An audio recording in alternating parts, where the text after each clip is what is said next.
What if Harry Potter was trained by R.A. the Sun God? Hello guys, welcome to Soul Fiction. So in this video, we will see, what if Harry Potter was trained by R.A. the Sun God? If you enjoy these kinds of stories, don't forget to show us some love by hitting the like button and subscribing to the channel. Your support means the world to us. Now, let's start the story. Chapter 1, The Bargain. The green light hit Harry Potter square in the forehead, and for exactly 3 seconds, he died. Not the metaphorical death poets talked about. Not the near-death experience Muggles reported on their hospital beds. Actual, complete, soul-separated from body death. His tiny heart stopped. His lungs quit. His brain flickered out like a candle in a hurricane. And in that space between one heartbeat and the absence of another, Harry found himself somewhere else entirely. He was standing, though standing wasn't quite the right word since he didn't have a body anymore, in what looked like an endless desert made of gold. Not sand. Actual gold, stretching in every direction under a sky that burned with 3 suns. The heat should have killed him, except he was already dead, so it just felt warm. Comfortable, even. Little soul, a voice said, and the entire desert vibrated with it. You are far from where you belong. Harry turned, again, not really turning since he didn't have a body, and saw him. R.A. didn't look like the pictures in books. He wasn't a man with a falcon head or a golden disc floating above his skull. He was bigger than that. Older. He looked like what the sun would look like if the sun decided to be a person but couldn't quite remember how small people were supposed to be. One moment he was a man with skin like burnished copper, the next he was a falcon the size of a mountain, the next he was just light, pure and blinding and ancient beyond comprehension. I'm dead, Harry said, and his voice came out strange and echoing in this place. Yes. R.A. sounded almost amused. Your mother's sacrifice pushed the killing curse back upon the one who cast it, but the magic still needed somewhere to go. It found your soul. Tore it loose. He tilted his head, or what passed for his head in that moment. You should have passed on. Through the veil. Into what comes next. Why didn't I? Because I caught you. The golden desert shifted, and suddenly Harry could see back into the mortal world. He saw his own body lying in a crib, a lightning bolt wound carved into his forehead, bleeding freely. He saw his mother's corpse on the floor. He saw the black smoke that had been Voldemort fleeing into the night. He saw Hagrid landing on a motorcycle, tears streaming into his beard. I have watched your world for a long time, little soul, R.A. said. Watched your kind forget the old ways. Watched them build their petty schools and ministries and pretend they invented magic. Something that might have been bitterness crept into his voice. We were old when your Merlin was young. We shaped the very foundations of what you call sorcery. And your kind forgot us. Buried us in mythology and children's stories. Harry didn't know what to say to that. He was 1 year old. He didn't know what most of those words meant. But somehow, in this place, he understood anyway. The woman who killed herself to save you, R.A. continued. Her magic was old. Older than she knew. Sacrifice is the first magic. The purest magic. It called to me across the void between worlds. His form solidified into something more human-sized, a tall man with golden eyes that held the weight of millennia. And when I looked, I saw you. What do you want? Harry asked. R.A. smiled. It wasn't a nice smile. It was the smile of something that had burned armies to ash and toppled civilizations and forgotten more about power than most beings would ever learn. I want to make you an offer, Harry Potter. The scene below shifted again.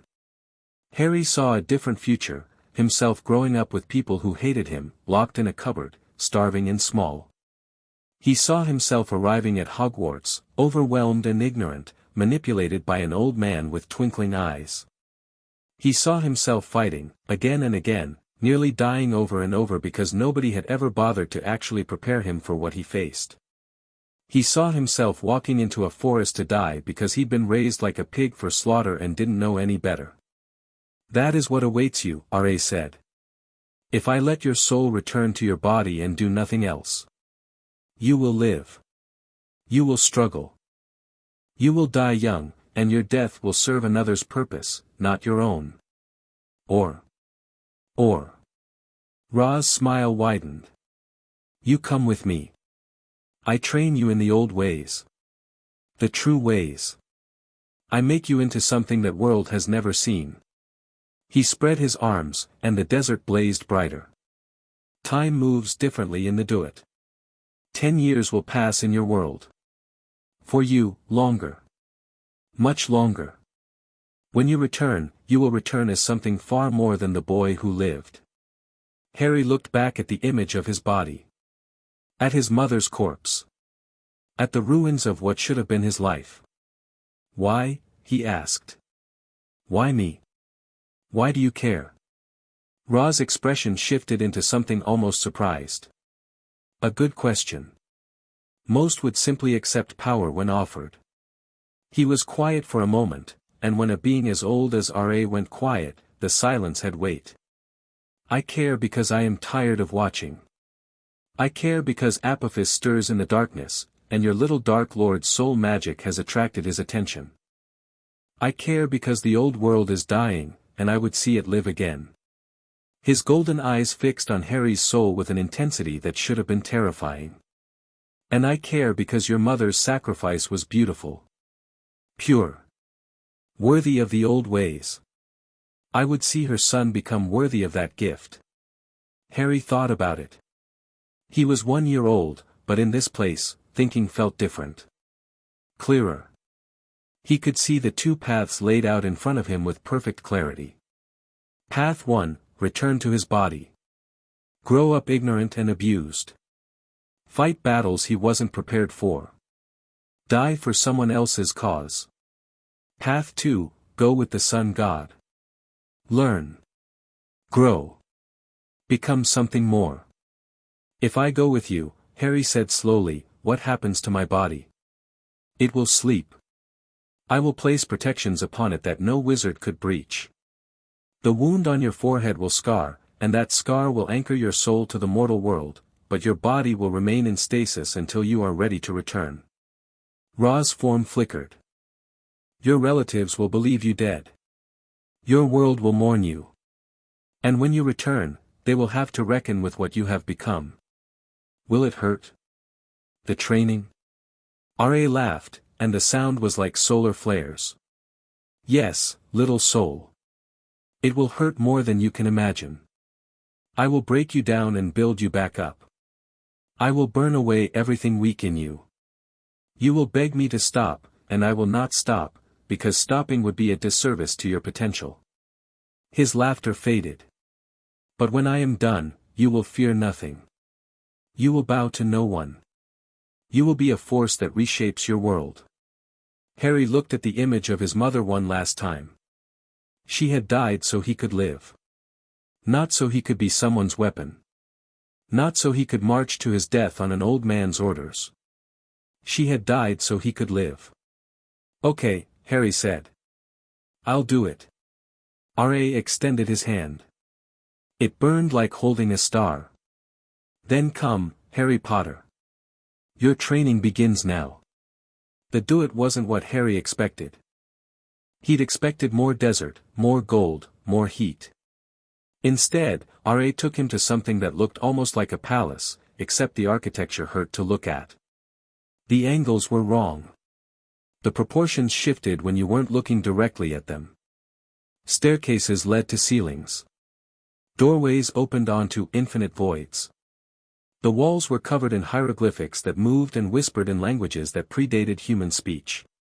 This is my domain, R.A. said, striding through halls that rearranged themselves around him. The heart of the Duat. Here, I am absolute. Here, time bends to my will. Harry, who had a body again, though it felt different, lighter, like it was made of light instead of flesh, scrambled to keep up. How long will I be here?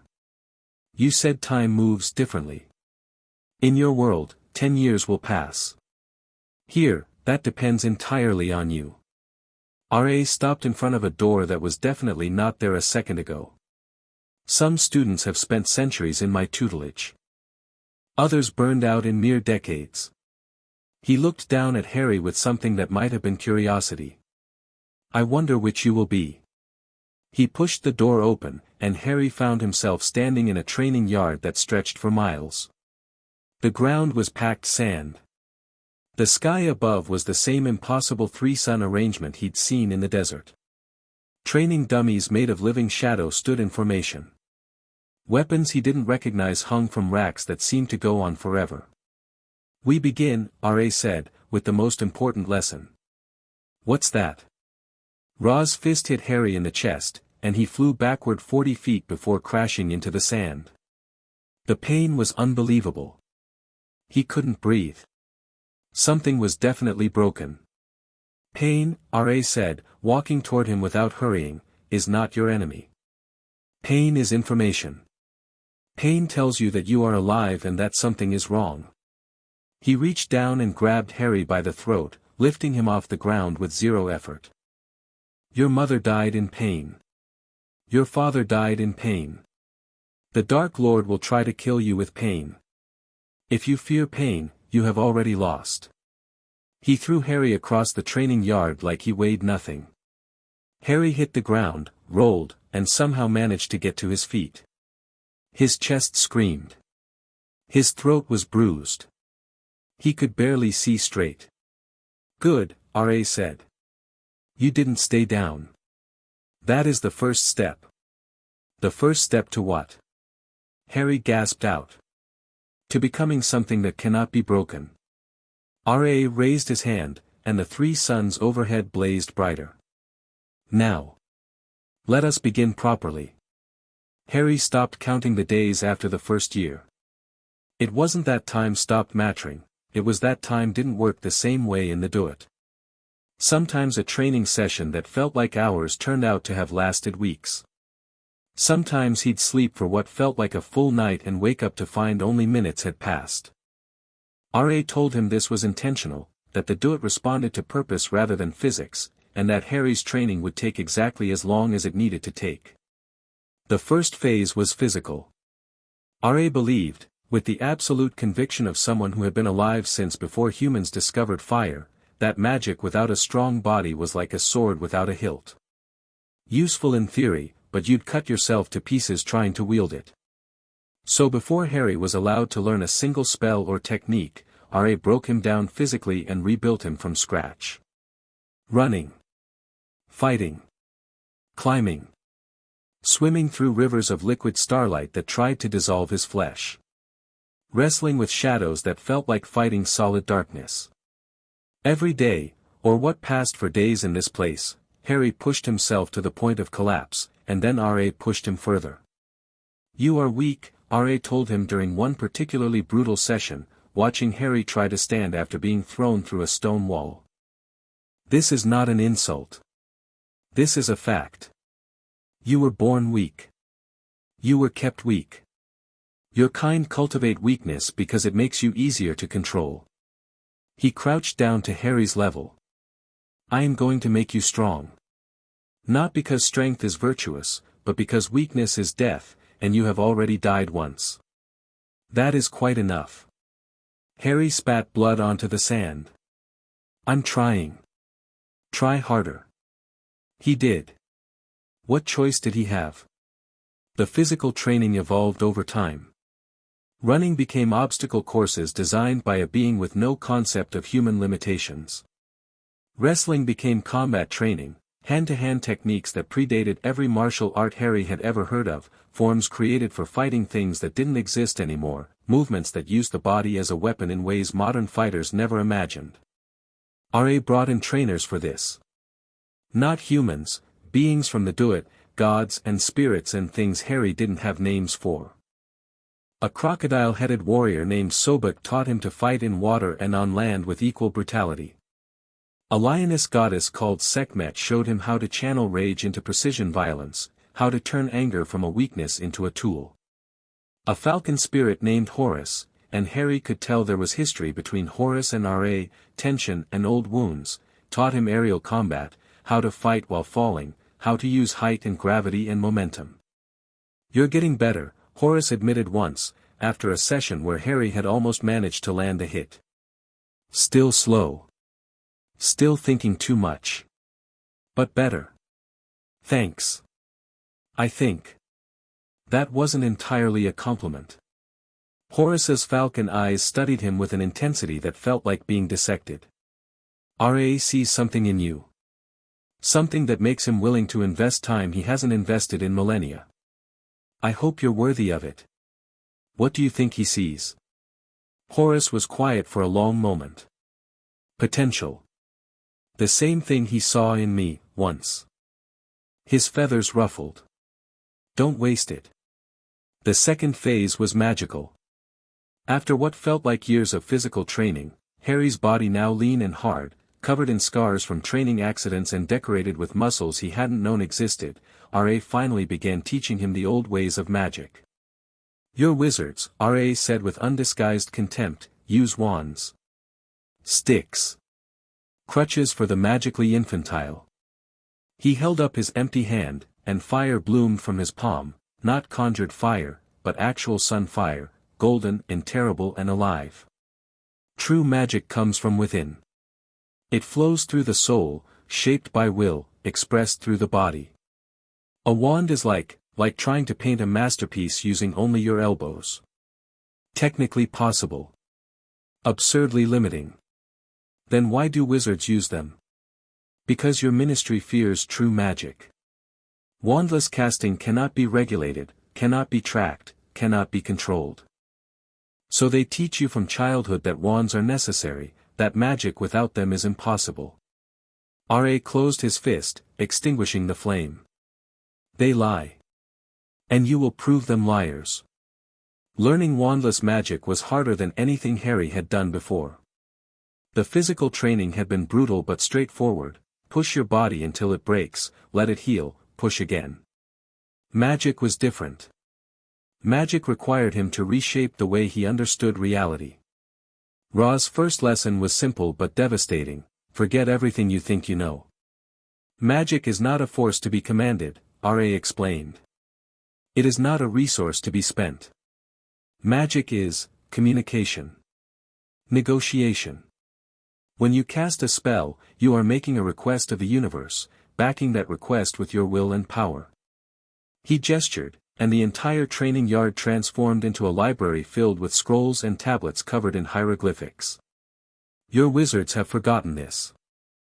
They treat magic as a transaction: say the right words, wave the wand correctly, receive the result. They have codified the request into formula and removed all understanding of what they are actually doing. So what should I be doing? Understanding. R.A. pulled a scroll from a shelf that definitely wasn't there a moment ago. When you cast a fire spell, you must understand fire. Not the chemistry your muggles discovered, that came later, but the essence of fire. Its hunger. Its life. Its relationship to air and fuel and temperature. He handed Harry the scroll. You will read. You will mate. You will comprehend. And only when you truly understand fire will you be permitted to create it. Harry unrolled the scroll. It was written in hieroglyphics that shifted and moved on the page. I can't read this. Not yet. R.A. smiled that unsettling smile of his. Learning to read it is the first lesson. Learning the old languages took months. Maybe years. Harry stopped being sure. He learned hieroglyphic Egyptian first, not the simplified version archaeologists used, but the true sacred script that encoded magical concepts in every symbol. Then came Sumerian. Then something R.A. called the first tongue, which predated human language entirely and felt like trying to think in colors rather than words. Reading wasn't enough. R.A. demanded fluency. He would wake Harry in what passed for the middle of the night and demand explanations of concepts in all three languages. He would pose problems that could only be solved by understanding the deep grammar of magical theory. He would test Harry constantly, ruthlessly, without mercy or pause. "You are slow," R.A. told him once, after Harry struggled for 3 days to translate a single paragraph. "But you are not stupid. Your mind has been deliberately neglected, taught to accept information without question rather than analyze it." He tapped the scroll Harry was struggling with. "This. What does it say?" "It's a description of the relationship between solar energy and transformative magic," Harry said. "I think. But this symbol here keeps changing every time I look at it. Because that symbol represents a concept your language does not have a word for." R.A. sat down across from him, rare, for R.A. to sit during lessons. "The symbol means something like, the moment between states. When water is becoming ice but has not yet become ice. When fire is becoming ash but has not yet become ash. The transition. We'd call that, liminal. Or maybe phase transition. Both inadequate, but closer than most manage." R.A. nodded slowly. "The reason this concept matters is that all transformation magic happens in that moment. Not before, not after. If you try to transform something before the liminal instant, you are fighting its current state. If you try after, you are fighting its new state. Only in the moment of transition can change occur without resistance." Harry stared at the scroll with new understanding. "So when I'm trying to transform something, I need to find that moment first. More than find it. You need to extend it. Stretch the transition until you have time to work within it." R.A. stood again. "This is why understanding precedes casting. If you do not know what you are manipulating, you cannot manipulate it effectively." When R.A. finally allowed Harry to actually cast magic, it felt like nothing he'd expected. There was no incantation. No wand movement. No flash of light or dramatic surge of power. R.A. simply handed him a candle and said, "Light it." Harry stared at the candle for a long moment. He'd spent what felt like years studying fire, its nature, its properties, its relationship to the universe. He understood fire now in a way that went beyond intellectual knowledge. He could feel fire, the potential for it, lurking in everything around him. He reached for that potential. Not with his hands, with his will. He felt the candle's wick, the tiny threads of fuel waiting to burn. He felt the air around it, the oxygen that would feed the flame. He felt the heat already present in the room, the ambient energy that needed only the slightest push to concentrate, to focus, to ignite. The candle lit. "Adequate," R.A. said. "Now put it out." Harry reached for the flame's nature again. Fire needed fuel, air, heat, remove any one and the fire died. He chose air, wrapping his will around the flame and pushing the oxygen away. The fire guttered. Died. Again. Faster. Light. Extinguish. Light. Extinguish. Light. Extinguish. Harry lit and unlit that candle 100 times. 1,000 times. Until the action became less like casting a spell and more like flexing a muscle he hadn't known he had. "Good," R.A. said finally. "Now light it from across the room." That was harder. Distance didn't technically matter in magic, well, wasn't limited by physical space, but Harry's mind kept insisting that things far away were harder to affect than things close up. It took weeks to break that instinct, to truly internalize that magical distance was measured in understanding, not meters. Now light it without looking at it. Harder still. Vision was a crutch, R.A. explained. Harry was using his eyes to target his magic because his mind didn't trust itself to know where things were without visual confirmation. He needed to develop his magical senses, his ability to perceive the world through will rather than ordinary perception. Now light a candle that doesn't exist yet. Harry stared at R.A. What? Create the candle. Then light it. Ra's golden eyes gleamed. You understand fire. You understand wax, tallow, wick.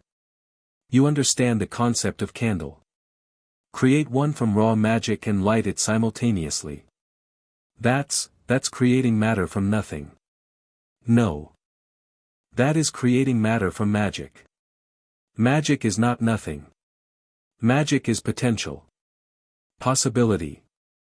You are simply choosing which possibility becomes real.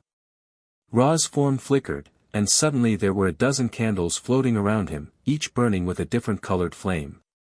This is elementary transmutation.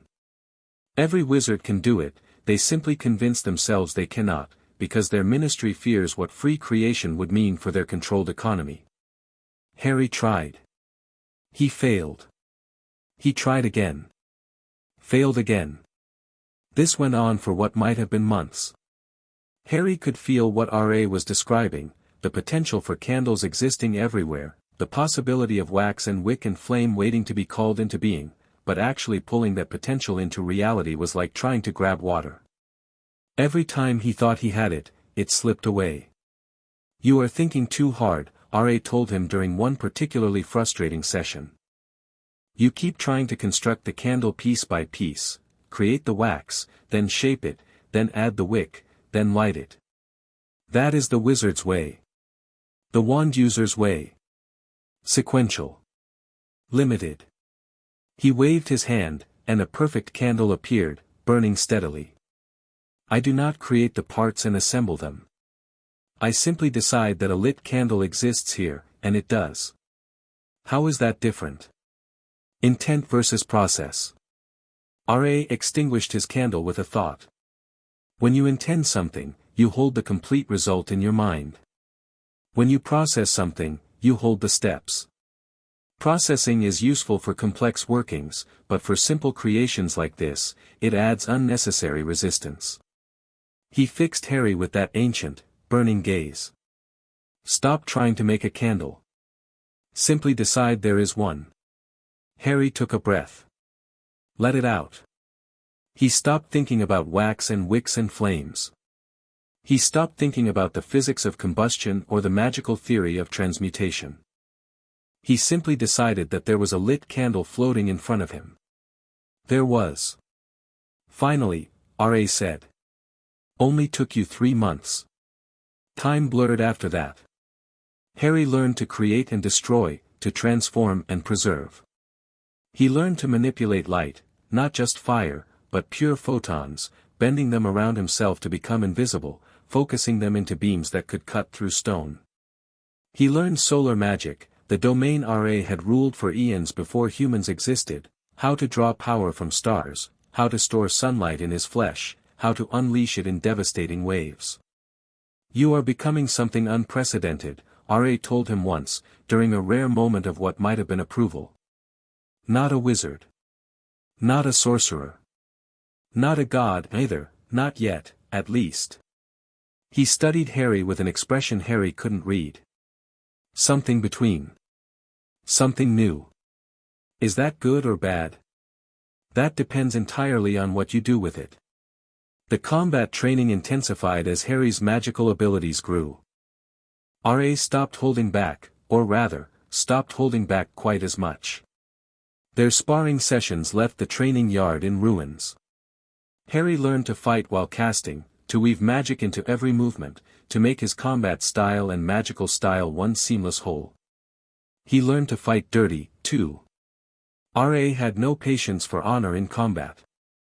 "Honor is for duels," he said, after winning a match by blinding Harry with a flash of light and then kicking him in the chest. "Duels are for entertainment. Combat is for survival. If you are fighting for your life and you stop to worry about fighting fairly, you deserve to die." That seems harsh. Reality is harsh. I am preparing you for reality. Harry learned illusions, not the simple glamours wizards used, but true illusions, constructs of light and shadow and manipulated perception that could fool all 5 senses. He learned to shield his mind, building walls around his thoughts that even R.A. admitted would be difficult to breach.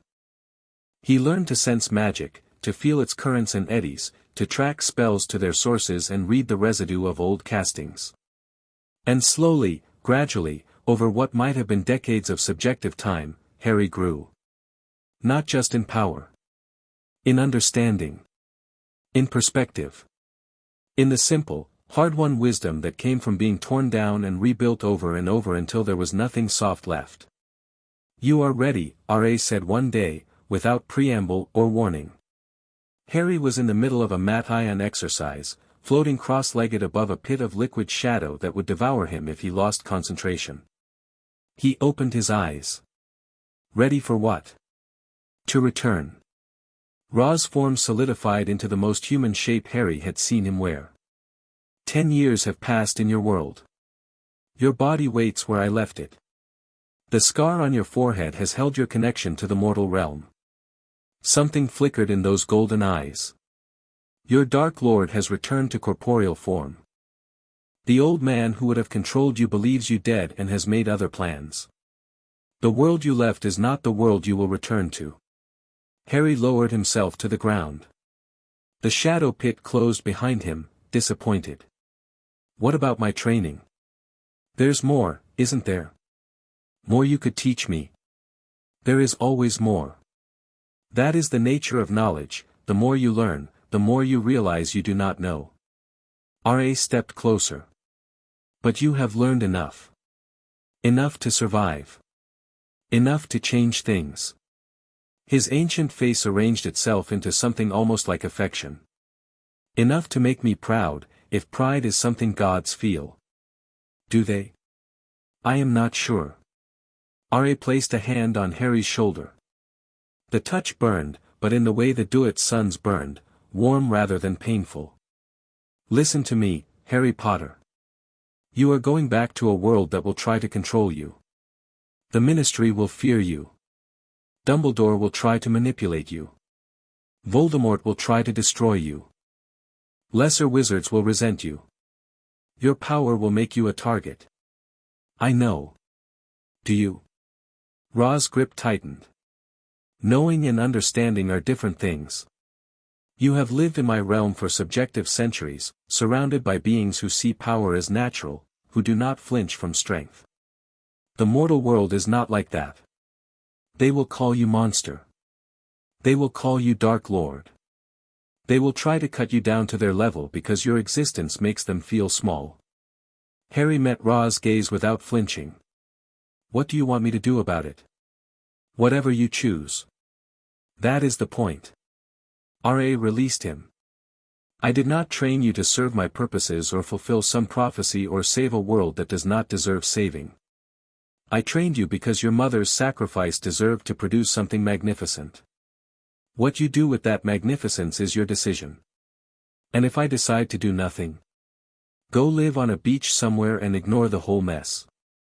R.A. laughed, that solar flare sound that shook the entire Duat. Then I would be disappointed, but I would not stop you. You owe me nothing, Harry. You owe your world nothing. Whatever debts existed were paid when your mother died. His laughter faded into something more serious. But I do not think you will choose the beach. I have watched you for a long time. You are not built for peace. Harry thought about that. About all the training, all the lessons, all the power he'd accumulated. About the glimpses R.A. had shown him of his world, the corruption, the manipulation, the Dark Lord gathering strength in the shadows. No, he said finally. I don't think I am. The return was disorienting. One moment Harry was standing in Ra's palace, saying goodbye to the god who had remade him. The next he was lying in a coffin-sized chamber made of golden light, his body exactly as it had been the night his mother died, 1 year old, small, the lightning bolt scar fresh on his forehead. That lasted about 3 seconds.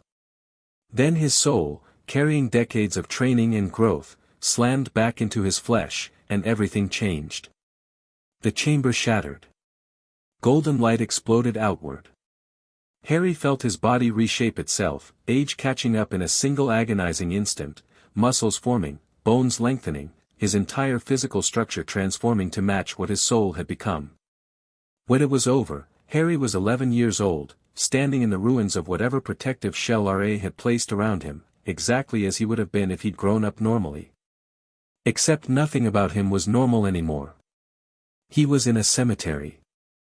That was the first thing Harry noticed once the disorientation faded. Gravestones stretched in every direction, old and weathered, English names carved into weathered stone. The sky above was grey and drizzling, classic British weather. In the distance, he could see a village, smoke rising from chimneys. There was a gravestone directly in front of him. Two, actually. Side by side. James Potter 1960–1981 The last enemy that shall be destroyed is death. Lily Potter 1960–1981 Love never dies. Harry stared at his parents' graves for a long moment. He'd known they were dead. R.A. had shown him their deaths, made him watch the memory over and over until he could analyze it without emotion, could see the tactical mistakes his father made, the desperate genius of his mother's sacrifice. He'd made peace with their loss centuries ago, in the subjective time of the do-it. But seeing their graves, standing in front of the proof of their mortality, made it real in a way it hadn't been before. "I'm back," he said quietly. "I don't know if you can hear me wherever you are."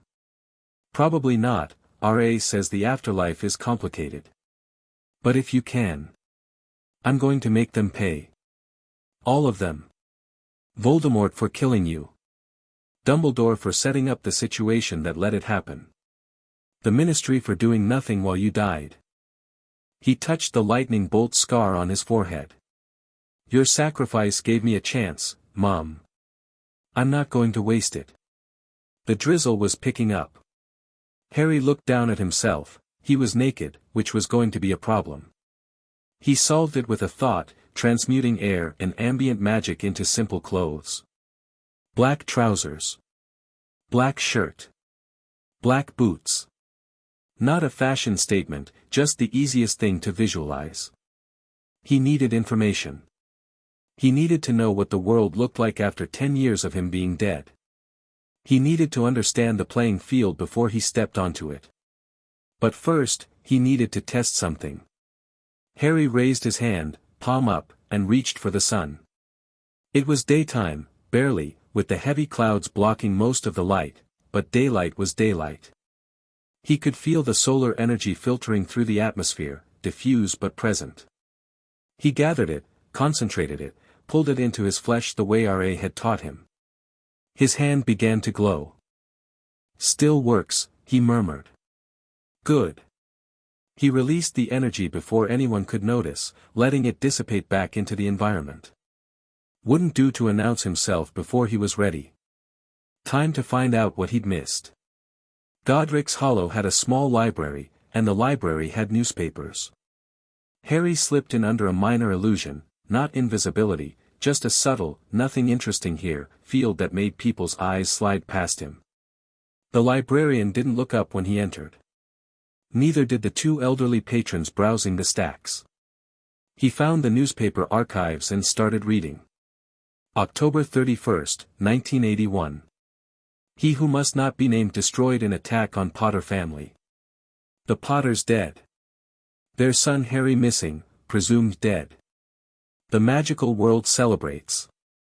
The Death Eaters scatter, claiming the Imperius curse made them do it. The Ministry pardons most of them in exchange for gold and political support. November 1981. Memorial services. His parents eulogized as heroes. Dumbledore gives speeches about love and sacrifice. Nobody mentions that he was the one who told them to trust Peter Pettigrew with their location. The following years. Sirius Black rots in Azkaban without a trial. Lucius Malfoy buys his way back into political power. Cornelius Fudge becomes Minister for Magic on a platform of normalcy and denial. Dumbledore retires from politics to focus on Hogwarts. The magical world convinces itself that the war is over, that evil has been defeated, that nothing like this could ever happen again. Harry read it all with growing contempt. They hadn't learned anything. His parents had died, and the world had used their deaths as an excuse to go back to sleep. The same pureblood families held the same power. The same corrupt institutions operated the same way. The same willful ignorance kept everyone comfortable while the roots of the next disaster grew in the shadows. Current year. Harry would be 11 now, would have been receiving his Hogwarts letter soon if he'd grown up normally. The newspapers were full of speculation about whether the boy who lived would return, whether he was truly dead, whether Dumbledore knew something he wasn't sharing. And there, buried in the society pages, a small item caught his attention. Gringotts' security increased after break-in attempt. The goblins weren't saying what the target was, only that the vault had been emptied earlier the same day. Dumbledore unavailable for comment. Harry smiled. He knew what that meant. The Philosopher's Stone was in play. Voldemort, or someone working for Voldemort, was already moving. He put the newspapers back and left the library, his mind working through implications and possibilities. The original timeline, if Ra's visions had been accurate, had him stumbling through this mess blind and ignorant. Finding out about the stone by accident. Fighting his way to it at the end of the year. Confronting Voldemort with nothing but luck and his mother's protection. That wasn't going to happen this time. Harry walked out of Godric's Hollow and found a quiet spot behind the church. He gathered sunlight again, more this time, pulling from every ray that made it through the clouds, and shaped it into something useful. Wings of golden light spread from his shoulders. Not physical wings, constructs of solid solar energy, warm and bright against the grey day. He launched himself into the sky, invisible to Muggle eyes, and turned toward London. Time to visit Gringotts. The goblins didn't know what to make of him. Harry walked into the bank in the middle of the afternoon, dropped his illusions at the door, and strode up to the nearest teller with the casual confidence of someone who could reduce the building to rubble if he felt like it. The ambient magic in the bank, old wards, powerful protections, centuries of accumulated enchantment, recoiled from his presence like oil from water. "I need to speak with whoever manages the Potter accounts," he said. The goblin teller, a wrinkled creature with teeth like needles, stared at him. "The Potter accounts are inactive. The heir is presumed dead. The heir is standing in front of you." The goblin's eyes narrowed. "You claim to be Harry Potter." "I don't claim anything. I am Harry Potter." "Your wards can verify that, can't they?" A long pause. The goblin reached under his counter and pressed something. A moment later, Harry felt the bank's magic sweep over him, ancient, thorough, probing his blood and soul and magical signature for traces of deception. The magic found nothing false. Because there was nothing false to find. "This way," the goblin said, his tone shifting from dismissive to carefully neutral. "The account manager will see you immediately." Harry followed the goblin through corridors that burrowed deep into the earth. The wards grew stronger the deeper they went, more aggressive, more alert. He could have shattered them if he'd wanted to, but there was no point. He wasn't here to make enemies of the goblins. Not yet, anyway. The account manager's office was a cavern lined with gold and precious gems, every surface gleaming with wealth accumulated over centuries. The goblin behind the desk was older than the teller, with scars on his hands that suggested a violent past and eyes that had seen empires rise and fall. "Harry Potter," the goblin said. "I am Ragnarok. I manage the most ancient accounts, including your family's." His needle teeth glinted. "You were supposed to be dead. I got better." "So it seems." Ragnarok studied him with obvious interest. "You are not what I expected. The boy who lived, in the stories, is a symbol. An ideal. You are." He trailed off, searching for the right word. "Dangerous?" Harry suggested. "Interesting." Ragnarok gestured to a chair. "Sit. We have much to discuss." Harry sat. "Such as?" "Such as the fact that Albus Dumbledore has been acting as your magical guardian since your supposed death. He has had access to your family vault. He has made decisions regarding your inheritance. He has, in short, been managing your affairs without your knowledge or consent." Harry had expected something like this. Ra's visions had shown Dumbledore's manipulative tendencies, his willingness to use people as pieces in his games. What exactly has he done? Ragnarok produced a sheaf of parchment. Withdrawals from the Potter vault totaling approximately 30,000 galleons, ostensibly for expenses related to the search for the missing heir. Payments to various individuals for information regarding Harry Potter's whereabouts. Most recently, an attempt to access the Potter family's primary vault, the one containing heirlooms and historical artifacts, which was denied because that vault requires blood confirmation. He tried to get into my family's vault 3 times in the last year alone. Ragnar's smile was all teeth. We told him no. We tell him no each time. He seems frustrated. Harry leaned back in his chair. I want a full accounting. Every transaction, every withdrawal, every decision made in my name. I want to know exactly what Dumbledore has done. That can be arranged. I also want to know about any other accounts or properties I might have inherited. From both sides of my family. Ragnar's eyes gleamed with something that might have been respect. The Potter family is ancient and wealthy. Your mother's family, the Evans line, had no magical holdings, but she was awarded the Order of Merlin posthumously, which comes with a small stipend. More interesting is your godfather. Harry's attention sharpened. Sirius Black. Indeed. He named you his heir before his arrest. Since he was never formally tried or convicted, merely imprisoned, his accounts remain in trust for you. Ragnar shuffled through more parchment. The Black family vault is substantial.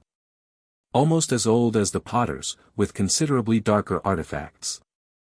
Sirius was never tried. No trial. No conviction. Dumbledore, as chief warlock of the Wizengamot, could have demanded one. He chose not to. Ragnar's tone was carefully neutral, but Harry could read the implication. Dumbledore had let an innocent man rot in prison because it was convenient. I want Sirius Black freed, Harry said. What would that take? A trial. Which the Ministry has no interest in granting, since a trial would expose how badly they handled the original situation. Ragnar considered. Political pressure might work. Bribery certainly would. Or. His needle teeth gleamed. You could simply demonstrate that you have the power to take what you want, and the Ministry might decide cooperation is less costly than opposition. Harry smiled. I'll keep that in mind. They talked for hours. Harry learned about his family history. The Potters had been nobles once, back when wizards ruled openly alongside Muggle kings. They had fought in every major magical conflict for centuries. They had accumulated wealth, power, knowledge. And they had, in recent generations, grown soft, trusting in the institutions that would eventually fail them. He learned about his properties, a manor in the Welsh countryside, destroyed by Death Eaters and never rebuilt. A townhouse in London, still standing but under Dumbledore's control. Various smaller holdings scattered across Europe, some occupied by distant relatives, others sitting empty.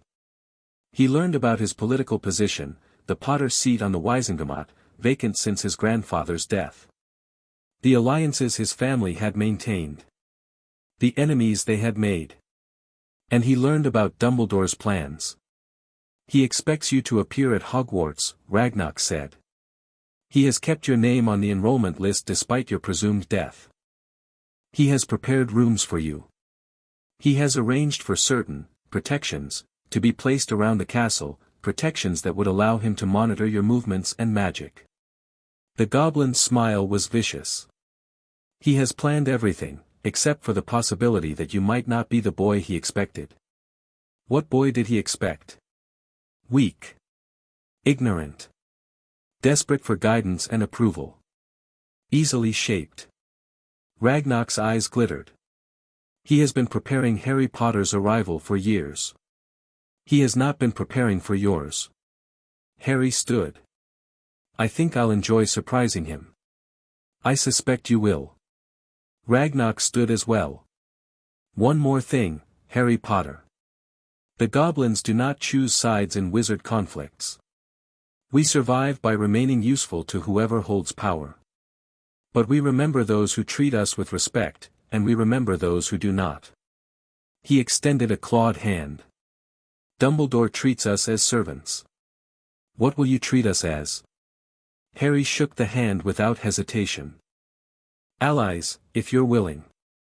Neutral parties if you're not. But never servants.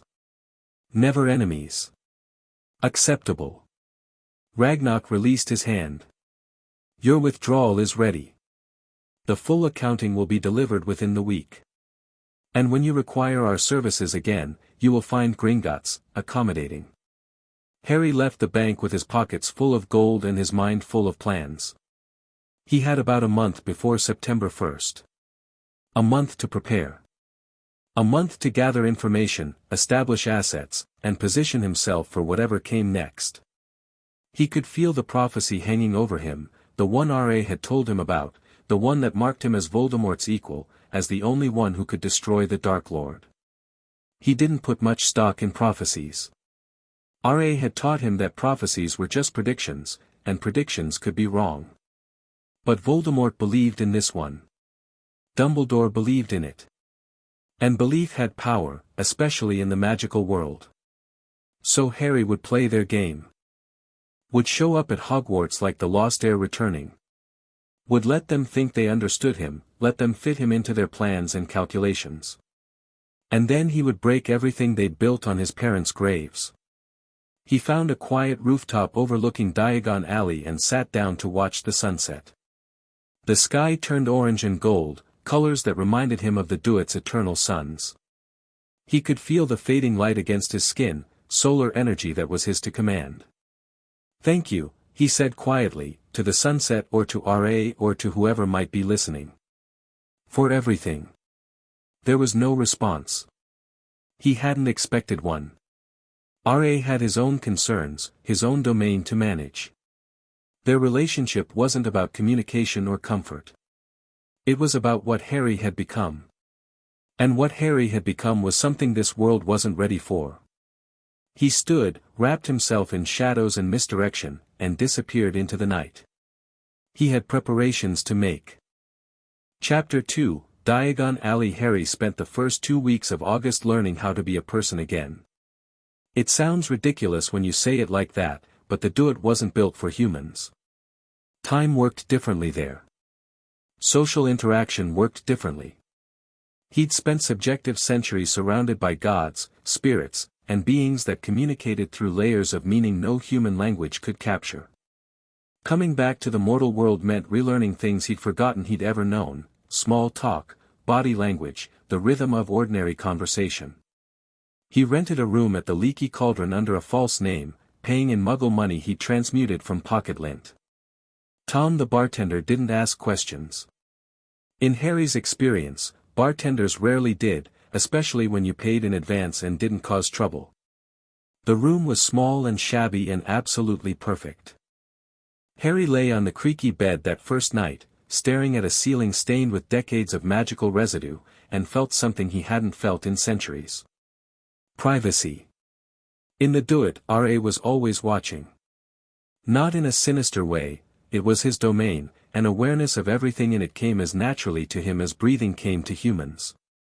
Harry had grown used to being observed, to having his every action and thought potentially witnessed by an ancient sun god. Here, alone in a rented room above a dingy pub, nobody was watching. Nobody knew where he was. Nobody was tracking his movements or analyzing his choices or preparing the next lesson based on his performance. He could do anything. The freedom was dizzying. He started with reconnaissance. Diagon Alley was exactly as Ra's visions had shown it, a cramped medieval shopping district pretending to be charming, full of wizards who dressed like they'd raided a Victorian costume shop and acted like the last 3 centuries of human progress hadn't happened. Harry walked through it in his Muggle clothes, drawing stares and whispers, and felt a mix of amusement and contempt. These people had magic. Real, reality-bending, physics-defying magic. And they used it to, what? Run shops. Play sports on broomsticks. Maintain a government so corrupt it made Muggle politics look functional. He visited Flourish and Blotts first, buying every book on magical theory, history, and law they had in stock.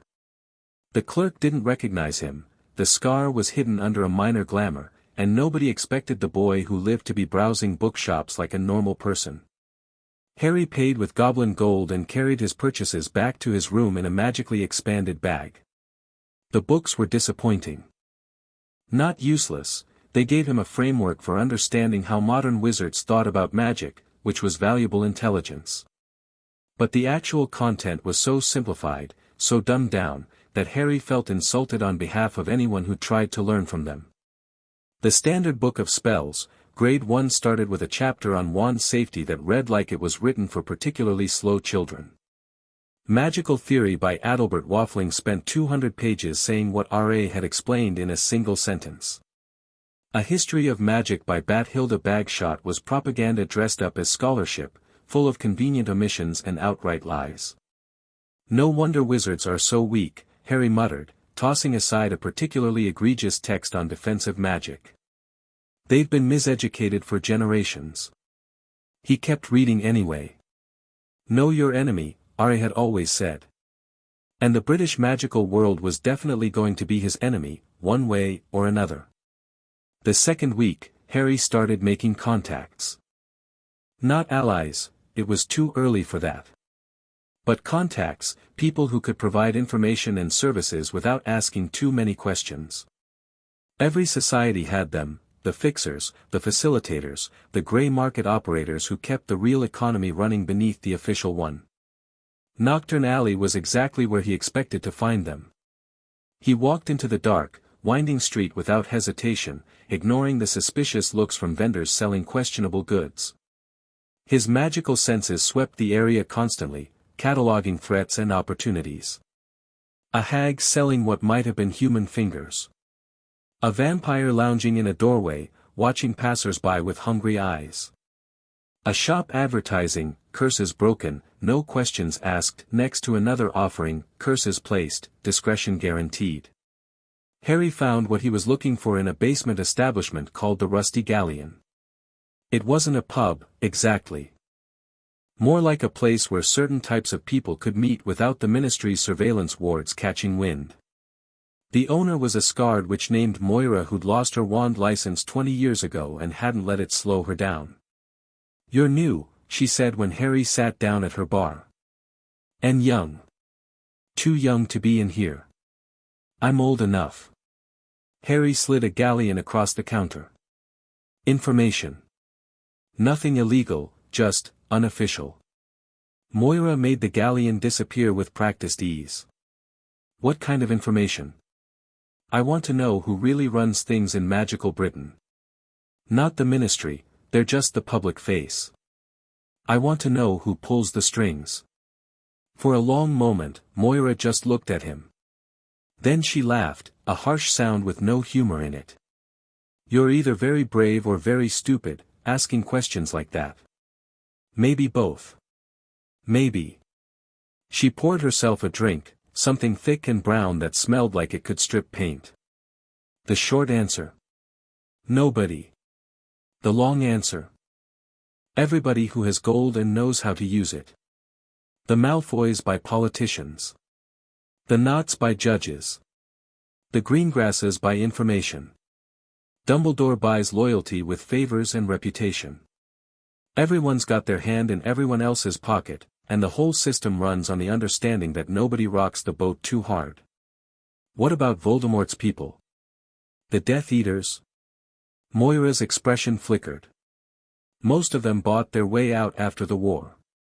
Imperious defense, charitable donations to the minister's favorite causes. A few are still true believers, waiting for their master to return, but they're smart enough to keep quiet about it.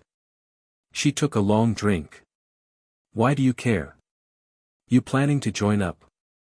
"I'm planning to understand the landscape before I step onto it." "Smart." Moira studied him with new interest. "You're not what you seem, are you? Those clothes say muggle-raised, but those eyes say something else entirely." Harry smiled. "I'm exactly what I seem. Just not what you expected." The Greengrass name kept coming up. In his research, in his conversations, in the careful probing he did throughout Nocturne and Diagon alike, the greengrasses were everywhere. Not flashy like the Malfoys or sinister like the Knots. They were quiet, careful, connected. They ran an information network that spanned most of pureblood society, and they'd somehow managed to stay neutral during the last war without alienating either side. Harry respected that. It took skill to walk that kind of tightrope. He made a note to watch for Greengrass children at Hogwarts. If the family was as clever as their reputation suggested, the next generation would be worth knowing. August 20th. 12 days until Hogwarts. Harry returned to Diagon Alley for his official shopping trip, the supplies he'd actually need to maintain his cover as a normal first-year student. He dropped the glamour on his scar this time, curious to see how people would react. The reaction was immediate and overwhelming. Merlin's beard, it's him. The boy who lived. Harry Potter. But I thought, someone call the prophet. Harry walked through the gathering crowd with the calm confidence of someone who could level the entire street if he felt like it. He didn't engage with the gawkers, didn't acknowledge the whispers and pointing fingers. He just walked, letting them see him, letting the news spread. By the time he reached Madame Malkin's robes for all occasions, half of Diagon Alley knew Harry Potter was alive. Good. The robe shop was mercifully quiet, just Harry and one other customer, a pale boy with white blonde hair who was being fitted on a neighboring stool. Hogwarts, the boy asked, looking Harry over with obvious curiosity. Obviously. First year. I'm first year too. The boy didn't wait for a response. I'm Malfoy. Draco Malfoy. Harry felt a flicker of interest. Malfoy. Lucius Malfoy's son, then.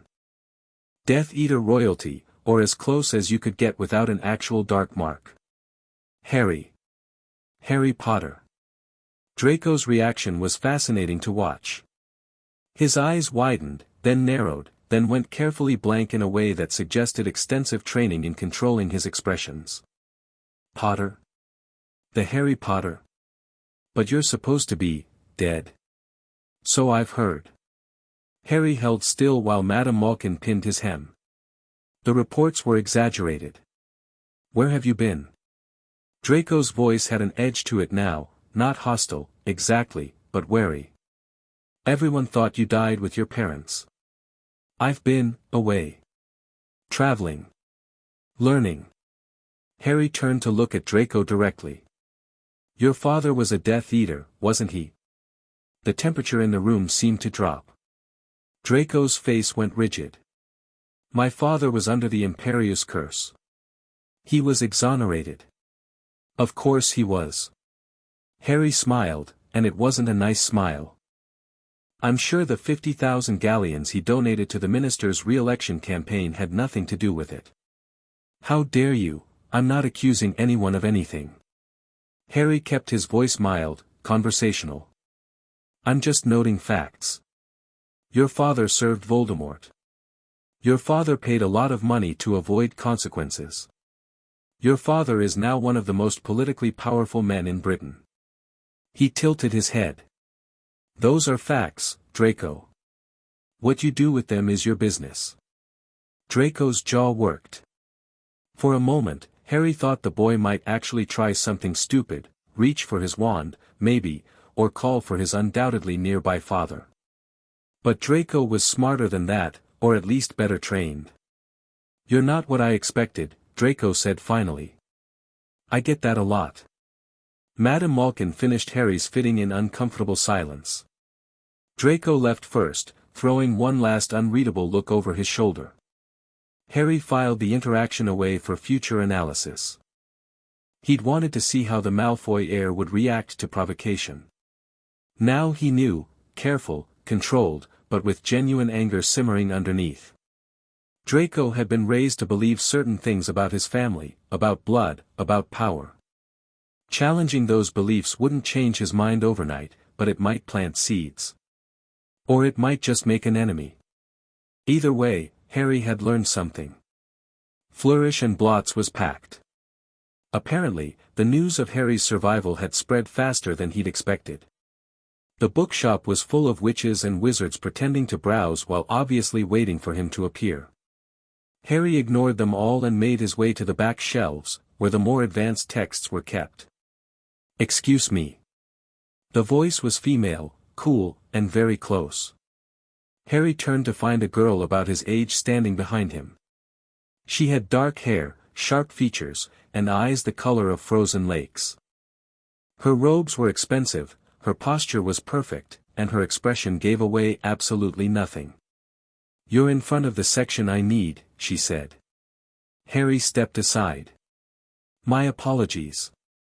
The girl moved past him without acknowledgement, her attention already on the shelves. Harry watched her select 3 books on magical theory, advanced texts, not first-year material, and tuck them under her arm with the ease of someone who'd been shopping here for years. "You're Harry Potter," she said without looking at him. "And you are Daphne Greengrass." Now she did look at him, those frozen eyes evaluating. "You've been asking questions about my family." Harry kept his expression neutral. "I've been asking questions about a lot of families." "Yes, but mine noticed." Daphne's lips curved into something that wasn't quite a smile. "We notice most things. It's what we do." "And what do you do with the things you notice?" "Depends on whether they're useful." She turned to face him fully. "You're not what people expected. The boy who lived, returned from the dead, and instead of rushing to Dumbledore's arms, you've been renting rooms in Nocturne-adjacent establishments and building a contact network." Harry raised an eyebrow. "You've been watching me. I've been noting things. There's a difference." Daphne's almost smile widened slightly. "You interest me, Harry Potter. You're clearly not the puppet everyone assumed you'd be. The question is what you actually are. Does it matter?" "It matters to me." She stepped closer, lowering her voice. "The political landscape is going to shift when you arrive at Hogwarts. Everyone knows it. Dumbledore's been planning for your return for years. He has an entire strategy built around molding you into his weapon. The Malfoys and their allies are already maneuvering to either recruit you or neutralize you. The neutrals are trying to figure out which way to jump." Her frozen eyes met his. "I want to know where you're going to land." "Why?" "Because I'm tired of being a piece on someone else's board." For just a moment, something real flickered in Daphne's expression, frustration, maybe, or ambition, or both. "My family's been playing the neutrality game for generations. It's safe. It's profitable. It's boring. I want more." Harry studied her. She was good, her mask was almost perfect, her body language giving away nothing she didn't want to give away. But he'd spent centuries learning to read beings far more inscrutable than an 11-year-old pure-blood heiress. She was telling the truth. Or at least, she believed she was telling the truth. "I'm not going to land anywhere," Harry said finally. "I'm going to make my own board. With my own pieces. Playing my own game." He met her frozen stare with heat she couldn't see. "The question is whether you want to play." Daphne was quiet for a long moment. Then she laughed, a small sound, surprised out of her, and genuine in a way nothing else had been. "You're either the most dangerous person I've ever met," she said, "or the most interesting. Possibly both. I get that a lot too." "I imagine you do." She tucked her books more securely under her arm. "I'll be watching you at Hogwarts, Harry Potter. If you turn out to be what you seem to be, we should talk more. If you turn out to be just another pawn, then you'll write me off and go back to your family's safe, profitable, boring neutrality." "Exactly." Daphne nodded once, a gesture of acknowledgement rather than farewell. "See you on the train." She walked away without looking back. Harry watched her go, something that might have been a smile tugging at his lips. Interesting. The wand shop was his last stop. Harry had been dreading this one. He didn't need a wand, Ra's training had made that clear. Wands were crutches, training wheels, limitations disguised as tools. But showing up at Hogwarts without one would raise questions he didn't want to answer yet. Ollivander's was dusty and cramped and practically vibrating with ancient magic. Harry felt the weight of it the moment he stepped through the door, thousands of wands, each one containing a piece of something living, all of them humming with potential energy. Ah! The voice came from the shadows at the back of the shop. I wondered when I'd be seeing you, Mr. Potter. Ollivander emerged like a ghost materializing from thin air. He was old, older than he looked, Harry's senses told him, with pale silver eyes that seemed to see right through flesh and bone to whatever lay beneath. You know who I am, Harry said. It wasn't a question. I know what you are. Ollivander moved closer, those unsettling eyes never blinking. I sold a wand to your father. Mahogany and dragon heartstring, excellent for transfiguration. I sold a wand to your mother. Willow and unicorn hair, lovely for charm work. His head tilted at an angle that shouldn't have been comfortable. I sold a wand to the one who killed them. You and Phoenix Feather, powerful and dangerous. And now you want to sell one to me. Want? Ollivander laughed, a dry sound like rustling parchment. The wand chooses the wizard, Mr. Potter. I merely facilitate the introduction. He gestured to the endless shelves behind him. Shall we begin? The next hour was one of the most tedious of Harry's very long life. Ollivander handed him wand after wand, each one responding with varying degrees of enthusiasm or rejection. Some did nothing. Some sparked weakly. One exploded a display case. None of them felt right, and Harry knew why. His magic had been shaped by forces far older and stranger than phoenix feathers and unicorn hairs. Curious, Ollivander murmured after the 40th failed attempt. Very curious indeed. Your magic is unusual, Mr. Potter. Older than it should be. Deeper. Those silver eyes narrowed. What has happened to you? I've been away. Away. Ollivander rolled the word around like he was tasting it. Yes, I can see that. Away somewhere that left its mark on your very soul. He disappeared into the back of his shop, rummaging through boxes that hadn't been opened in decades. I wonder. He returned with a dusty box that seemed to hum with barely contained power.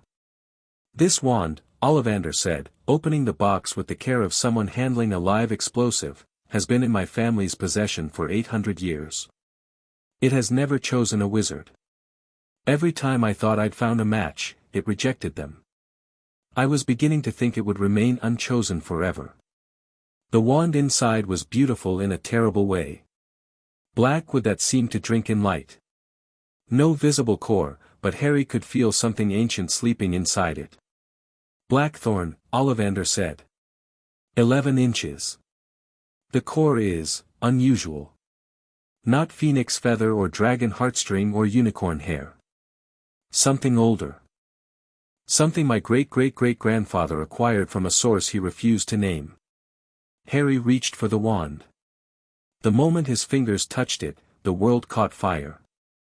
Not literally, the shop didn't burn down, the shelves didn't ignite.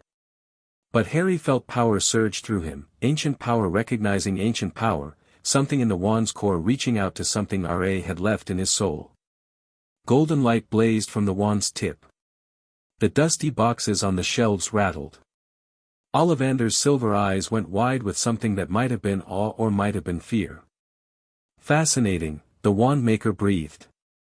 The core is a feather from a Bennu bird, the Egyptian phoenix, sacred to R.A. himself. I didn't think. He trailed off, staring at Harry with new intensity. Where did you go, Mr. Potter? What did you find there? Harry lowered the wand. The golden light faded. You wouldn't believe me if I told you. Try me. No. Harry's voice was flat, final.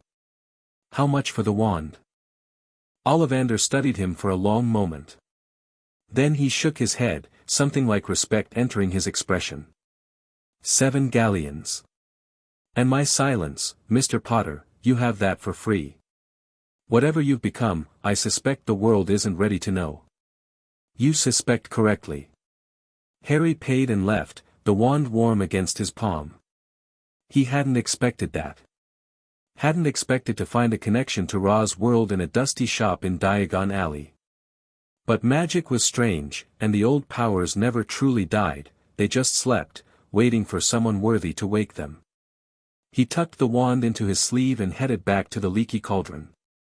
1 week until Hogwarts. The intervening days passed in a blur of preparation. Harry finalized his equipment, robes that looked standard but were lined with protective enchantments, a trunk that was bigger on the inside and warded against unauthorized access, writing supplies and potion ingredients and all the mundane necessities of student life. He reviewed everything he'd learned about the school, the staff, the political factions that would be waiting for him. He also made one very important visit. The townhouse in London was supposed to be under Dumbledore's control. Harry found it on a quiet street in Islington, hidden behind muggle-repelling charms and a fidelius that should have made it invisible to anyone who didn't know the secret. The protections were impressive, for ordinary wizards. Harry walked through them like they weren't there. The house had belonged to his father's family. Old portraits lined the walls, dusty and silent. Furniture sat under protective sheets. The whole place smelled of neglect and old magic. Harry spent 3 hours going through every room, cataloging what he found. Books his father had studied. Journals his grandfather had written. Artifacts that predated the founding of Hogwarts. And buried in a hidden safe in the basement, protected by blood wards that only a Potter could pass, documents. Copies of his parents' wills. Copies of the guardianship papers Dumbledore had filed with the Ministry. Copies of letters between Dumbledore and various officials, discussing Harry's care and preparation for his eventual role. Harry read them all with growing cold fury. His parents had left specific instructions. Harry was to go to Sirius Black. If Sirius was unavailable, he was to go to a list of other individuals, none of them Petunia Dursley. The Dursleys weren't mentioned at all. Dumbledore had ignored all of it. Had placed Harry with the Dursleys anyway, claiming it was necessary for blood protection, that Harry's research suggested was bullshit. Had blocked every attempt to investigate Sirius Black's imprisonment. Had arranged for Harry to grow up abused, isolated, and ignorant. All so he could swoop in as the kindly savior. All so Harry would be grateful and malleable and easy to control. You plan to make me your weapon, Harry said quietly, standing in the basement of his family's home. You are going to use my parents' deaths to turn me into a tool.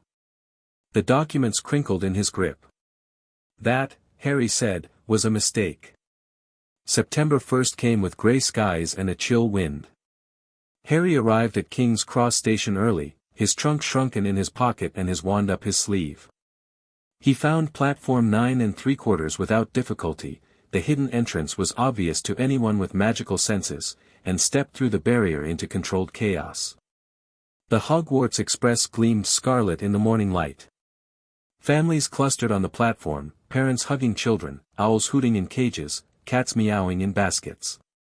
The noise was overwhelming after weeks of relative solitude.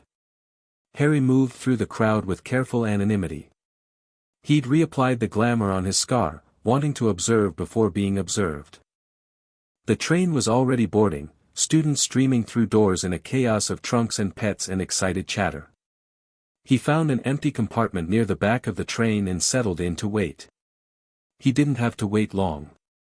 The compartment door slid open about 10 minutes after the train left the station.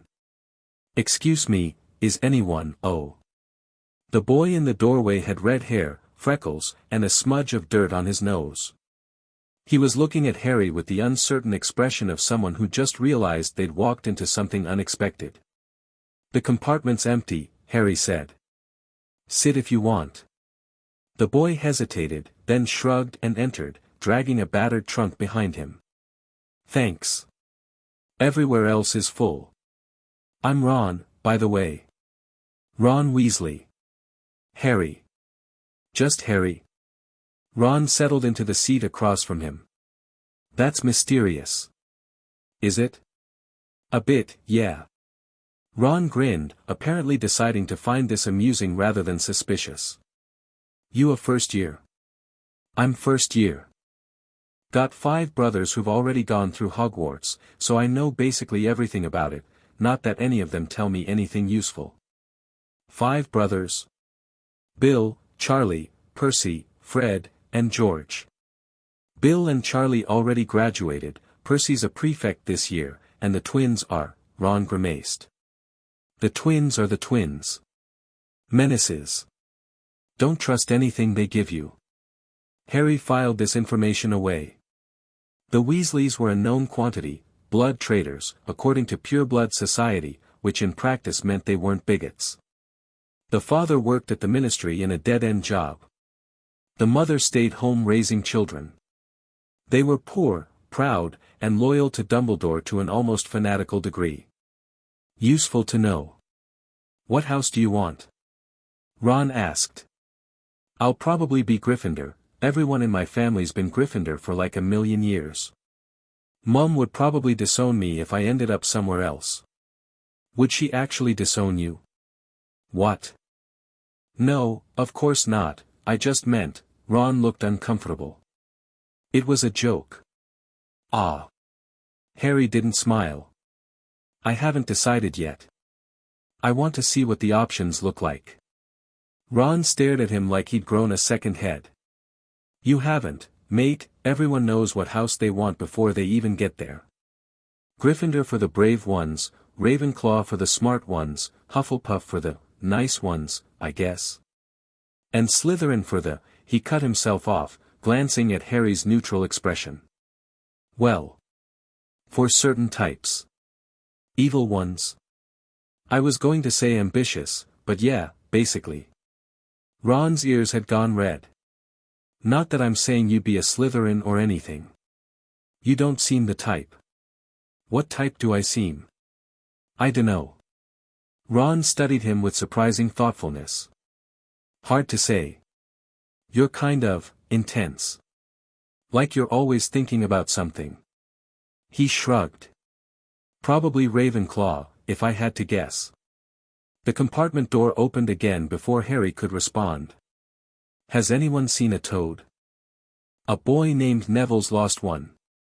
The girl in the doorway had bushy brown hair, slightly too large front teeth, and an expression of determined helpfulness. Her robes were already Hogwarts standard, her posture was militarily straight, and she was holding a wand like she'd practiced the grip 100 times. Haven't seen a toad, Ron said. Sorry. Oh well. I'm sure it'll turn up. The girl's eyes swept the compartment and landed on Harry with sharp interest. I'm Hermione Granger. First year. I've read all the textbooks already, of course, I found them fascinating, and I've tried a few simple spells and they've all worked for me. What about you? I've read the textbooks, Harry said. They're adequate. Hermione's eyebrows rose. Adequate? They're standard educational texts. What would you call more than adequate? Primary sources. Original research. Anything written by someone who actually understands magical theory rather than just summarizing it for children. Ron was looking between them like he was watching a tennis match. Hermione's expression had shifted from friendly to intrigued to something that might have been competitive. You think you know more about magical theory than the people who wrote our textbooks? I think the people who wrote your textbook simplified things to the point of inaccuracy. That's not the same thing. Harry met her gaze evenly. For example, the Standard Book of Spells claims that wand movements are essential to spellcasting. This is false. Wand movements are training aids that help focus intent. A sufficiently skilled caster can perform any spell without them. That's not, Hermione stopped. Actually, now that you mention it, I did notice some inconsistencies in the theory sections. The explanation for why certain wand woods work better for certain spells doesn't make sense if you think about it logically. It doesn't make sense because it's wrong. The real explanation involves magical resonance and the relationship between the caster's innate energy and the wand's materials. Harry realized he was slipping into lecture mode and stopped himself.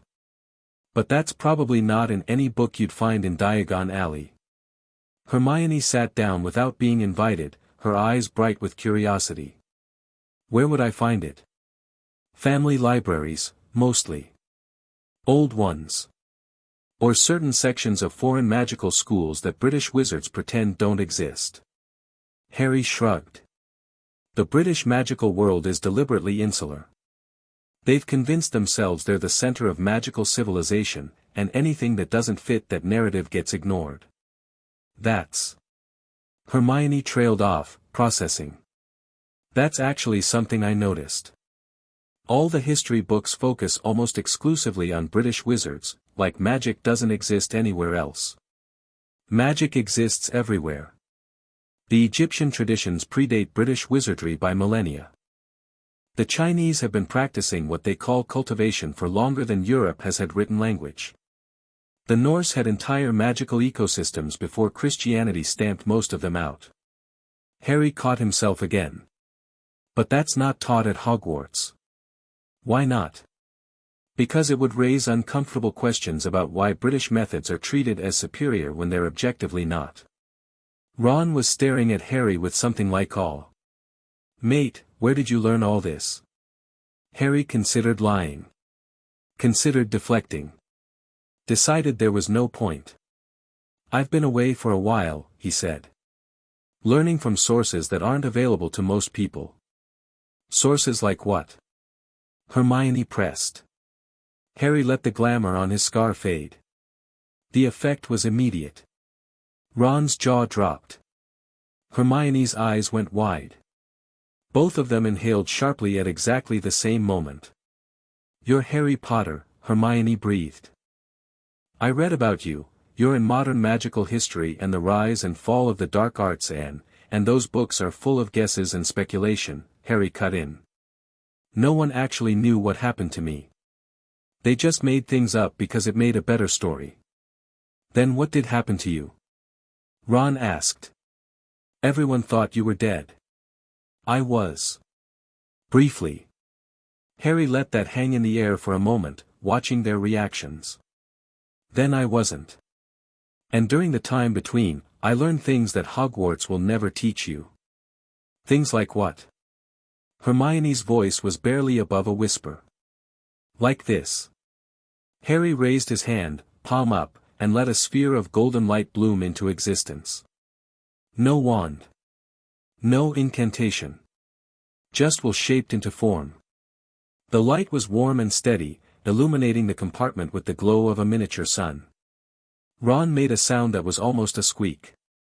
Hermione looked like someone had just told her everything she thought she knew was wrong. That's impossible, she said. Wandless magic at that level isn't supposed to be possible for students. Adults can barely. Wandless magic is possible for anyone who learns the real theory behind spellcasting instead of the simplified version your ministry approves. Harry closed his fist and the light vanished. I'm not telling you this to show off.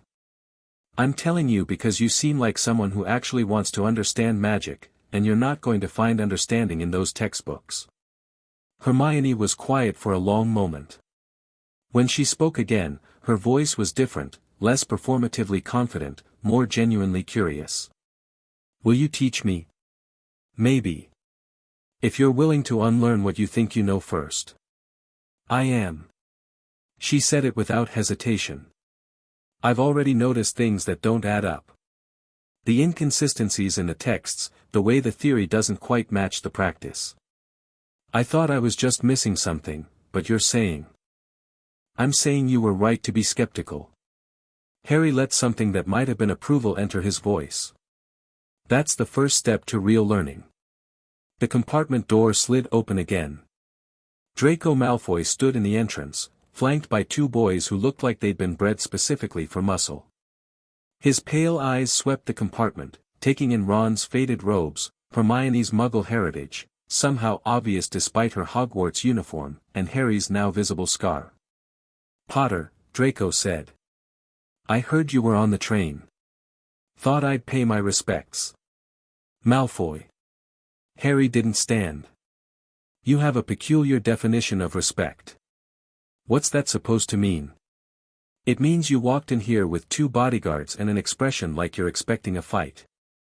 That's not respect. That's posturing. Draco's jaw tightened. I'm trying to be civil. Then try harder. Harry met his gaze evenly. You want something, Draco. You always want something. So let's skip the pretense. What is it? The compartment went very quiet. Draco glanced at his 2 companions, then back at Harry. Something shifted in his expression, calculation replacing instinctive hostility. My father says you're going to be important, Draco said finally. He says the people who align with you early will benefit. The people who don't. He shrugged. I'm not stupid, Potter. I know which side is going to win. Which side of what? The war that's coming. Draco lowered his voice. The Dark Lord isn't really gone. Everyone who was there knows it. He's going to come back, and when he does, people are going to have to choose. My father thinks you might be the key to beating him. Others think you might be the key to something else. His eyes were steady on Harry's. I want to know which it is. Harry considered the question. Considered the boy asking it. Draco Malfoy was a product of his upbringing, raised to believe in blood purity, in family legacy, in the natural superiority of those born to power. But he was also smart, ambitious, and apparently capable of thinking beyond his programming. Interesting. I'm not a key to anything, Harry said. I'm not a weapon, I'm not a savior, and I'm not a piece on anyone's chessboard. I'm going to do what I want, achieve what I want, and anyone who helps me will benefit. Anyone who stands in my way will regret it. He leaned back in his seat. That's not a side, Draco. That's a statement of intent. Draco was quiet for a long moment. Father was right about you, he said finally. You're not what anyone expected. No. I'm not. Then I'll keep that in mind. Draco nodded once, stiffly, like the gesture cost him something, and turned to leave. He paused at the door. For what it's worth, Potter. I hope you know what you're doing. Because if you don't, there are people who will be very happy to destroy you. Let them try. Draco left. His 2 companions followed like confused shadows. Ron let out a breath he'd apparently been holding. Bloody hell. Did you just threaten a Malfoy? I stated facts. He can interpret them however he wants. That was either incredibly brave or incredibly stupid, Hermione said, echoing what Harry had heard before. The Malfoys are connected to everyone important in the Ministry. The Malfoys are connected to everyone who thinks they're important, Harry corrected. There's a difference. Real power isn't about who you know. It's about what you can do. He stood and stretched, working out the tension that had accumulated during the conversation. Outside the window, the landscape had shifted from suburban sprawl to open countryside. They were getting closer. Hogwarts in a few hours, he said. You 2 should probably change into your robes. Aren't you going to change? Ron asked. I'm already wearing mine. Harry gestured at his black clothes. Just not the obvious parts. With a minor effort of will, he transmuted the black shirt and trousers into proper Hogwarts robes. No wand. No incantation. Just a casual demonstration of exactly how different he was from the wizards they'd grown up learning about. Ron's eyes nearly fell out of his head. Hermione looked like she was mentally rewriting everything she'd ever believed. That, she said slowly, is something I definitely need to learn. The rest of the journey passed in comparative quiet. Ron peppered Harry with questions about Quidditch, boring, famous wizards, mostly overrated, and what it was like to be the boy who lived, irritating. Hermione alternated between interrogating Harry about magical theory and scribbling notes in a journal she'd produced from somewhere. Harry answered some questions and deflected others. He wasn't ready to reveal everything, probably would never be ready, but giving them a glimpse of what he could do served his purposes. They'd talk. Others would hear. By the time he reached the Great Hall, his reputation would precede him. As the train began to slow, Hermione looked up from her notes with an expression that had shifted from curiosity to something more determined. "Harry," she said. "Earlier you said you'd maybe teach me if I was willing to unlearn what I think I know. Did you mean that?" "I don't say things I don't mean." "Then I want to take you up on it." She held his gaze steadily. "Whatever you know, however you learned it, I want to understand. I didn't come to Hogwarts to just follow a curriculum someone designed for me. I came to actually learn magic." Harry studied her. She was earnest, intelligent, and apparently willing to question authority, all useful traits. She was also Muggleborn, which meant the pureblood factions would dismiss her, which meant she had nothing to lose by aligning with him. "We'll see," he said.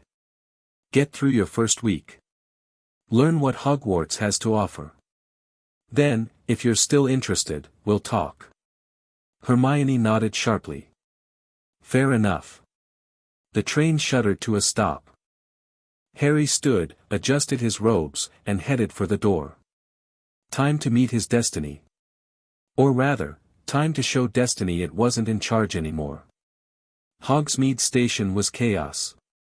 Hundreds of students pouring off the train, upper years heading for carriages pulled by invisible-to-most thestrals, first years being herded toward the lake by a giant of a man bellowing, "Furs years. Furs years over here." Hagrid.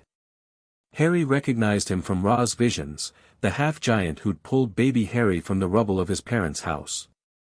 He was enormous, easily 8 feet tall, with a wild black beard and kind eyes that seemed perpetually damp. Harry Potter. Hagrid spotted him immediately, face splitting into a massive grin. "Well, I'll be, Yerry alive. After all these years, Yerry really," he seemed to realize he was making a scene and lowered his voice. "We'll talk later, we will. Got work to do now. Furs years, follow me." The journey across the lake was exactly as legendary as advertised. Black water, still as glass. Tiny boats that moved by magic. And rising from the darkness, illuminated by starlight and 1,000 windows, Hogwarts. The castle was ancient and impossible, towers reaching for the sky, walls that had stood for 1,000 years. Harry's magical senses expanded automatically, reading the structure, cataloging the wards and enchantments woven into every stone. Old. Not as old as Ra's palace, but old enough that the magic had seeped into the very foundation. Old enough that the castle itself had developed something like awareness. Hogwarts felt him probing and, pushed back. Not hostile, exactly. More curious. Like a very old cat examining a very interesting newcomer. Harry withdrew his senses politely. Impressed? He turned to find Daphne Greengrass beside him in the boat, her frozen eyes fixed on the castle. "It's older than I expected. The founders built on an existing site. There was a Roman magical academy here before, and before that, a druidic sanctuary." Daphne's voice was low enough that only Harry could hear. "The castle remembers all of it. Sometimes you can feel echoes. You can sense that. I can sense a lot of things." Those ice chip eyes met his. "Including the fact that you've been reading the castle's magic since we got close. That level of perception isn't normal for a first year. Normal is overrated. On that, we agree." The boats bumped against a stone dock. "See you at the sorting, Harry Potter." She was gone before he could respond, vanishing into the crowd of first years with the ease of someone who'd practiced being overlooked. Harry followed the flow of students up stone steps, through massive doors, into an entrance hall that could have held his entire childhood house, if he'd had one, with room to spare. A severe-looking witch in emerald robes was waiting for them. "Welcome to Hogwarts," she said. Her voice was crisp, controlled, and somehow conveyed that she'd witnessed generations of first years and was not impressed by any of them. "I am Professor McGonagall. In a moment, you will pass through these doors and join your classmates.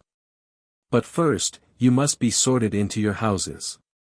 She launched into an explanation of the 4 houses that Harry already knew by heart. Gryffindor for the brave. Ravenclaw for the wise. Hufflepuff for the loyal. Slytherin for the ambitious. What she didn't say was more interesting. She didn't mention that the sorting had political implications. Didn't mention that house placement could determine career trajectories, marriage prospects, social standing. Didn't mention that the entire system was designed to divide 11-year-olds into tribes that would compete against each other for 7 formative years. Divide and conquer. The oldest trick in the book. Harry wondered if the founders had intended it that way, or if it had evolved over centuries of institutional momentum. "The sorting ceremony will begin momentarily," McGonagall concluded. "I suggest you all smarten yourselves up." She swept away through a side door.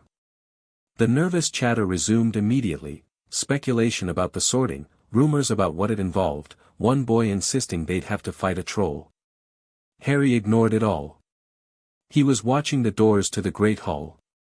Watching, and preparing himself for what came next. The Great Hall exceeded even the castle's promise.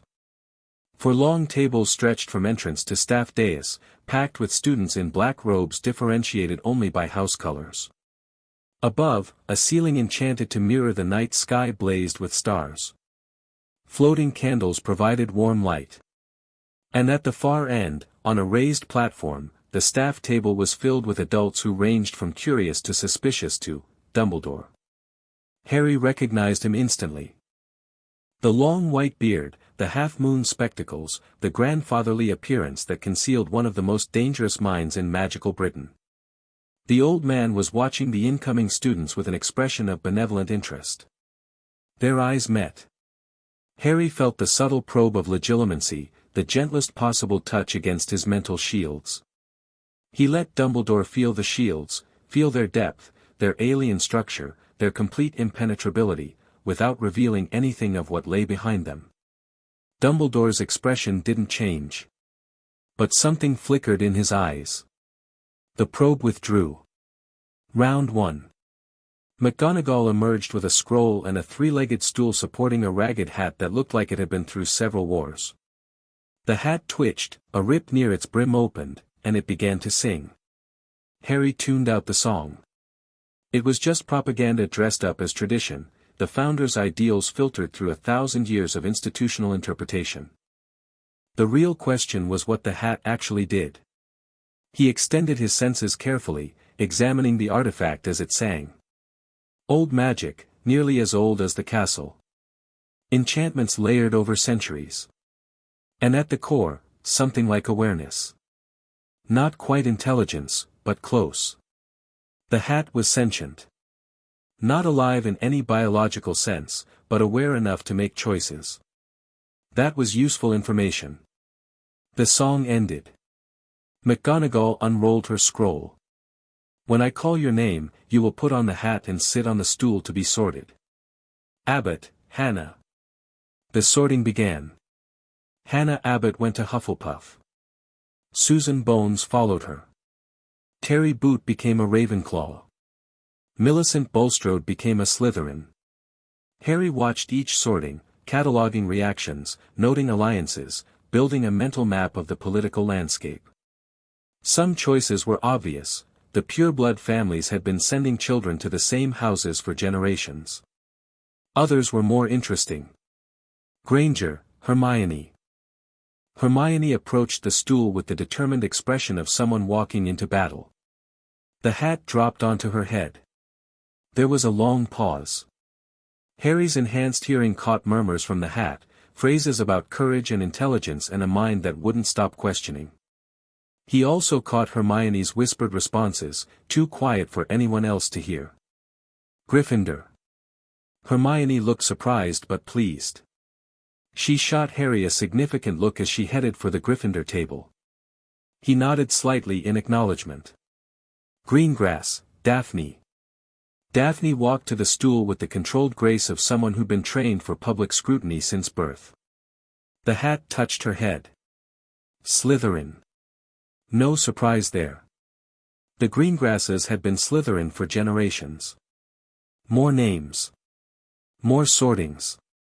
Neville Longbottom went to Gryffindor after a lengthy deliberation. Draco Malfoy was barely touched by the hat before being declared Slytherin. Potter, Harry. The great hall went silent. Every head turned. Every eye fixed on Harry as he walked toward the stool with unhurried steps. The whispers started immediately, "He's alive, he's real, look at the scar," but Harry ignored them all. He sat on the stool. McGonagall lowered the hat onto his head. Well, well, well, a voice said inside his mind. What do we have here? Hello, Harry thought back. I was wondering when we'd talk. You can hear me clearly. Most students only get impressions. The hat sounded intrigued. Your mind is unusual. Old. Far older than it should be. And the defenses. A mental whistle of appreciation. I've never seen anything like them. I've had unusual teachers. So I see. The hat paused, and Harry felt it rifling through the surface of his thoughts, not trying to breach his shields, just examining what he'd allowed to be visible. The question is where to put you. You have courage, the kind that comes from facing things that would break most people. You have intelligence, real understanding, not just memorized facts. You have loyalty to those you consider worthy. And you have ambition. Oh, do you have ambition? Then where? That depends on what you want to achieve. The hat's voice turned thoughtful. Gryffindor would make you a hero. The boy who lived, returned to claim his parents' legacy. Dumbledore would love it. The public would eat it up. I don't want to be a hero. No. You don't. Another pause. Ravenclaw would give you space to learn, to experiment, to explore. But you don't need that, do you? You already know more than most of the staff. Ravenclaw isn't about what you know. It's about wanting to know more. True. But still not quite right for you. The hat seemed to be enjoying itself. Hufflepuff. Loyalty, hard work, fair play. You value those things, in your way. But I'm not interested in being underestimated. Which leaves Slytherin. The hat's mental voice dropped into something almost conspiratorial. Ambition. Cunning. Fraternity among those who will do whatever it takes. And more than that, a house that's been waiting for someone like you. What do you mean? Slytherin has been stuck in a rut for decades. Ever since Riddle, yes, I know who he became, the house has been synonymous with dark wizardry. But that's not what Salazar intended. He valued potential, not cruelty. Determination, not evil. The house needs someone to remind it of that. You want me to reform Slytherin? I want to put you where you'll do the most good, or the most interesting. The hat laughed inside his head. And I think that's the same place.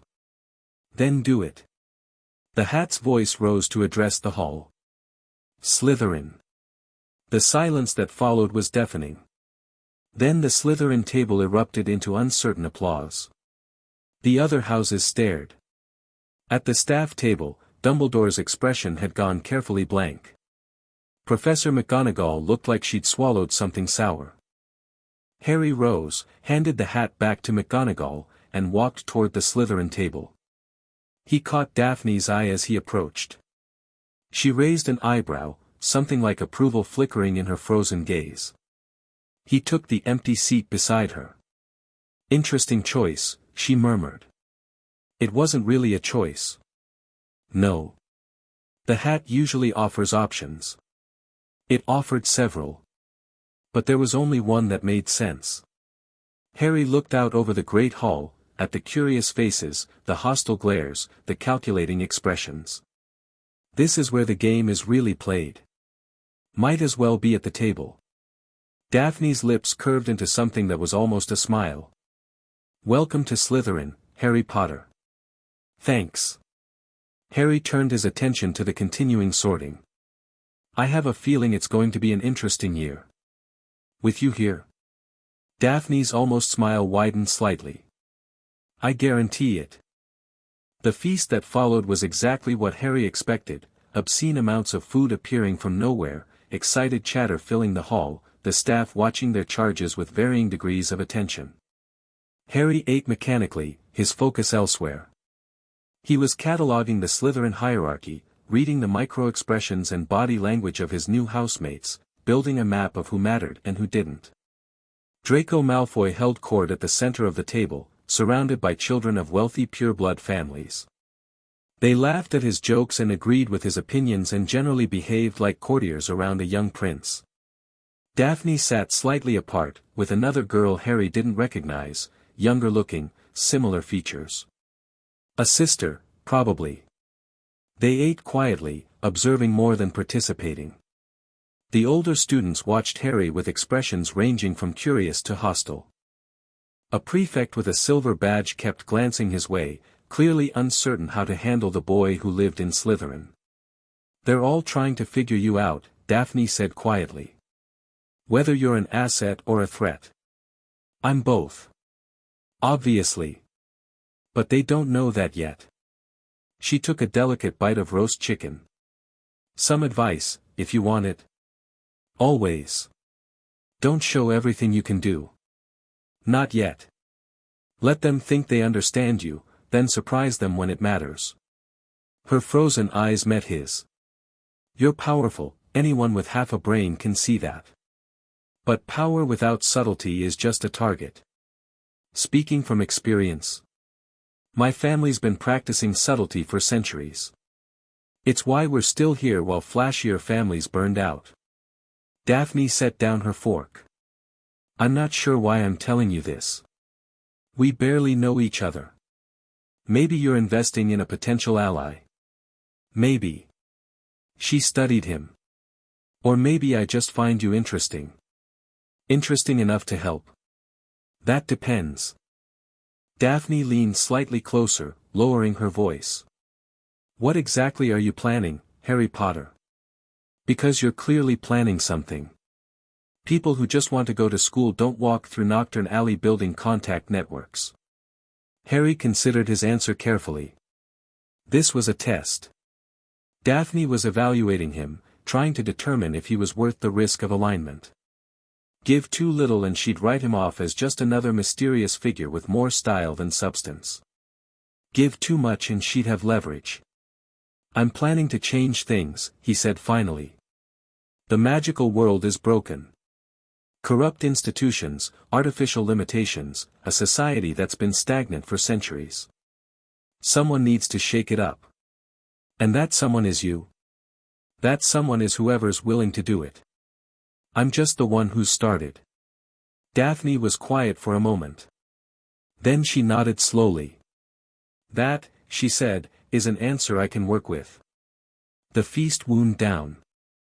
Dumbledore stood to make announcements. The third-floor corridor was forbidden, the Forbidden Forest was forbidden, various items were forbidden. Harry noted the third-floor detail for later investigation. Then the prefects led them toward the dungeons. The Slytherin common room was exactly as described in the books Harry had read, low ceilings, green-tinted light filtering through what might have been lake water, leather furniture arranged around a massive fireplace. It should have felt oppressive. Harry found it comfortable. First years. The silver-badged prefect from dinner gathered them near the entrance. I'm Marcus Flint, sixth-year prefect. Welcome to Slytherin. Here's what you need to know. What followed was a lecture on house rules, expectations, and the importance of presenting a united front. Slytherins didn't fight each other in public. Slytherins supported each other against other houses. Slytherins did not, under any circumstances, disgrace the house through public failure. Harry listened with half an ear. The rules made sense from a political perspective, they transformed the house into a faction rather than just a dormitory assignment. Useful for maintaining power. Less useful for anyone who wanted to think independently. Potter. Harry turned. Flint was looking at him with an expression that mixed uncertainty with calculation. Professor Snape wants to see you in his office. Now. Interesting. Harry hadn't expected the head of house to move this quickly. Lead the way. Severus Snape's office was as dungeon-like as his reputation suggested, dim lighting, jars of unpleasant specimens, the lingering smell of potions. The man himself was exactly as Ra's visions had shown him, greasy hair, hooked nose, eyes like black tunnels. He sat behind his desk, watching Harry enter with an expression of complete disdain. Sit, Snape said. Harry sat. Harry Potter. Snape drew the name out like it tasted bad. The boy who lived. Returned from the dead to grace us with his presence. Professor Snape. The man who loved my mother and hates me for having my father's face. The silence that followed was absolute. Snape's expression had frozen. His hand twitched toward his wand, then stopped. His eyes, those dark, unreadable eyes, had gone very, very still. What, Snape said softly, did you just say? I said you loved my mother. Lily Evans. You grew up together, didn't you? Best friends until Hogwarts sorted you into different houses. You joined the Death Eaters, she joined the Order, and you've been living with the regret ever since. Harry kept his voice even. You went to Dumbledore after you realized Voldemort was targeting her. You begged him to protect her. And when she died anyway, you swore to protect her son, even though looking at me reminds you of everything you lost. Snape's wand was out now, pointed at Harry's chest. His hand was shaking. How do you know this? I know a lot of things. Harry didn't flinch from the wand. I know you've been spying for Dumbledore since the First War. I know you let him think your loyalty is absolute when it's actually complicated. I know you've spent 10 years expecting me to be my father's son, arrogant and cruel, and now you don't know what to do because I'm clearly not what you expected. You're reading my mind. I'm not, actually. Your shields are excellent, better than most. Harry met Snape's gaze evenly. I'm just observant. And I've had access to information you wouldn't believe. A long pause. Snape's wand slowly lowered. Why are you telling me this? Because I don't want us to be enemies. Harry leaned forward slightly. You hated my father. I never knew my father. You loved my mother. I never knew my mother. We have that in common, in a strange way, we're both defined by relationships with people we lost. You're nothing like either of them. No. I'm not. Harry let a hint of power seep into his presence, just a touch, just enough for Snape to sense what he was dealing with. I'm something else entirely. And I think you know that. Snape studied him for a long moment. His expression was unreadable, but Harry could see the calculations happening behind those dark eyes. What do you want, Potter? I want to be left alone to pursue my own goals. I don't care about house points or petty rivalries or whatever game you and Dumbledore are playing with each other. I'm not going to be a hero or a weapon or a puppet. Harry stood. I'm also not going to be your emotional punching bag. If you want to hate me, hate me.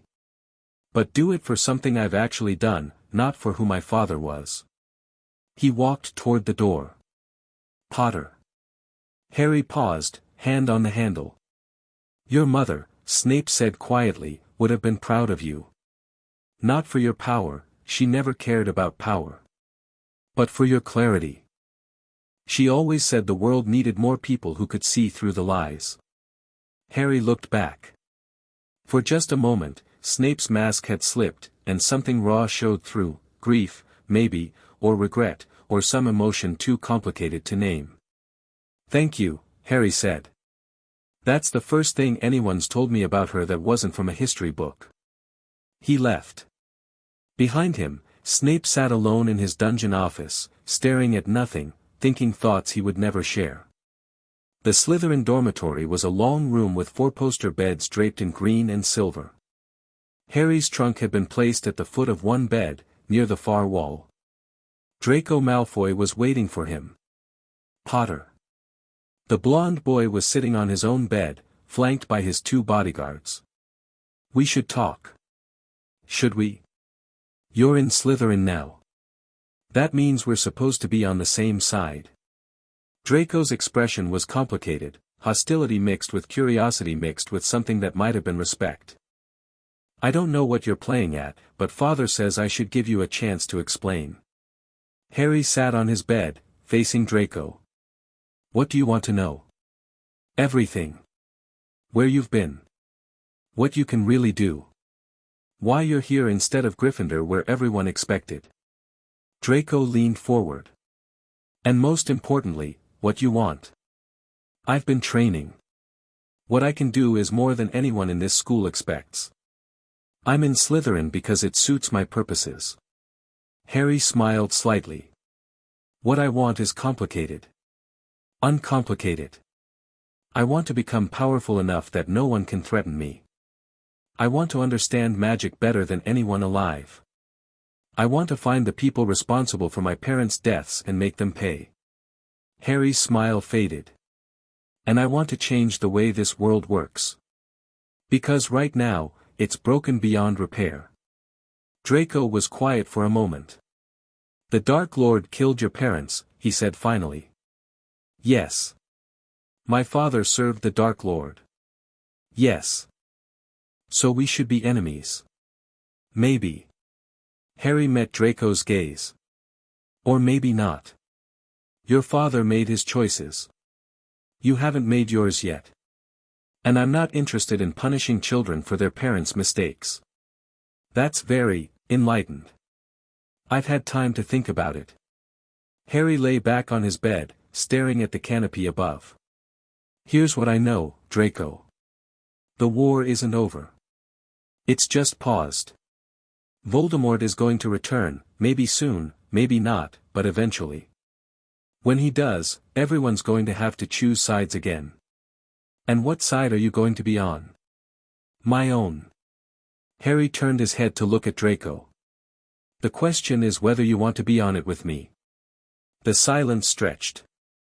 Then Draco laughed, a short, surprised sound. You're either completely mad or completely brilliant, he said. Probably both. Yeah. Draco shook his head slowly. Yeah, probably both. He stood, gesturing for his companions to follow. I need to think about this. We'll talk more later. Looking forward to it.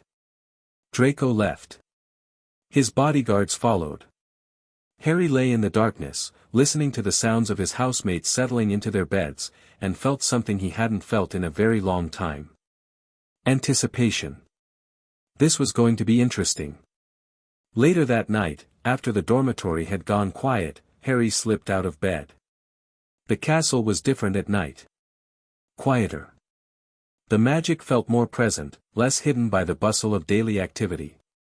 Harry moved through the shadows like he belonged there, his steps silent on the ancient stone. He climbed stairs and navigated corridors, following his magical senses toward the source of the wrongness he'd felt on the train. The third-floor corridor. Dumbledore had forbidden it. Which meant there was something here he wanted to protect. Harry stood in front of a locked door, examining the wards. Simple stuff, a basic locking charm, an alarm that would alert the headmaster to any intrusion.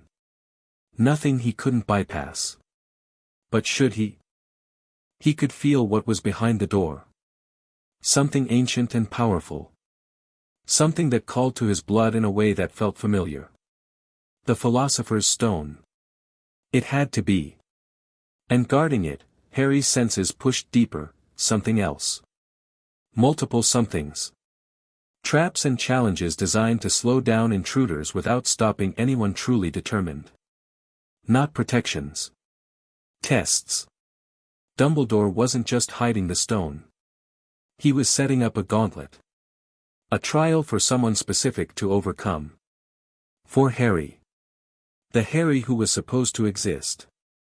The ignorant, desperate, easily manipulated boy who would stumble through these challenges and emerge heroic. Harry smiled in the darkness. "Nice try, old man," he murmured. "But I'm not playing your game." He turned and walked away, leaving the third-floor corridor undisturbed. Let Dumbledore think his plans were working. Let him believe the boy who lived was just another piece on his board. When the time came, Harry would show him exactly how wrong he was. But for now, sleep. Tomorrow would bring classes, confrontations, and the beginning of a very long game. Harry returned to the Slytherin dormitory, slipped back into bed, and fell asleep to dreams of burning suns and ancient power. His first day at Hogwarts was over. The real work was about to begin. Chapter 3, Sorting Shadows. Harry woke before dawn. Old habit. R.A. had never let him sleep past sunrise, something about the symbolic importance of greeting the sun, of being present for the moment when light conquered darkness. After centuries of conditioning, Harry's body simply refused to stay unconscious once the eastern horizon began to brighten. The Slytherin dormitory was still dark, the green-tinted light from the lake barely visible through the enchanted windows. His housemate slept on, oblivious. Harry dressed in silence and slipped out before anyone stirred. The castle was different in the early morning. Emptier. The portraits dozed in their frames. The suits of armor stood motionless. Even the ghosts seemed to be elsewhere, doing whatever ghosts did when no one was watching. Harry walked. He explored corridors he'd only seen in Ra's visions, checked his mental maps against reality, noted the places where the castle's magic felt strongest. The room of requirement was exactly where he expected it, hidden behind a blank stretch of wall on the 7th floor, waiting for someone who knew how to ask properly. He didn't enter. Not yet. That was a resource to be used carefully, not squandered on curiosity. Instead, he climbed to the astronomy tower, the highest point in the castle, and watched the sun rise over the Scottish Highlands. The solar energy hit him like a drug. Harry breathed deep, feeling the light soak into his skin, replenishing reserves he hadn't realized were depleted. The mortal world was dimmer than the Duat, its sun weaker, but it was still the sun. Still his source of power. He stayed until the first students began appearing in the corridors below. Then he descended, ready to face his first day of classes. Breakfast in the Great Hall was chaos. Students poured in from all directions, filling the 4 long tables with noise and motion. Owls swooped overhead delivering mail. The staff table slowly populated with professors in various states of morning alertness. Harry took a seat at the Slytherin table, choosing a spot that gave him good sightlines to both the entrance and the staff dais. Daphne appeared a few minutes later, sliding into the seat across from him with the ease of someone claiming territory. "You weren't in the dormitory this morning," she said. "I like to walk." "At 5 in the morning?" "I like early walks." Daphne's expression suggested she didn't believe him but wasn't going to push. First day of classes. Transfiguration with McGonagall, then potions with Snape. Should be interesting. Interesting how? McGonagall hates Slytherins. She tries to be fair, but the bias shows. And Snape. Daphne paused, selecting a piece of toast. Snape is complicated. He favors our house, but he's also brutal about standards. Do well and he ignores you. Do poorly and he makes examples. Good to know. The Morning Post arrived in a flurry of wings. Harry watched the owls descend, sorting through the chaos to identify patterns. Most of the mail went to older students, letters from home, newspapers, packages. The first years got less, though a few received encouraging notes from parents. No one sent anything to Harry. He hadn't expected them to. The people who should have been writing to him were either dead, imprisoned, or unaware he was alive. Dumbledore might have sent something, a friendly overture, an invitation to chat, but apparently even he was waiting to see how things developed. Fine. Harry preferred to make the first move anyway. Transfiguration was held in a classroom on the first floor, furnished with desks arranged in neat rows and a large teacher's desk at the front. When Harry arrived, most seats were already taken. He found a spot near the back, where he could observe without being observed. Daphne took the seat beside him. Mind? Not at all. The other Slytherins arranged themselves in loose clusters, Draco and his court near the front, the quieter students scattered throughout. The Gryffindors occupied the other half of the room, a sea of red and gold ties punctuated by Hermione's bushy hair in the front row. Professor McGonagall entered precisely on time. Transfiguration is some of the most complex and dangerous magic you will learn at Hogwarts, she announced without preamble. Anyone messing around in my class will leave and not come back. You have been warned. She transformed her desk into a pig and back again. The class applauded. Harry noted the technique, the way she shaped her will around the desk's essence, the precise application of power that made the transformation clean and reversible. Basic stuff. Impressive for wand work, but basic. Today we begin with the fundamentals, McGonagall continued. You will each be given a match and asked to turn it into a needle. This exercise teaches the core principles of transfiguration, visualization, intent, and the application of magical force. Matches were distributed. Wands were drawn. The room filled with the sounds of incantations and frustrated muttering. Harry looked at his match. He could turn it into a needle with a thought. Could turn it into anything, a sword, a snake, a small sun. But that would draw attention he didn't want yet. Instead, he drew his wand and performed the exercise the way a talented first-year might. Proper incantation. Proper wand movement. A slight struggle before the match began to change. His needle was perfect, pointed, silver, gleaming. But not suspiciously perfect. Not beyond what a gifted student might achieve. McGonagall examined it with raised eyebrows. Excellent work, Mr. Potter. 5 points to Slytherin. The word seemed to pain her slightly. Beside him, Daphne's match was halfway transformed, metal but still wooden at one end. She frowned at it. You're thinking too much, Harry murmured. What? Transfiguration isn't about forcing change. It's about understanding what the object could become and letting it. He kept his voice low enough that only she could hear. Your magic is fighting the match because you're treating it like an enemy. Treat it like a partner. Daphne shot him a skeptical look, but she tried again. This time, her needle emerged complete. Better, Harry said. That shouldn't work. The textbook says, the textbook is wrong about a lot of things. McGonagall called the class to order for a lecture on transfiguration theory. Harry listened with half an ear, noting the places where her explanation simplified to the point of inaccuracy. Hermione's hand shot up repeatedly, answering questions with textbook precision. McGonagall awarded Gryffindor points with obvious pleasure. The Slytherins grumbled. Harry didn't care about points. He was watching Hermione, the way she engaged with the material, the questions she asked when answers didn't satisfy her. She was smart, genuinely smart, and more importantly, she was curious. That could be useful. Potions was in the dungeons, in a cold classroom that smelled of chemicals and old magic. Snape swept in like a dark wind, robes billowing, and immediately began a roll call that was really an excuse to comment on various students. He paused at Harry's name. Ah yes. Harry Potter. Our new celebrity. The Slytherins didn't laugh, they'd learned last night that Harry wasn't to be mocked lightly.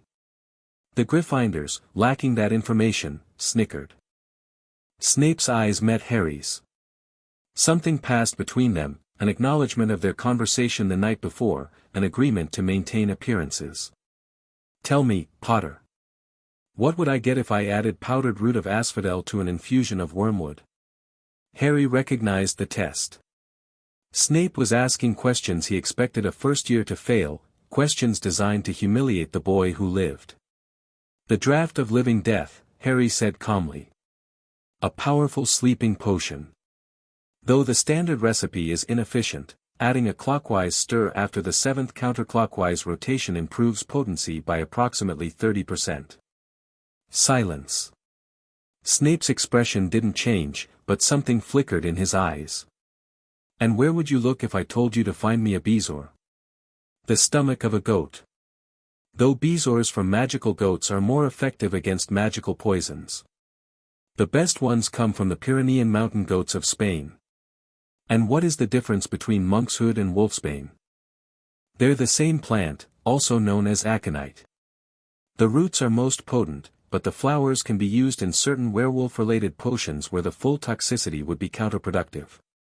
More silence. The class was staring at Harry like he'd grown a second head. It seems, Snape said slowly, that fame has not entirely gone to your head. 10 points to Slytherin. He turned to the class at large. Well? Why aren't you writing this down? The lesson proceeded. Harry followed instructions precisely, producing a cure for boils that was exactly as good as it should be, no better, no worse. Snape inspected it without comment, which from him was apparently high praise. At the end of class, as students filed out, Snape's voice cut through the noise. Potter. Stay. Harry remained while his classmates left. Daphne shot him a questioning look, he shook his head slightly. She went. The door closed. Snape cast a privacy ward. Where did you learn to brew? Snape demanded. I told you. I've been training. That wasn't training. That was mastery. Snape's eyes were intent. You knew about the clockwise stir. That's not in any published text. I discovered it myself, and I've never shared it. Harry considered lying. Decided against it. I didn't learn it from you. I learned it from studying the underlying principles of potion making. He met Snape's gaze. When you understand why the counterclockwise stirs work, the improvement becomes obvious. And you understand why? I understand a lot of things. Snape was quiet for a long moment. I taught your mother, he said finally. She had a gift for potions. An instinct for the art that couldn't be taught. His voice softened almost imperceptibly. You have the same gift. Perhaps more. Thank you. It wasn't a compliment. It was an observation. Snape's mask was back in place. You may go. Harry left, feeling Snape's eyes on his back all the way to the door. The rest of the first week established a pattern. Harry excelled in every class, not dramatically, not suspiciously, but consistently. He answered questions with just enough knowledge to impress without alarming. He performed practicals with just enough skill to stand out without being inexplicable. The teachers noticed. McGonagall's bias softened slightly when Harry demonstrated genuine understanding of transfiguration theory. Flitwick, the tiny charms professor, was delighted by Harry's control. Even Professor Sprout, the herbology teacher, commented on his unusual familiarity with magical plants. The students noticed too. Within days, Harry had acquired a reputation. The boy who lived wasn't just famous, he was actually skilled. The Slytherins, initially uncertain about having the Wizarding World's poster child in their house, began treating him with cautious respect. The Gryffindors didn't know what to make of him. The Ravenclaws were intrigued. The Hufflepuffs were reserving judgment. Dumbledore watched from a distance. Harry felt the old man's attention constantly, a subtle presence at the edge of his awareness, observing, analyzing, trying to understand. Dumbledore didn't approach, didn't summon Harry to his office, didn't make any overt moves. He was waiting. Fine. Harry could wait too. Friday evening found Harry in an unused classroom on the 4th floor, one he'd identified during his early morning explorations. The room was dusty and forgotten, its furniture covered in sheets, its windows grimy with decades of neglect. Perfect. He'd told Daphne to meet him here at 7. She arrived precisely on time, her frozen eyes sweeping the room before settling on Harry. Interesting choice of venue. Private. Unwarded. Not on any patrol routes. Harry gestured at a pair of chairs he'd uncovered and cleaned. Sit. She sat, arranging her robes with unconscious grace. You said you wanted to talk about something specific. I did. Harry took the other chair. I want to make you an offer. I'm listening. You said you wanted more than your family's safe, profitable, boring neutrality. You said you were tired of being a piece on someone else's board. Harry leaned forward. I'm building something. A faction, though that's not quite the right word. A group of people who are loyal to each other rather than to institutions or bloodlines or political convenience. And you want me to join? I want you to consider it. Harry held her gaze. You're smart. You're connected. You see things others miss. Those are valuable traits. But more than that, I think you understand something most people don't. Which is that the game everyone's playing is rigged. The purebloods, the Ministry, Dumbledore, even Voldemort, they're all operating within a system that benefits them. Anyone who wants real change has to step outside that system entirely. Daphne was quiet for a moment. That's dangerous thinking, she said finally. The people who control the system don't take kindly to threats. I know. And you're willing to become a threat anyway? I already am one. The question is whether I'm a threat alone or a threat with allies. Harry smiled slightly. I'm not asking you to swear allegiance or sign a contract in blood. I'm asking you to consider working together. Sharing information. Watching each other's backs. And eventually, when the time is right, helping me change things. What things specifically? Everything that's broken. The blood purity nonsense. The Ministry's corruption. The way magic is taught and controlled and limited. The casual cruelty that everyone accepts because it's always been that way. Harry's voice hardened. My parents died because of how broken this world is. Sirius Black is rotting in prison because of it. Good people suffer while the powerful protect their privileges. I'm going to fix it. Or die trying. I don't intend to die. Daphne studied him with those ice-chip eyes. You really believe you can do this? I know I can. Because of your training. The mysterious power you won't explain. Because of that. And because I'm not going to play by their rules. Harry stood, walking to the grimy window, looking out at the darkening grounds. The people who run this world think they're untouchable. They think the game will go on forever, with them on top. They're wrong. Someone just has to be willing to flip the board. And you're that someone. I'm the one who's starting. Others will join. He turned back to face her. Will you? The silence stretched. Then Daphne smiled, a real smile, the first Harry had seen from her. You know what I find most interesting about you, Harry Potter? She stood, walking toward him. It's not your power or your mystery or your grand plans. It's that you actually mean it. You're not posturing or playing politics. You genuinely believe you can change the world. Is that good or bad? I haven't decided yet.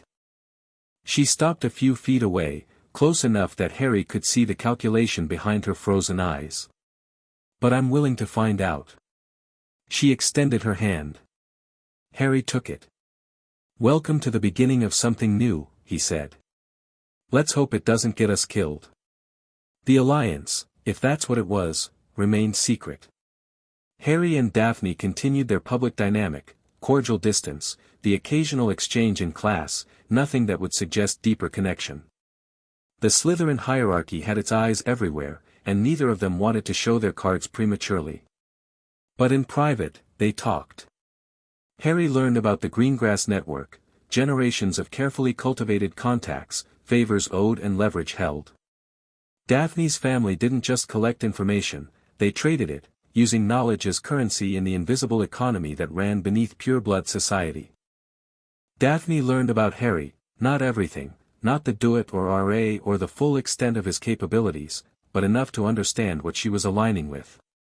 He told her about Dumbledore's manipulations, about Sirius Black's unjust imprisonment, about the Philosopher's Stone hidden somewhere in the castle. "You're sure it's here?" she asked during one late-night meeting. "I can feel it. Something ancient and powerful, hidden behind layers of protections." Harry frowned. "But that's not the interesting part. The interesting part is why it's here. Because Dumbledore is protecting it. Because Dumbledore wants someone to get to it." Harry explained his analysis of the third-floor corridor, the forbidden label that was really an invitation, the protections that were really tests. "He's running some kind of trial. Probably expecting me to stumble into it at the end of the year, prove myself worthy, emerge as a hero. That's elaborate. Dumbledore doesn't do simple. Everything is a chess move, every action part of some larger plan." Harry's expression darkened. "He spent 10 years preparing for my arrival. Building a narrative, arranging pieces, setting up the board just so. And now I'm not playing along, and he's trying to figure out what to do about it." "What are you going to do about it?" "Nothing. Yet." Harry smiled grimly. "Let him wonder. Let him plan. When I move, it'll be on my terms, not his." 3 weeks into term, something changed. Harry felt it during Defense Against the Dark Arts, a class taught by a nervous, stuttering professor named Quirrell who wore a ridiculous purple turban and smelled faintly of garlic. Except Quirrell wasn't just nervous and stuttering. There was something else there. Something that pressed against Harry's magical senses like oily smoke. Voldemort. Harry had known, of course. Ra's visions had shown him the truth. Quirrell wasn't just a Death Eater, he was a vessel. The Dark Lord, too weak to maintain his own form, had attached himself to the professor's body like a parasite. But knowing something intellectually and feeling it directly were different things. The first time Harry's scar prickled in Quirrell's presence, he understood viscerally what he was dealing with. "You felt it," Daphne murmured after class. "How do you know?" "Your expression changed. Just for a moment." She fell into step beside him as they walked to lunch. "What was it?" "Later." They talked that evening in their usual classroom. Harry explained what he'd sensed, the dark presence hiding behind Quirrell's stuttering mask, the connection between his scar and the fragment of Voldemort's soul. "He's here for the stone," Harry said. "The Philosopher's Stone can create the elixir of life. With that, Voldemort could restore himself to a proper body. And Dumbledore brought the stone here knowing Voldemort would come for it. Probably. Like I said, everything's a chess move." Harry paced the dusty room. "The question is what to do about it. The obvious answer is tell someone. Dumbledore, McGonagall, the Ministry. And what would they do? Arrest Quirrell based on the word of an 11-year-old? Dumbledore already knows, he has to know, and he's letting it play out. The Ministry would bungle any investigation so badly that Voldemort would escape clean." Harry shook his head. "No. If this is going to be handled, I have to handle it myself." "Alone?" "Not necessarily." Daphne's eyes narrowed. "You want my help. I want your advice. And maybe your family's resources." Harry stopped pacing, facing her. "Your network has contacts everywhere. Do they know anything about soul magic? Horcruxes? Ways to destroy something like Voldemort permanently? Horcruxes?" Daphne went pale. "Harry, that's the darkest magic there is. Splitting your soul to become immortal. If he's made Horcruxes. He has. Multiple ones." Harry touched his scar. I think this might be one of them. Or connected to one. That's why I can feel him. How do you know about? Daphne stopped herself. Your training. The mysterious source you won't explain. Yes. She was quiet for a long moment, processing. If you're right, she said slowly, then killing Voldemort, even destroying this body he's wearing, won't matter. He'll just come back. Unless we destroy the Horcruxes first. And you know where they are. I know where some of them might be. The rest. Harry shrugged. Research. Investigation. The kind of thing your family's network might be able to help with. Daphne laughed, a sharp, slightly hysterical sound. You're asking me to help you hunt pieces of the darkest wizard in history's soul. On a hunch. On more than a hunch. But yes. This is insane. Probably. It could get us both killed. Almost certainly, if we do it wrong. Daphne stared at him. Harry met her gaze steadily, letting her see the certainty behind his calm. Fine, she said finally. I'll reach out to my contacts. Carefully. Discreetly. I'll see what I can find out about soul magic and Horcruxes and anything else that might be relevant. Thank you.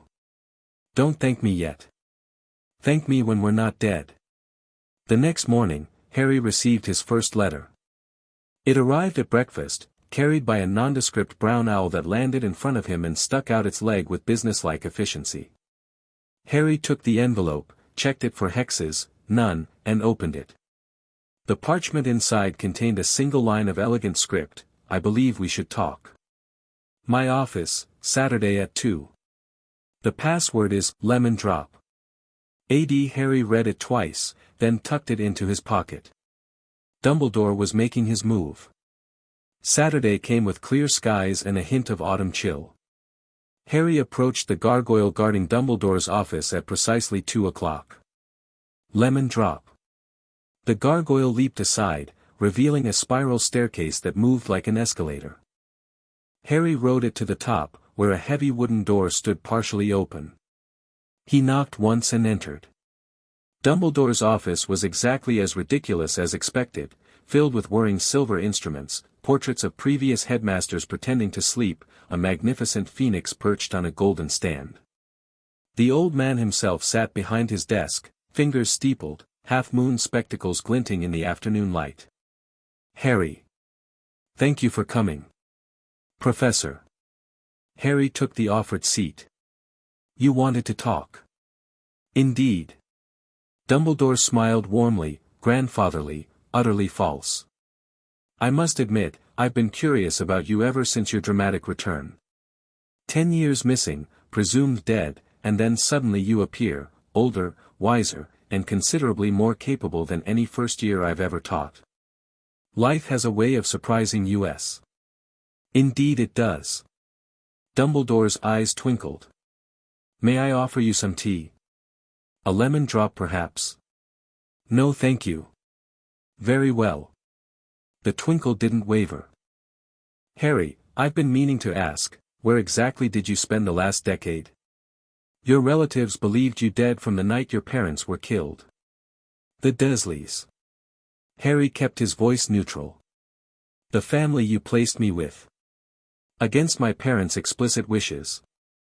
For just a moment, something flickered behind Dumbledore's benevolent mask. You know about that. I know about a lot of things. Harry leaned back in his chair, projecting casual confidence he didn't quite feel. I know you overrode my parents' will. I know you blocked every attempt to give Sirius Black a trial.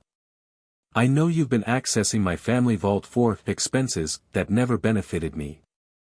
And I know you've been planning my return for years, expecting me to be grateful and malleable and easy to control. The office was very quiet. Dumbledore's expression hadn't changed, but something in his posture had shifted. He was no longer looking at Harry like a wayward child, he was looking at him like an unexpected problem. You've been busy, Dumbledore said finally. I've had time. So I see. The old man studied him for a long moment. You're not what I expected, Harry. I admit that freely.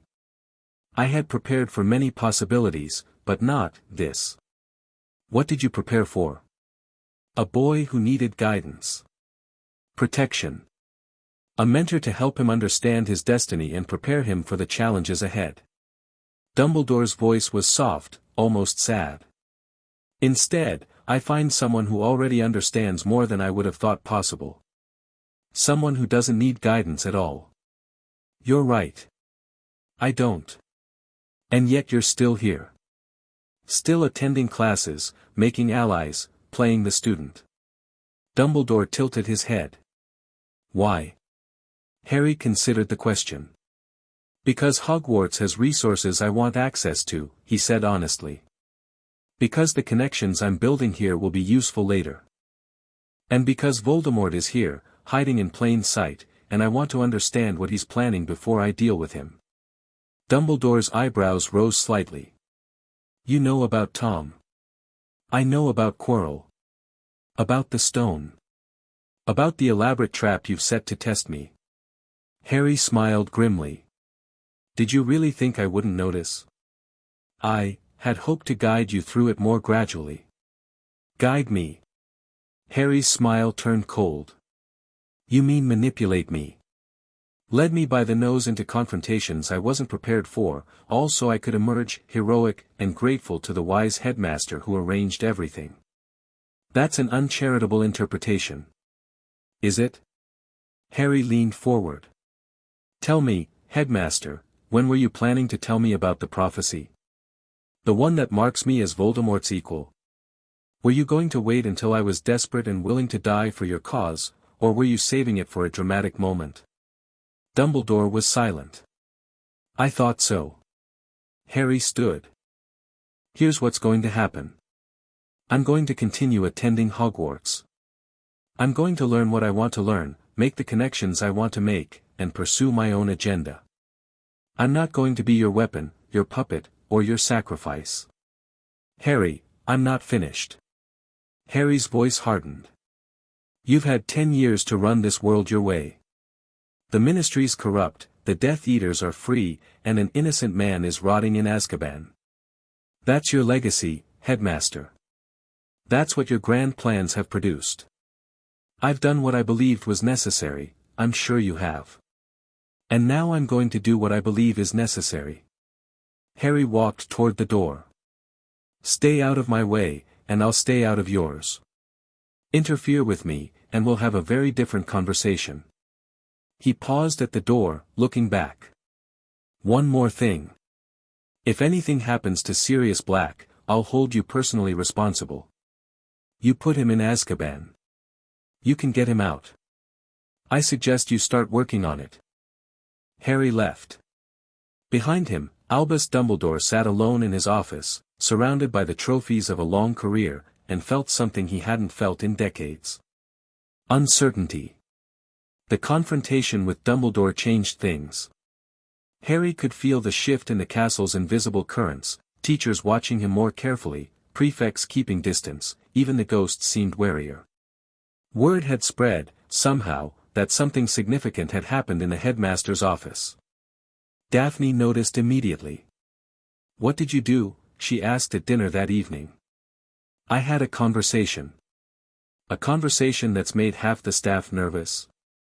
Apparently. Daphne studied him with those frozen eyes. You're playing a dangerous game. I know. Dumbledore doesn't take challenges lightly.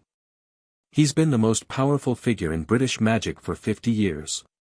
People who oppose him tend to disappear. Not physically, he's too subtle for that. But their reputations get ruined, their careers stall, their allies drift away. I'm not a typical opponent. No. You're not. Daphne lowered her voice further. But that might make things worse. If he decides you're a genuine threat, not just an inconvenient obstacle, he might take more drastic action. Harry considered this. Then I need to accelerate my timeline, he said. Build allies faster. Establish facts on the ground that he can't easily undo. He met Daphne's eyes. I need more people. Anyone specific in mind? A few. Harry glanced across the great hall to where Hermione Granger sat at the Gryffindor table, eating alone and reading a book. Starting with her. Harry approached Hermione after dinner, catching her in a corridor near the library. Granger. A moment. Hermione looked up from her book with surprise. Potter? What do you want? I promised you a conversation. About magic, real magic, not the simplified version they teach here. Harry gestured toward the library. Are you interested? Her eyes lit up. Of course I'm interested. Lead the way. They found a quiet corner of the library, far from other students. Harry cast a subtle privacy ward, wandless, silent, and watched Hermione's eyes widen as she felt it settle into place. How did you? No wand, no incantation, that's the first lesson. Harry sat down across from her. Magic doesn't require wands or words. Those are training aids. Crutches. The real power comes from understanding what magic actually is. And what is it? Communication. Harry raised his hand, letting a small flame dance across his fingers. When you cast a spell, you're not commanding the universe to do something. You're requesting it. Negotiating. The incantation focuses your intent. The wand movement channels your power. But the actual magic happens when your will and the universe agree on what should change. Hermione stared at the flame. That's not in any of the textbooks. I know. That's the problem. Harry extinguished the flame. British magical education is designed to produce compliant, moderately capable wizards who don't ask too many questions. Real understanding of magic is reserved for old families, private tutors, or people who leave the country. That's awful. That's keeping people ignorant on purpose. Yes. Hermione's expression shifted from fascination to outrage. Why would they do that? Control. Power. Fear. Harry shrugged. The same reasons any institution limits knowledge. An educated populace is harder to manipulate than an ignorant one. Then we have to change it. Harry smiled. That's exactly what I was hoping you'd say. They talked for hours. Harry explained the basics of magical theory, real theory, not the watered-down version in their textbooks. He showed her exercises for developing wandless capability, techniques for strengthening magical perception, frameworks for understanding how different traditions approached the same fundamental forces. Hermione absorbed it like a sponge, asking questions that showed genuine comprehension, pushing back on explanations that didn't satisfy her. She was brilliant, not just intelligent, but curious and driven and willing to work. By the time the library closed, Harry had found his second ally. This is incredible, Hermione said as they walked back toward their separate common rooms. Everything I thought I knew, it's not wrong exactly, but it's so incomplete. Like I was trying to understand mathematics with only addition and they were hiding multiplication. That's a good analogy. How do you know all this? You said you'd been training, but training where? Training with whom? Harry considered how much to reveal. I found a teacher, he said finally. Someone very old, very powerful, and very willing to share knowledge that British wizards have forgotten. Where and who? I'll tell you eventually. When I'm ready. Hermione nodded slowly. Fair enough.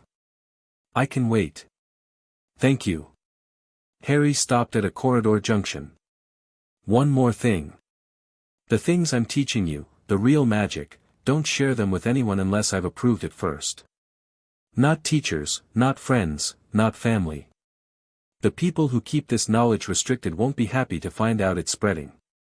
I understand. Hermione's expression was serious. I won't let you down. I believe you. Harry watched her walk toward Gryffindor Tower, already planning the next lesson. 3 allies now. Daphne for information and political connections.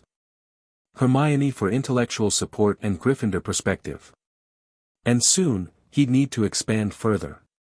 But first, Quirrell. The confrontation came sooner than Harry expected. It was late October, nearly 2 months into term. Harry was returning from one of his early morning walks when he felt it, that oily, corrupted presence, stronger than usual, closer than it should be. Quirrell was waiting for him in an empty corridor. P.P. Potter. The stuttering mask was firmly in place. Out early, I see. Professor. Harry kept his voice level. Can I help you? I think perhaps you can. Quirrell's expression shifted, the nervous facade cracking slightly. I've been watching you, Potter.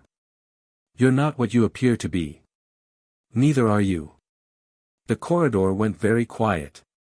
Quirrell's stutter vanished completely. Clever boy. How long have you known? Since the first class. Harry let his own mask slip, let his power rise to the surface just enough for Quirrell to sense. The Dark Lord's presence isn't subtle, once you know what to look for. And yet you've said nothing. Done nothing. Quirrell tilted his head. Why? I'm curious. What does he want with the stone? To restore his body? To achieve immortality? Both. Neither. A different voice now, higher, colder, coming from somewhere that shouldn't produce sound. Let me speak to him. Quirrell turned, showing Harry the back of his head. The turban was unwrapped, revealing a face pressed into Quirrell's skull. Red eyes. No nose. Pale, waxy skin that shouldn't exist. Voldemort. Harry Potter, the face said. The boy who lived. Come to die. Harry felt his scar blaze with pain. He ignored it. Tom Riddle, he said calmly. The half-blood pretender. Come to beg for scraps of immortality. Voldemort's eyes widened slightly. You know my true name. I know a lot of things. Harry let his power shine brighter, solar energy gathering in his hands like captured sunlight.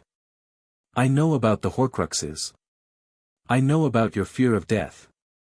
I know that this, he gestured at Quirrell's possessed body, is the desperate scramble of a broken soul trying to avoid oblivion. You know nothing. But there was uncertainty in Voldemort's voice. You are a child. I was a child. Before I died. Before I was reborn in fire and taught by something older than your pathetic ambitions. Harry smiled, and it wasn't a nice smile. You're the one who knows nothing, Tom. You've been playing with forces you don't understand, breaking your soul into pieces without comprehending what that costs. You think you're immortal. You're less than a ghost. A fragment of a fragment, desperately clinging to existence. Voldemort's face contorted with rage. Kill him. Quirrell spun, wand raised, curse on his lips. Harry was faster. He didn't use a wand. Didn't need one. Solar fire erupted from his palm, blazing gold and white, striking Quirrell's wand arm before the curse could form. The man screamed, his flesh blistering and smoking where the light touched it. Interesting, Harry observed. Your borrowed body can't tolerate my power. The corruption in your soul must make you vulnerable to purifying magic. Quirrell collapsed, writhing. Voldemort's face was screaming something, commands, curses, threats, but the sounds were becoming distorted as the body he possessed began to fail. Don't worry, Harry said, walking closer. I'm not going to kill you. Not yet. You're more useful alive, leading me to your other soul anchors. He crouched beside the shuddering form. But I want you to remember this moment, Tom. Remember what it felt like to burn. Because next time, I won't stop. Black smoke erupted from Quirrell's mouth, Voldemort's spirit, fleeing the dying body. Harry let it go. Chasing it now would accomplish nothing, and he'd learned what he needed to learn. Voldemort could be hurt. Could be driven back. And given time, could be destroyed completely. Harry checked Quirrell's pulse. Weak but present. The man would live, though he'd need serious medical attention. He stood and walked away, leaving the unconscious professor in the corridor. Someone would find him eventually. And when they did, Harry would be far away, his involvement impossible to prove. The game was getting interesting. News of Quirrell's mysterious illness spread through the school by noon. Official story: the professor had collapsed during an early morning walk, suffering from magical exhaustion brought on by overwork. He was being treated in St. Mungo's. A replacement defense teacher would be arranged. Unofficial speculation ranged from curse accidents to dark magic backfire to assassination attempts. The Slytherins, who'd never liked Quirrell anyway, seemed almost disappointed he hadn't died. Harry sat at lunch, eating calmly, listening to the rumors swirl around him. Daphne slid into the seat beside him. "Was that you?" "Was what me?" "The professor." "The mysterious illness." Her voice was barely above a whisper. "You confronted him." "I had a conversation." "A conversation that put him in St. Mungo's." "He was rude." "I was corrective." Daphne stared at him for a long moment. Then she laughed, a genuine laugh, surprised and slightly wild. "You really are something else, Harry Potter." "So I've been told." That evening, Harry sat in the unused classroom with Daphne and Hermione, his first joint meeting, the beginning of something that might eventually become more. Voldemort was possessing Professor Quirrell, he explained. Using him to try to steal the Philosopher's Stone. "I confronted him this morning." "He fled." Hermione looked like she might faint. "You know who was here?" "In the school?" "Yes." "And you fought him?" "Briefly." "He wasn't at full power, his spirit was barely anchored to Quirrell's body." "I drove him out." "That's..." Hermione trailed off, searching for words. "That's insane. You fought the darkest wizard in history and you're just sitting here calmly discussing it." "He's not the darkest wizard in history. He's a very dangerous, very damaged individual who's made himself harder to kill through soul magic. But he's not unbeatable." Harry leaned forward. "That's what I need you both to understand. Everyone treats Voldemort like a force of nature, like death incarnate. He's not. He's a man who made himself into a monster, and monsters can be killed." "But the Horcruxes," Daphne said. "You said he has multiple soul anchors." As long as those exist, he can regenerate." "Yes. Which is why destroying them is my priority." Harry looked between his two allies. "I need your help. Daphne, your family's network, I need information on possible Horcrux locations. Objects connected to the Founders, places significant to Riddle's past, anything that might be a target." "I'll start asking questions," Daphne said. "Carefully. Hermione, I need research. Everything you can find on soul magic, magical artifacts, the history of Hogwarts and the Founders. The library here is limited, but it's a starting point. I'll find what I can." Hermione's expression had shifted from shock to determination. "If there's information out there, I'll track it down." "Good." Harry stood. "This isn't going to be quick or easy. Voldemort's had decades to hide his Horcruxes, and he's paranoid. But he's not invincible, and he's not as clever as he thinks he is." "How do you know?" Daphne asked. "Because clever people don't split their souls. They find other paths to what they want." Harry smiled grimly. Tom Riddle was desperate, damaged, and afraid. That's not the foundation for lasting power. That's the foundation for destruction. The meeting ended with assignments and agreements. Harry watched his allies leave, feeling the first stirrings of something that might eventually become hope. 3 people wasn't an army. But it was a start. And starts were how everything began. Late that night, Harry sat alone in the Slytherin common room, staring into the fire. The green-tinted light from the lake cast strange shadows across the stone walls. The fire crackled softly, providing warmth against the dungeon chill. Somewhere above, the castle slept. Harry thought about R.A. About the Do-It. About centuries of training, of pain, of transformation. He hadn't asked for any of this. Hadn't chosen to die as a baby, to be remade by a sun god, to return to a world that expected him to be something he wasn't. But here he was, surrounded by challenges and enemies and impossible expectations. And for the first time in a very long time, he was looking forward to it. The door to the dormitory opened. Draco Malfoy emerged, apparently unable to sleep. He stopped when he saw Harry Potter. Malfoy.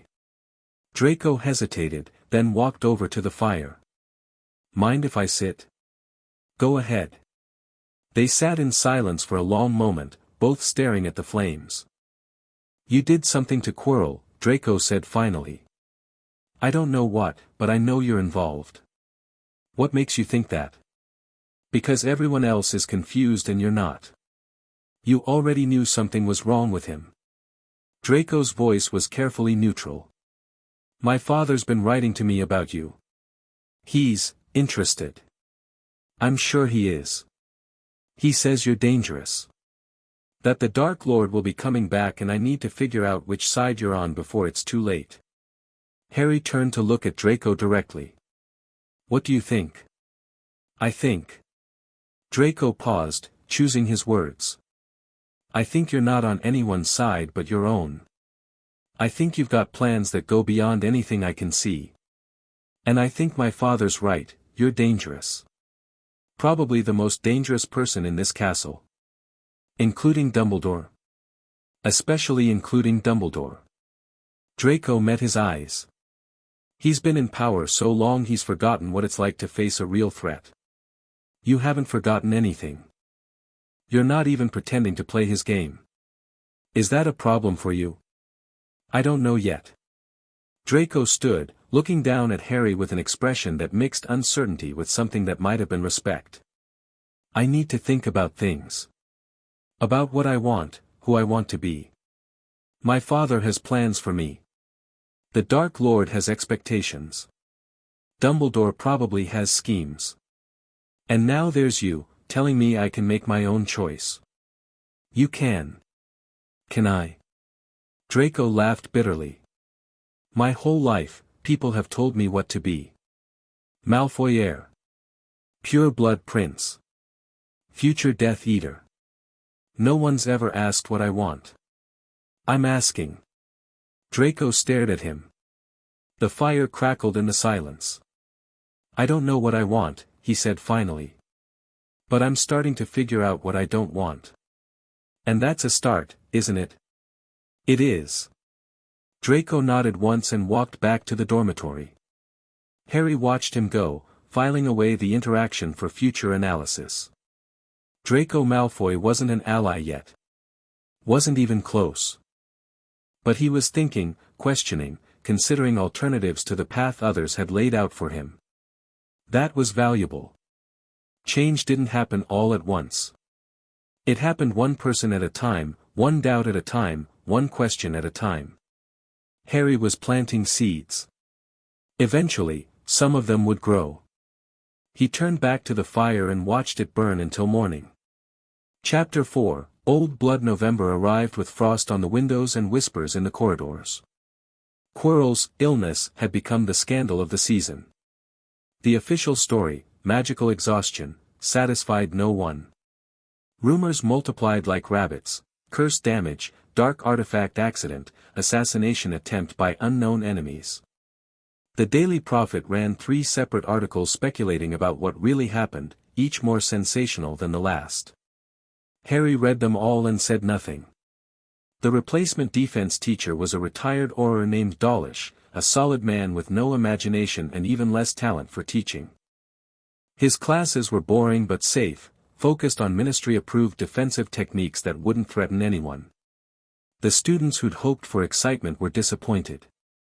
Harry didn't care about defense class. He was focused on other things. I found something. Hermione's voice was tense with excitement. She'd cornered Harry in their usual classroom, a thick book clutched to her chest like a shield. Show me. She opened the book, an ancient text on magical artifacts, borrowed from the restricted section through means Harry chose not to question, and pointed to a passage near the middle. The Founders' Relics. Each of the 4 Hogwarts founders created at least one magical artifact of significant power. Gryffindor's sword, Hufflepuff's cup, Ravenclaw's diadem, Slytherin's locket. Hermione's finger traced the faded text. Most scholars believe these objects were lost or destroyed over the centuries, but there are references to them appearing throughout history. The cup was last documented in the possession of Hepzibah Smith in the 1940s. The diadem disappeared when Rowena Ravenclaw's daughter fled the country. The locket was reportedly in the Gaunt family for generations. Harry leaned closer, reading the passage for himself. The Gaunt family. Voldemort's maternal line. Exactly. Hermione's eyes were bright. If he was looking for objects to use as Horcruxes, objects with historical significance and magical power, the Founders' Relics would be perfect. They're ancient, they're powerful, and they're connected to Hogwarts, which we know was important to him. Do you have any leads on current locations? Some. The sword is here, in Dumbledore's office. I've seen references to it in school records. The cup's trail goes cold after Hepzibah Smith's death, which happened. Hermione checked her notes. Around the same time Tom Riddle was working at Borgin and Burke's. He killed her. Probably. The records say her house elf was convicted of the murder, but if Riddle was there. Hermione shook her head. The diadem is supposedly lost in Albania, and the locket would have stayed with the Gaunts until the family died out. Harry straightened, processing the information. Which means it might have passed to Riddle directly, or it might have been sold or stolen before that. I'll keep researching. There might be records of magical heirlooms changing hands, auction histories, that sort of thing. Good work. Harry meant it. Hermione had accomplished in weeks what might have taken him months of careful investigation. This is exactly what I needed. Hermione smiled, pleased by the praise, then sobered. Harry, there's something else. While I was researching, I found references to other dark artifacts, objects that can detect soul magic, trace magical signatures, even identify Horcruxes directly. Most of them are incredibly rare and dangerous, but they exist. Where? Private collections, mostly. Old families who've accumulated forbidden knowledge over generations. Hermione hesitated. Families like the Blacks. Harry went very still. The Blacks. Sirius's family. His godfather's legacy, locked away in a house that Harry legally had access to as Sirius's named heir. Do you have a specific artifact in mind? There's something called the Eye of Hours. Egyptian, supposedly. It's mentioned in connection with soul magic multiple times. And according to the inheritance records I found, it was part of the Black family collection as of 50 years ago. Egyptian. Harry felt a flicker of recognition, not from any research, but from his centuries in the Duat. The Eye of Hours. He knew that name. I need to visit Grimmauld Place, he said. The Black family home? But it's supposed to be under Fidelius' charm, and even if you could find it, I'm Sirius's heir. The wards should recognize me. Harry was already planning. I'll need to go during the holidays. Christmas break would work. Alone? Unless you want to come. Hermione's expression shifted through several emotions: fear, excitement, determination. I'll come. Someone needs to make sure you don't do anything too reckless. Harry smiled. I appreciate the confidence. The first snow of winter fell on the third week of November. Harry watched it from the astronomy tower, dawn light catching the flakes as they drifted down from the gray sky. The castle grounds transformed overnight, familiar paths becoming pristine white expanses waiting to be marked. He wasn't alone. "You're up early." Daphne emerged from the stairwell, wrapped in a thick cloak, her breath misting in the cold air. "I could say the same. I followed you." She moved to stand beside him at the parapet. "You've been coming here every morning for a week. I wanted to know why." "I like the view." "Liar." "But there was no heat in it." "You're planning something." "You always come here when you're planning something." Harry didn't deny it. "I'm going to London over Christmas break. There's something I need to retrieve from the Black family home. Grimmauld Place. That's supposed to be unplottable. I have ways." Daphne studied him with those frozen eyes. "You're not going to tell me what you're looking for." "An artifact that might help with our Horcrux problem." "Egyptian." "Old." "How old?" "Older than Hogwarts." Daphne was quiet for a moment, snow settling on her dark hair. "My family has connections to some Egyptian collectors. If you need help identifying or using whatever you find, I might be able to arrange consultations." "I'll keep that in mind." "Harry." Daphne's voice dropped, became more serious. "I've been asking questions through my network, like you wanted. About Riddle, about the war, about places and objects that might be significant. And people are scared. Not openly, no one's willing to admit they think he's coming back, but underneath the surface, everyone's preparing. The old families are consolidating assets, strengthening wards, making sure their escape routes are clear." She met his eyes. They felt something, a few weeks ago. A ripple in the ambient magic. Something dark stirring and then suddenly stopping. "That was me. Driving Voldemort out of Quirrell. I suspected." Daphne's expression was unreadable. "The point is, the magical world is holding its breath. They know something's coming. They just don't know when or how. Then they should be grateful someone's doing something about it." "Should they?" Daphne's voice was carefully neutral. "Or should they be terrified that an 11-year-old is apparently capable of driving off the Dark Lord?" Harry turned to face her fully. "Are you terrified?" "I'm cautious." She didn't look away. "You're not normal, Harry.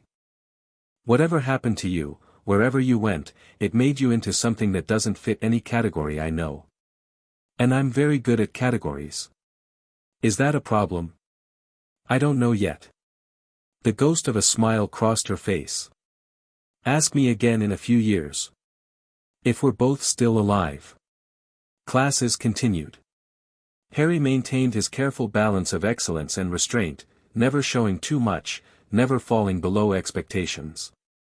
The teachers had settled into an uneasy acceptance of his abilities. He was talented, yes, perhaps unusually so, but not inexplicably so. Only Snape watched him with something other than professional interest.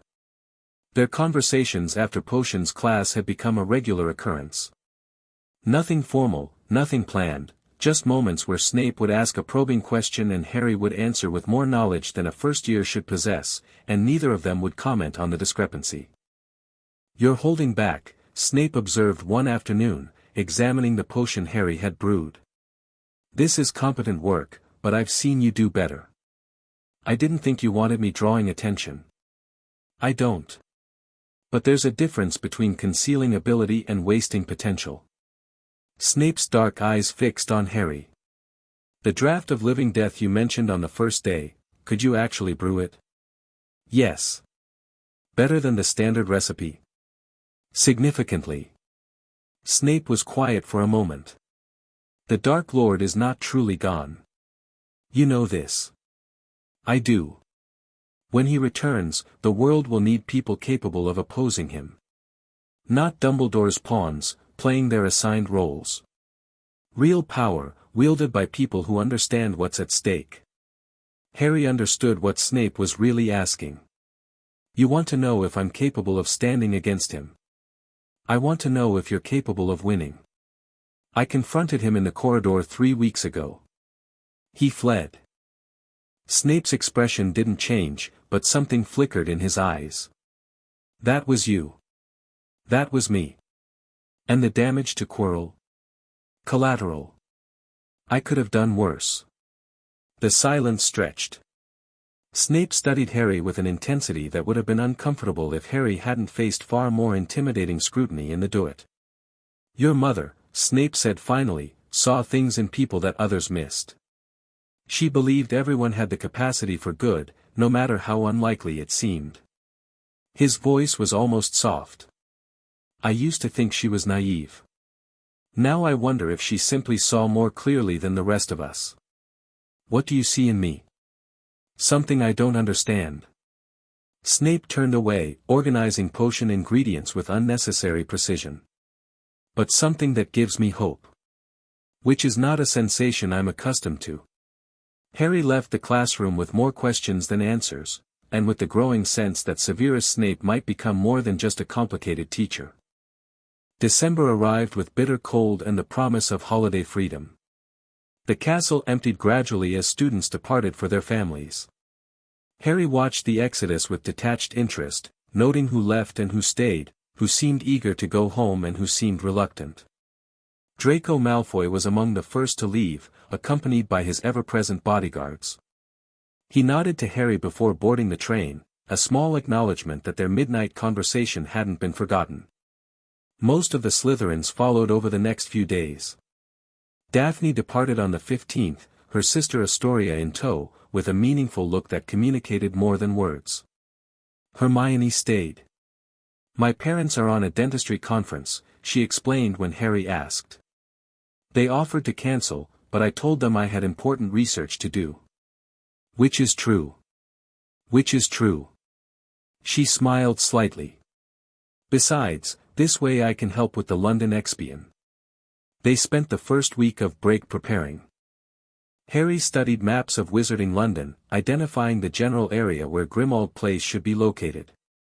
The Fidelius charm would hide the specific address, but as the named heir to the Black estate, the wards should part for him. Hermione researched the Black family, compiling everything she could find about their history, their magical practices, and their known artifacts. The Blacks had been one of the oldest and darkest pureblood families, with a tradition of collecting forbidden objects that stretched back centuries. They were obsessed with blood purity, Hermione reported, but also with magical power in all its forms. They collected artifacts from every tradition, Egyptian, Norse, Eastern, things that other families wouldn't touch. The Eye of Hours. Referenced in a Black family inventory from 1892. No description, just a note that it was acquired through appropriate channels and stored in the family vault. Hermione's expression was troubled. The Blacks were not good people, Harry. The things they did, the beliefs they held, I know. Harry's voice was even. But their collection might contain exactly what we need. The morality of previous owners doesn't change the utility of their tools. I suppose not. Hermione still looked uncomfortable. When do we leave? Tomorrow. Dawn. They slipped out of Hogwarts through a passage Harry had discovered during his early morning explorations, a tunnel behind a statue on the third floor that emerged near Hogsmeade. From there, they apparat to London. Harry's apparition was silent and precise, a skill he'd mastered centuries ago.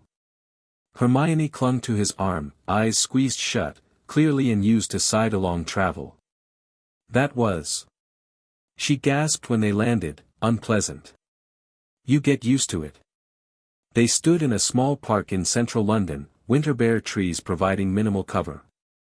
The morning was grey and cold, few muggles about to notice two teenagers appearing from nowhere.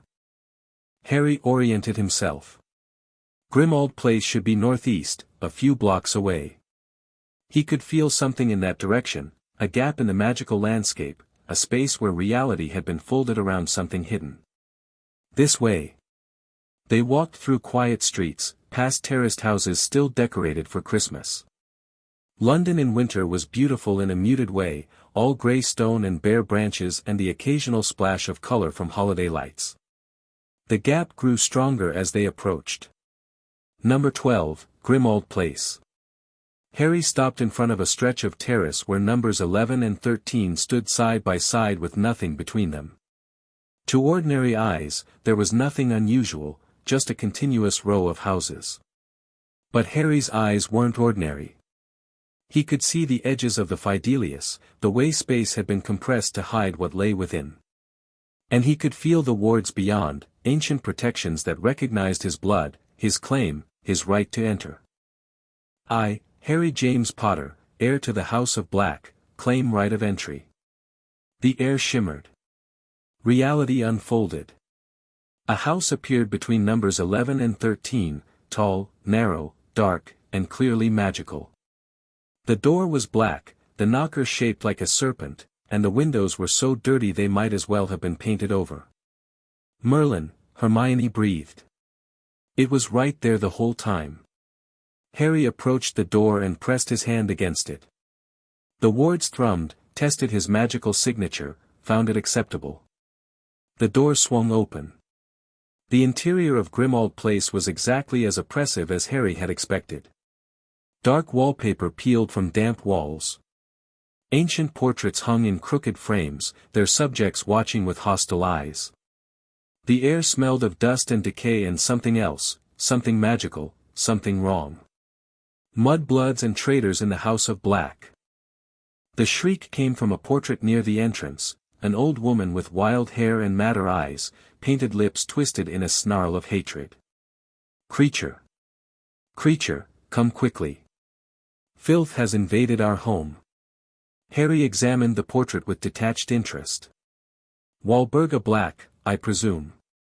How dare you speak my name? How dare you enter this house? You're the Potter brat, aren't you? The half-blood abomination Sirius named his heir, Silencio. The portrait continued screaming, but no sound emerged. The spell wouldn't last, the protective enchantments on wizarding portraits were substantial, but it would buy them time. A crack of displaced air announced the arrival of the house elf. Creature was ancient, his skin hanging in folds, his ears drooping, his eyes bloodshot and bitter. He looked at Harry with undisguised loathing. The half-blood comes to claim what isn't his. Creature's mistress would weep to see the noble house fallen so low. Creature. Harry's voice was calm, commanding. I am the lawful heir to this house. The wards have accepted me. You will answer my questions honestly and completely. The house elf twitched, bound by magic older than his hatred. Master asks. Creature must answer. Good. I'm looking for an artifact called the Eye of Hours. Egyptian, related to soul magic. Is it still in the house? Creature's expression shifted, still hostile, but with a flicker of something else. Fear, perhaps. Or memory. The eye is in the vault. Creature has not touched it. Creature knows better than to touch such things. Show me. The house elf led them deeper into the mansion, through corridors cluttered with dark artifacts and darker memories. Hermione stayed close to Harry, her wand out, eyes darting at every shadow. This place is awful, she whispered. I can feel the dark magic in the walls. The Blacks practiced blood magic for generations. It leaves marks. How can you be so calm about it? I've seen worse. Hermione didn't ask for details. The vault was in the basement, behind a door that required blood to open. Harry pricked his finger without hesitation, let the drop fall on the lock, and felt the wards recognize him. The door swung open on a room filled with treasures.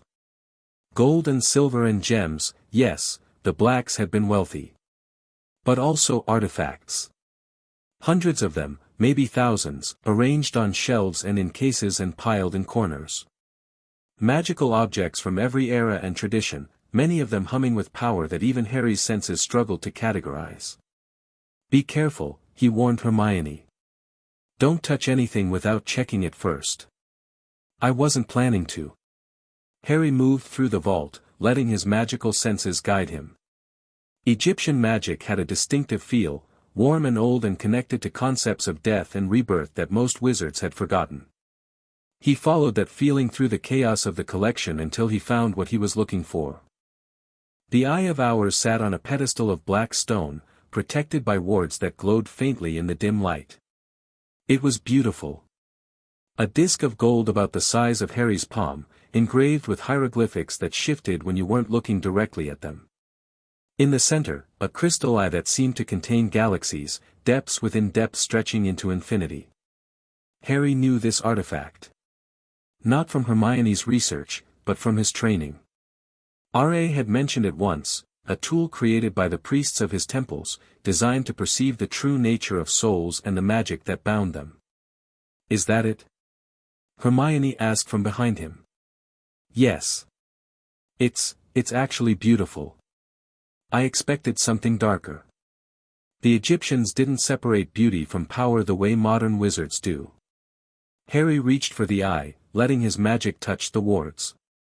They recognized him, recognized the solar energy that R.A. had woven into his soul, and parted like curtains. The eye was warm in his hand. Alive, in some sense that defied easy explanation. It works, he murmured. I can feel it connecting to my perception. Expanding what I can see. He turned to look at Hermione, and stopped. Through the eye's vision, she was transformed. Her physical body was still there, but overlaid with something else, a lattice of golden light, bright and pure, untainted by the darkness of this house. Her soul, laid bare. Harry? Are you all right? I'm fine. He lowered the eye, returning to normal perception. It works. This will help us find the Horcruxes. How? Soul magic leaves traces. With this, I should be able to detect Horcruxes from a distance, track the corruption in Voldemort's fragments. Harry tucked the eye carefully into his robes. We should take anything else that might be useful. They spent the next hour searching the vault.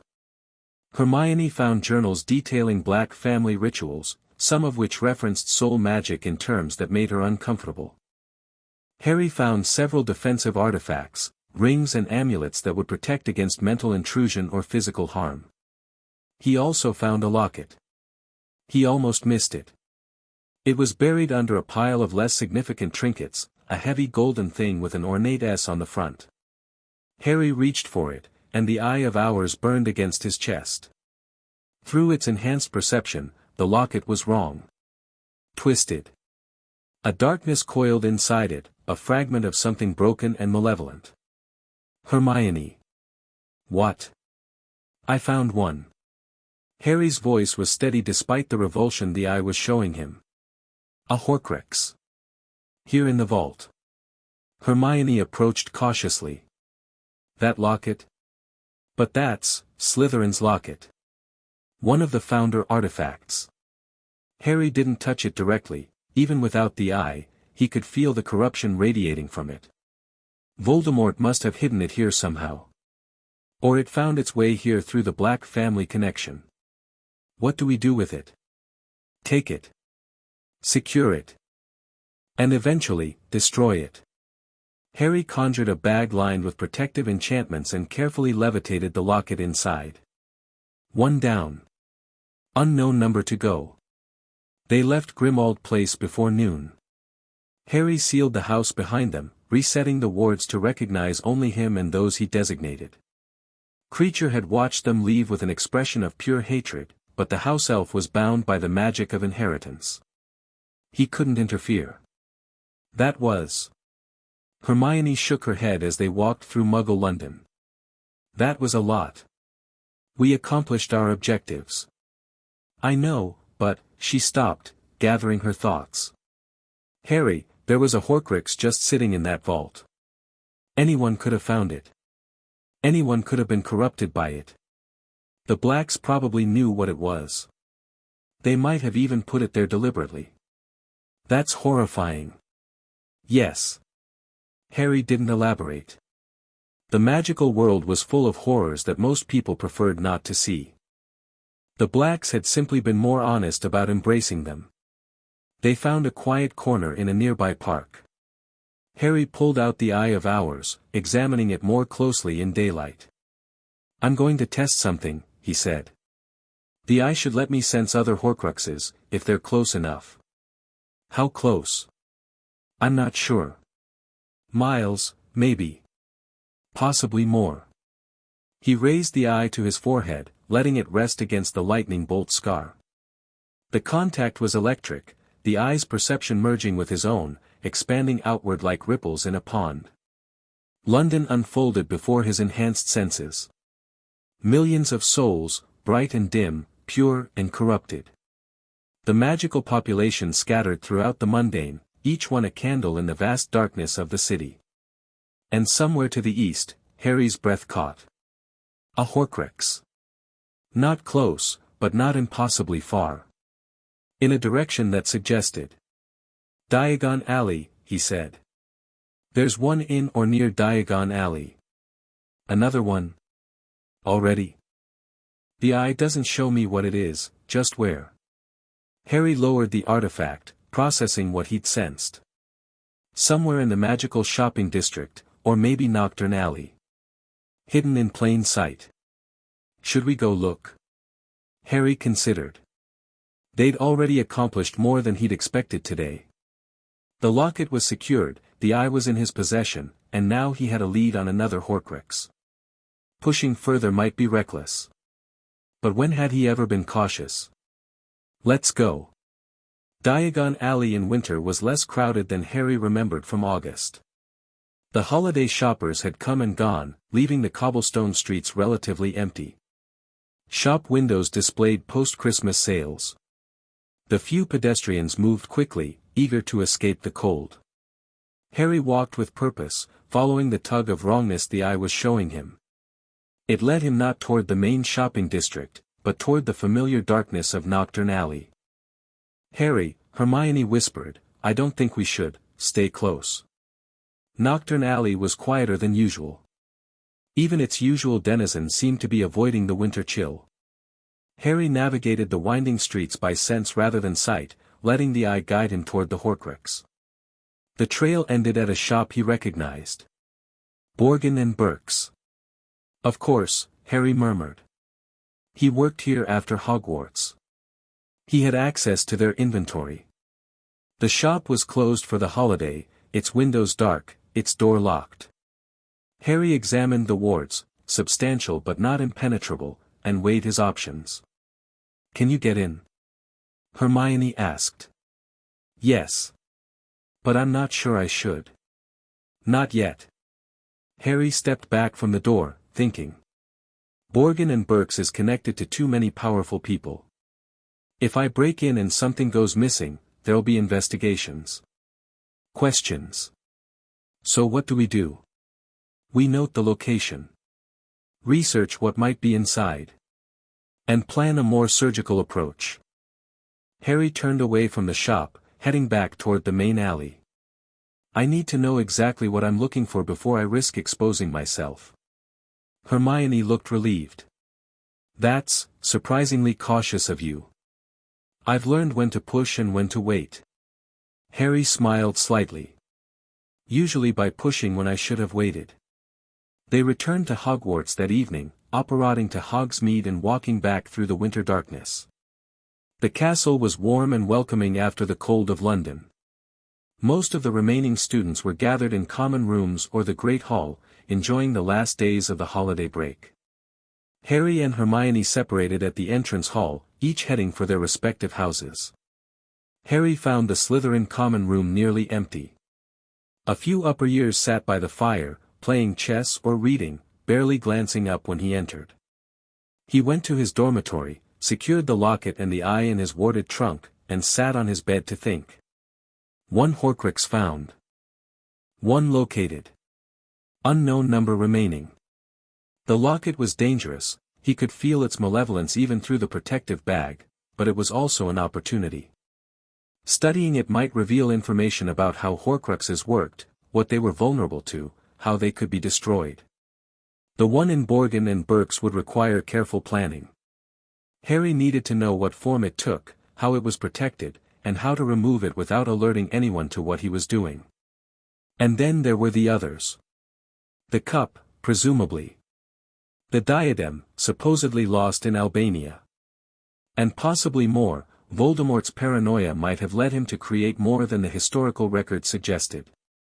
Harry lay back on his bed, staring at the canopy above. He'd made progress today. Real progress. But the task ahead was enormous, and he was running out of time.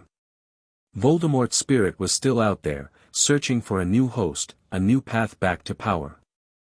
The longer Harry took to destroy the Horcruxes, the greater the chance that Voldemort would find a way to return. He needed more allies. More resources. More information. He needed to accelerate. The remaining days of holiday break passed in a blur of research and preparation. Harry studied the locket, carefully, always through layers of protection. The Eye of Hours let him examine the Horcrux's structure without touching it directly, the way Voldemort's soul fragment was anchored to the physical object, the dark magic that bound them together, the defenses that protected the whole from destruction. Fiendfire could destroy it. So could basilisk venom, if Harry could acquire some. There were other methods, more esoteric, that might work but were harder to verify. For now, he kept the locket secured and focused on planning his next move.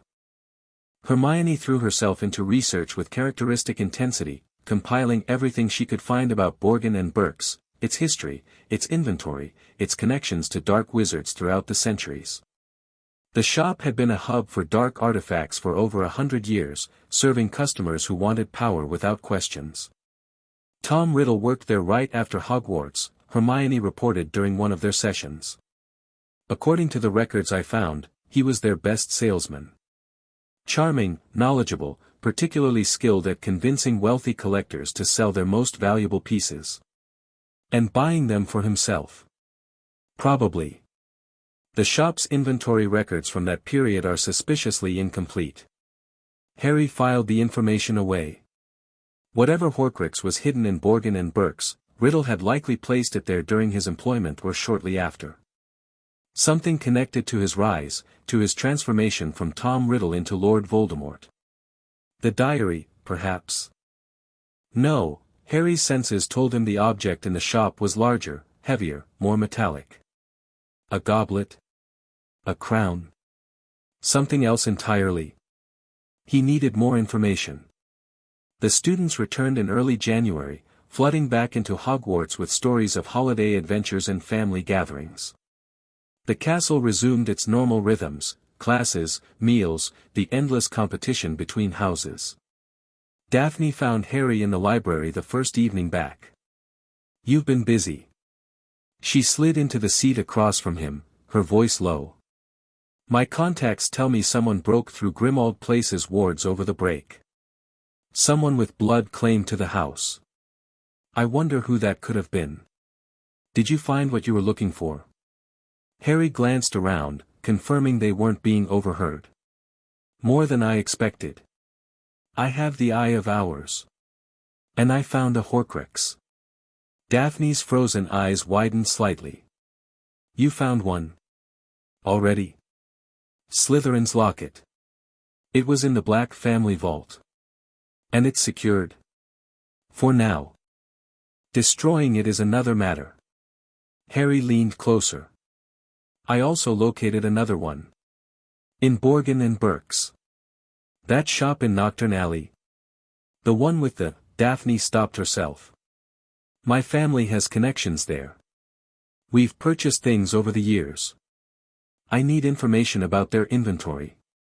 Specifically, items that came through the shop while Tom Riddle was employed there. That's not impossible. But it won't be easy." Daphne's expression was thoughtful. "Mr. Borgin is paranoid about his records. He's been investigated by the Ministry multiple times and always avoided prosecution because nothing could be proven. I don't need legal proof. I need to know what's in his shop that might be a Horcrux. Let me think about it." Daphne stood to leave, then paused. "Harry. Be careful. Borgin has protections, not just wards, but people. Important people who don't want anyone examining his business too closely." "I'm always careful." "No, you're not. That's what worries me. Classes resumed with their usual tedium. Harry continued his careful performance, excellent but not inexplicable, skilled but not alarming. The teachers had relaxed around him, accepting that the boy who lived was simply talented rather than suspicious. Only Dumbledore still watched him with that calculating gaze. The headmaster hadn't approached Harry since their confrontation in his office. He maintained his distance, observing from afar, seemingly content to wait and watch.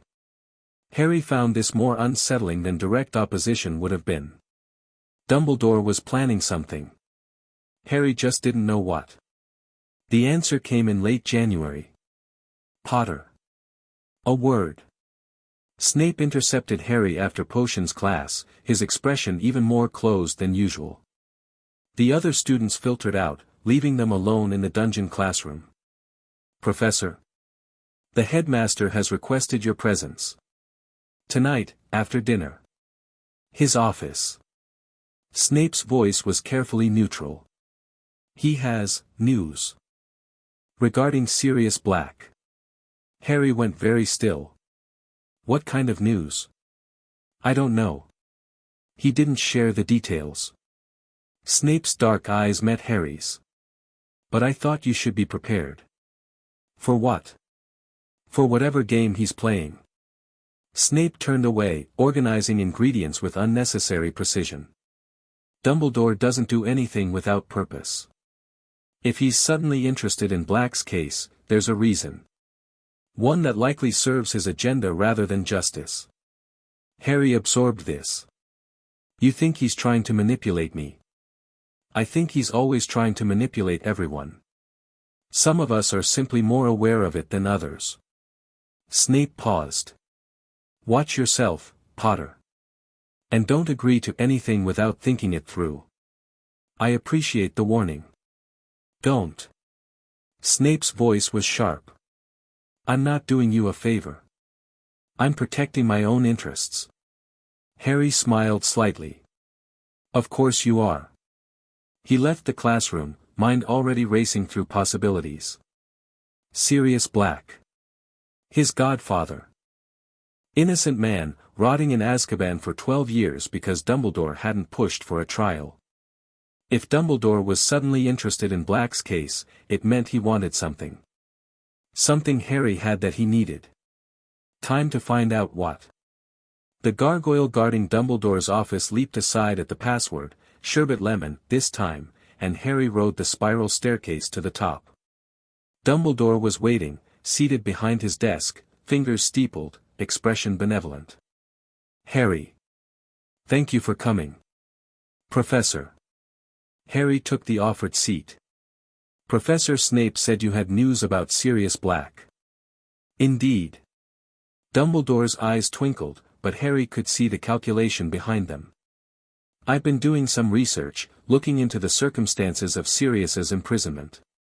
And I've discovered some irregularities. Such as the fact that he never received a trial. Such as the fact that several witnesses who might have exonerated him were never interviewed. Such as the fact that the primary evidence against him, the testimony of Peter Pettigrew, was never verified. Harry kept his expression neutral. This isn't news to me, Professor. I raised these issues with you months ago. You did. And I must confess, I was dismissive. Caught up in old assumptions, old griefs. Dumbledore's voice was soft, regretful. I failed Sirius. I failed your parents. I failed you. The performance was impressive.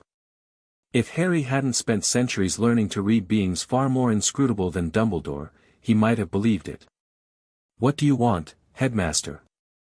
The twinkle flickered. I want to correct my mistakes. I've begun inquiries with the Ministry regarding a new trial for Sirius. Given the irregularities in his case, I believe we can secure a review. And what do you need from me? Your testimony, primarily. As the injured party, the son of the victims, the godson of the accused, your word would carry significant weight. Dumbledore leaned forward slightly. I would also appreciate your support in the broader political battle. The Malfoys and their allies will oppose any effort to free Sirius, and having the boy who lived publicly advocating for justice would help counter their influence. There it was.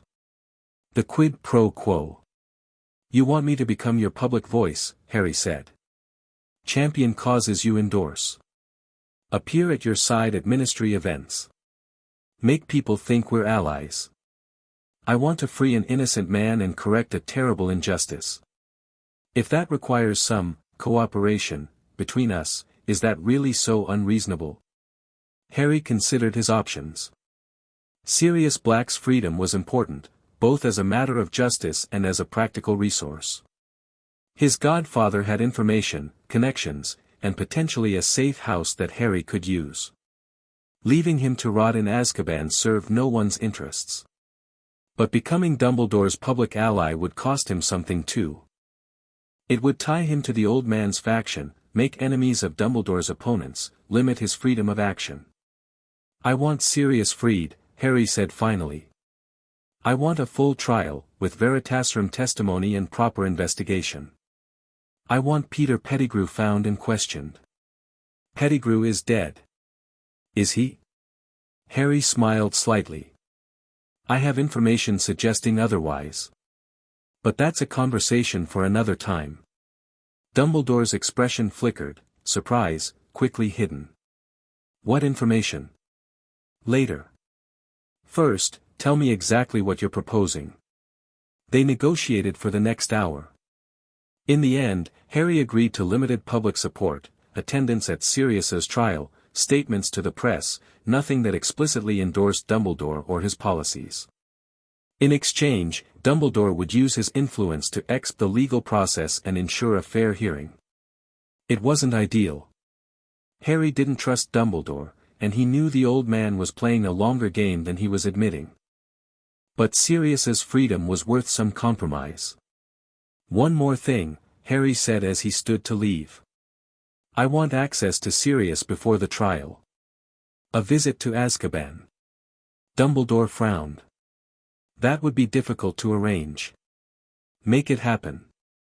Harry's voice was flat. If you want my cooperation, I need to speak with my godfather. Privately. The headmaster studied him for a long moment. Very well. I'll see what I can do. Harry left the office feeling like he'd just walked through a minefield. Every step was dangerous, every word carefully weighed. Dumbledore was still trying to control him, still playing his endless games. But Harry had gotten what he wanted. For now, that was enough. News of Sirius Black's potential retrial spread through the school like wildfire. The Daily Prophet ran the story on February 1st, under the headline, Boy Who Lived Champions Godfather's Cause, Black T.O. Receive Hearing. Harry read the article over breakfast, noting the spin they'd put on it. He was portrayed as a crusader for justice, driven by love for his family and faith in the system. Dumbledore was mentioned as a guiding influence who had opened the young hero's eyes to past injustices. Manipulative, but effective. The response from his classmates was mixed.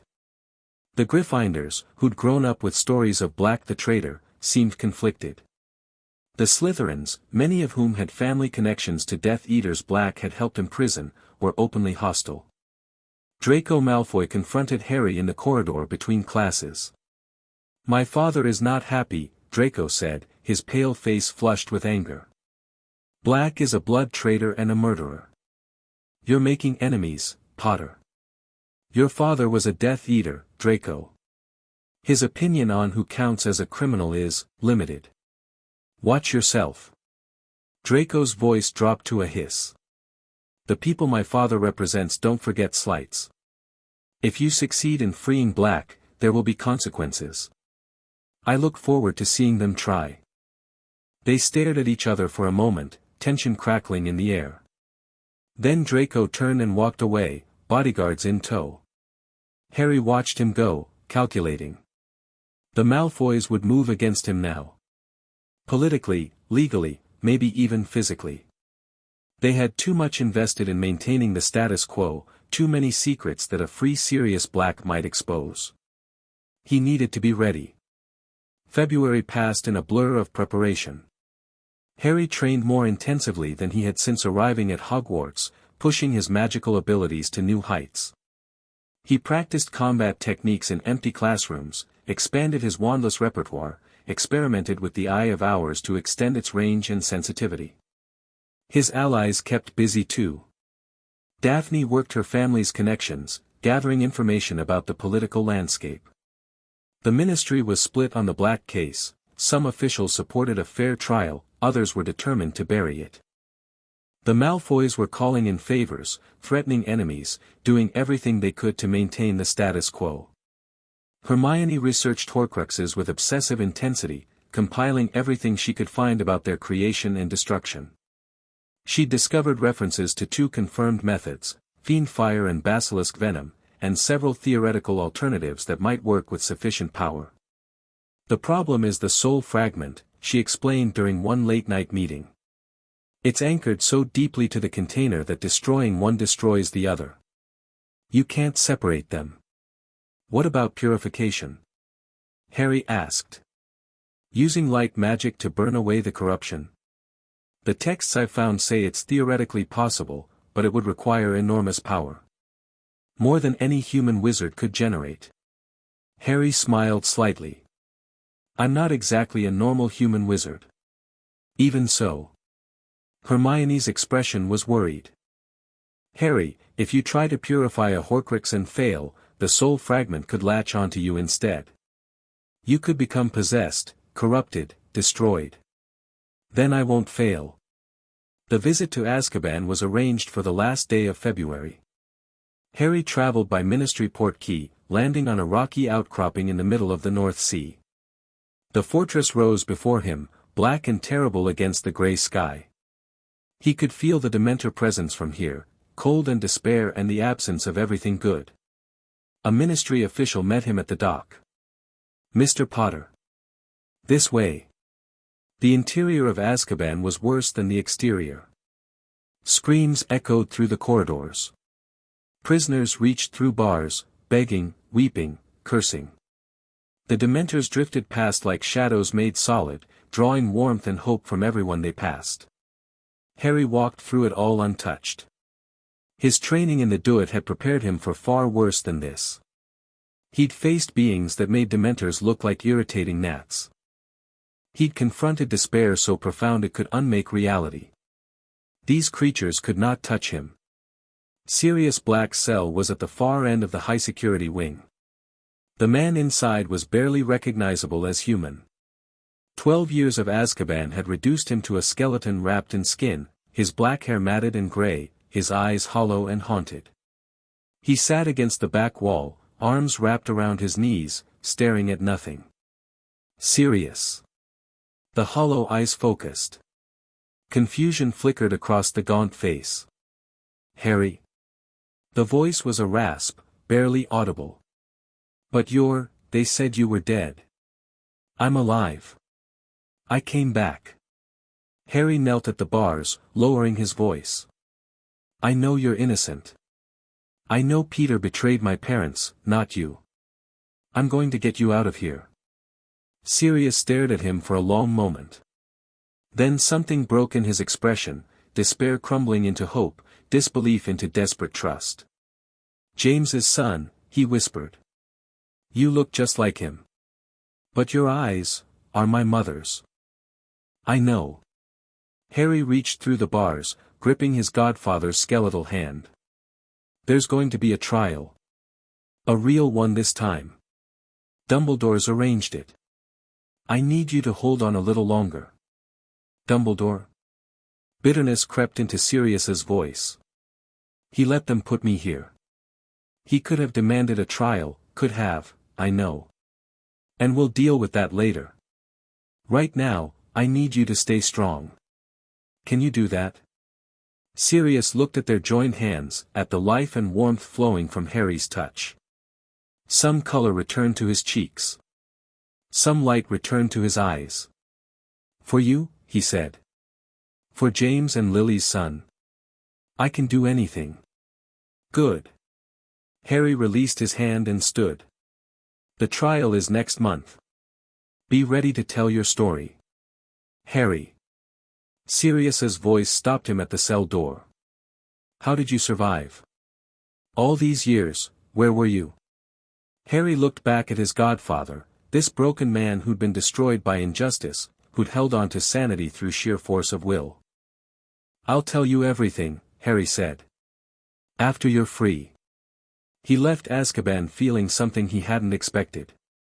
Connection. Family. Something worth fighting for beyond abstract principles. The trial of Sirius Black took place on March 15th, in the same courtroom where he'd been condemned 12 years earlier. Harry attended as the primary witness, sitting in a place of honor near the front. Dumbledore sat nearby, radiating benevolent authority. The gallery was packed with observers, reporters, ministry officials, curious citizens who wanted to witness history. Sirius was brought in chains, but Harry had arranged for a healer to treat him beforehand. He looked almost human now, gaunt but coherent, his eyes clear and focused. The proceedings were tense. Lucius Malfoy sat with the judges, his silver hair gleaming, his expression carefully neutral. He tried every tactic to prevent this trial, legal challenges, political pressure, even threats, but Dumbledore's influence had prevailed. Now he would try to ensure the outcome went his way. Sirius told his story under Veritaserum. The truth spilled out, how Peter Pettigrew had been the real secret keeper, how Peter had framed him for the betrayal, how he'd been thrown into Azkaban without trial or investigation. The gallery murmured. The judges whispered among themselves. Even Malfoy's neutral expression cracked slightly.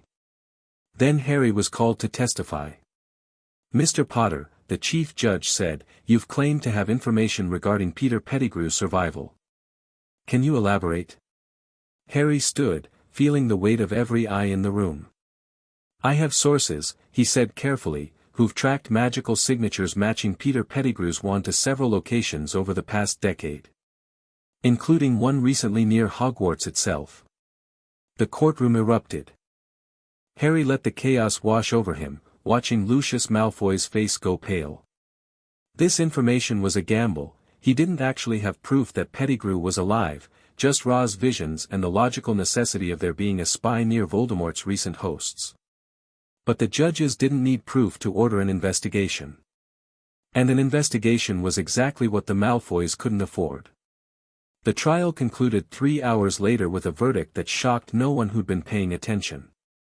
Sirius Black was declared innocent of all charges. Harry watched his godfather walk out of the ministry a free man. Sirius looked dazed, overwhelmed, barely able to process what had happened. Reporters surrounded him, shouting questions, cameras flashing. Dumbledore stood nearby, accepting congratulations, playing his role perfectly. Harry hung back, observing. This was a victory, but it wasn't the end. Sirius's freedom was just one piece of a much larger puzzle. Voldemort was still out there. The Horcruxes still needed destroying. The magical world still needed changing. But for this moment, this one small moment, something had gone right. Sirius caught Harry's eye through the crowd. The gratitude in his expression was almost painful to see. Harry nodded slightly. Welcome back, he thought. We have work to do. The future was uncertain. The challenges were enormous. And somewhere in the shadows, dark forces were gathering, preparing for the conflicts to come. But Harry Potter was ready. He'd been ready for centuries. And this was only the beginning. Chapter 5, The Serpent Stirs. Sirius Black's freedom changed everything and nothing. The Daily Prophet ran headlines for a week. Innocent man freed after 12 years. Boy who lived exonerates godfather. Ministry incompetence exposed. The wizarding world loved a good redemption story, especially one that let them feel righteous about injustice they'd ignored for over a decade. Harry watched the circus from a distance, attending the necessary public appearances but refusing to be pulled into Dumbledore's orbit. The old man tried, of course. Invitations to dinners, requests for joint statements, subtle suggestions that Harry might benefit from guidance during this difficult transition. Harry declined them all. Sirius noticed. "You don't trust him," his godfather said during their first real conversation, 2 days after the trial. They sat in a private room at the Leaky Cauldron, Sirius still too weak to travel far but desperate to talk. "Dumbledore, I mean. I can see it in your eyes. Should I trust him?" Sirius was quiet for a long moment. 12 years in Azkaban had stripped away any capacity for comfortable lies. "He left me there," Sirius said finally. "He could have pushed for a trial. He had the power, the influence. But he didn't." His voice was rough. "I spent years trying to understand why. The best I could come up with, he needed me out of the way. Needed you somewhere he could control." "The Dursleys." "Yes." Sirius's hands clenched. Lily hated them. Her sister, Petunia, they hadn't spoken in years. "Lily made James promise, that if anything happened, you'd never go there. Never. But Dumbledore overrode your guardianship claim. He told the Ministry I was the traitor. Before any investigation, before any evidence was examined." Sirius met Harry's eyes. "I was your godfather. Your legal guardian. The only way he could place you with the Dursleys was if I was removed from the picture." The pieces clicked into place. Harry had suspected something like this, but hearing it confirmed was different. "He planned it," Harry said. "From the moment my parents died, he was already arranging things. That's Dumbledore." Sirius's laugh was bitter. "Always 3 moves ahead. Always serving the greater good." He leaned forward. "Harry, I don't know what happened to you. You're not what I expected. James's son should be a child, not whatever you are. But I can see you're not naive. You understand how the world really works. I've had time to learn. Then learn this: Dumbledore isn't evil. I've known him for decades, and I truly believe he wants what's best for the wizarding world. But his definition of best doesn't necessarily include what's best for you." Sirius gripped Harry's arm. "He'll use you. He'll manipulate you. And he'll justify it all as necessary sacrifice. Don't let him." Harry covered his godfather's hand with his own. "I won't." April brought rain and revelation.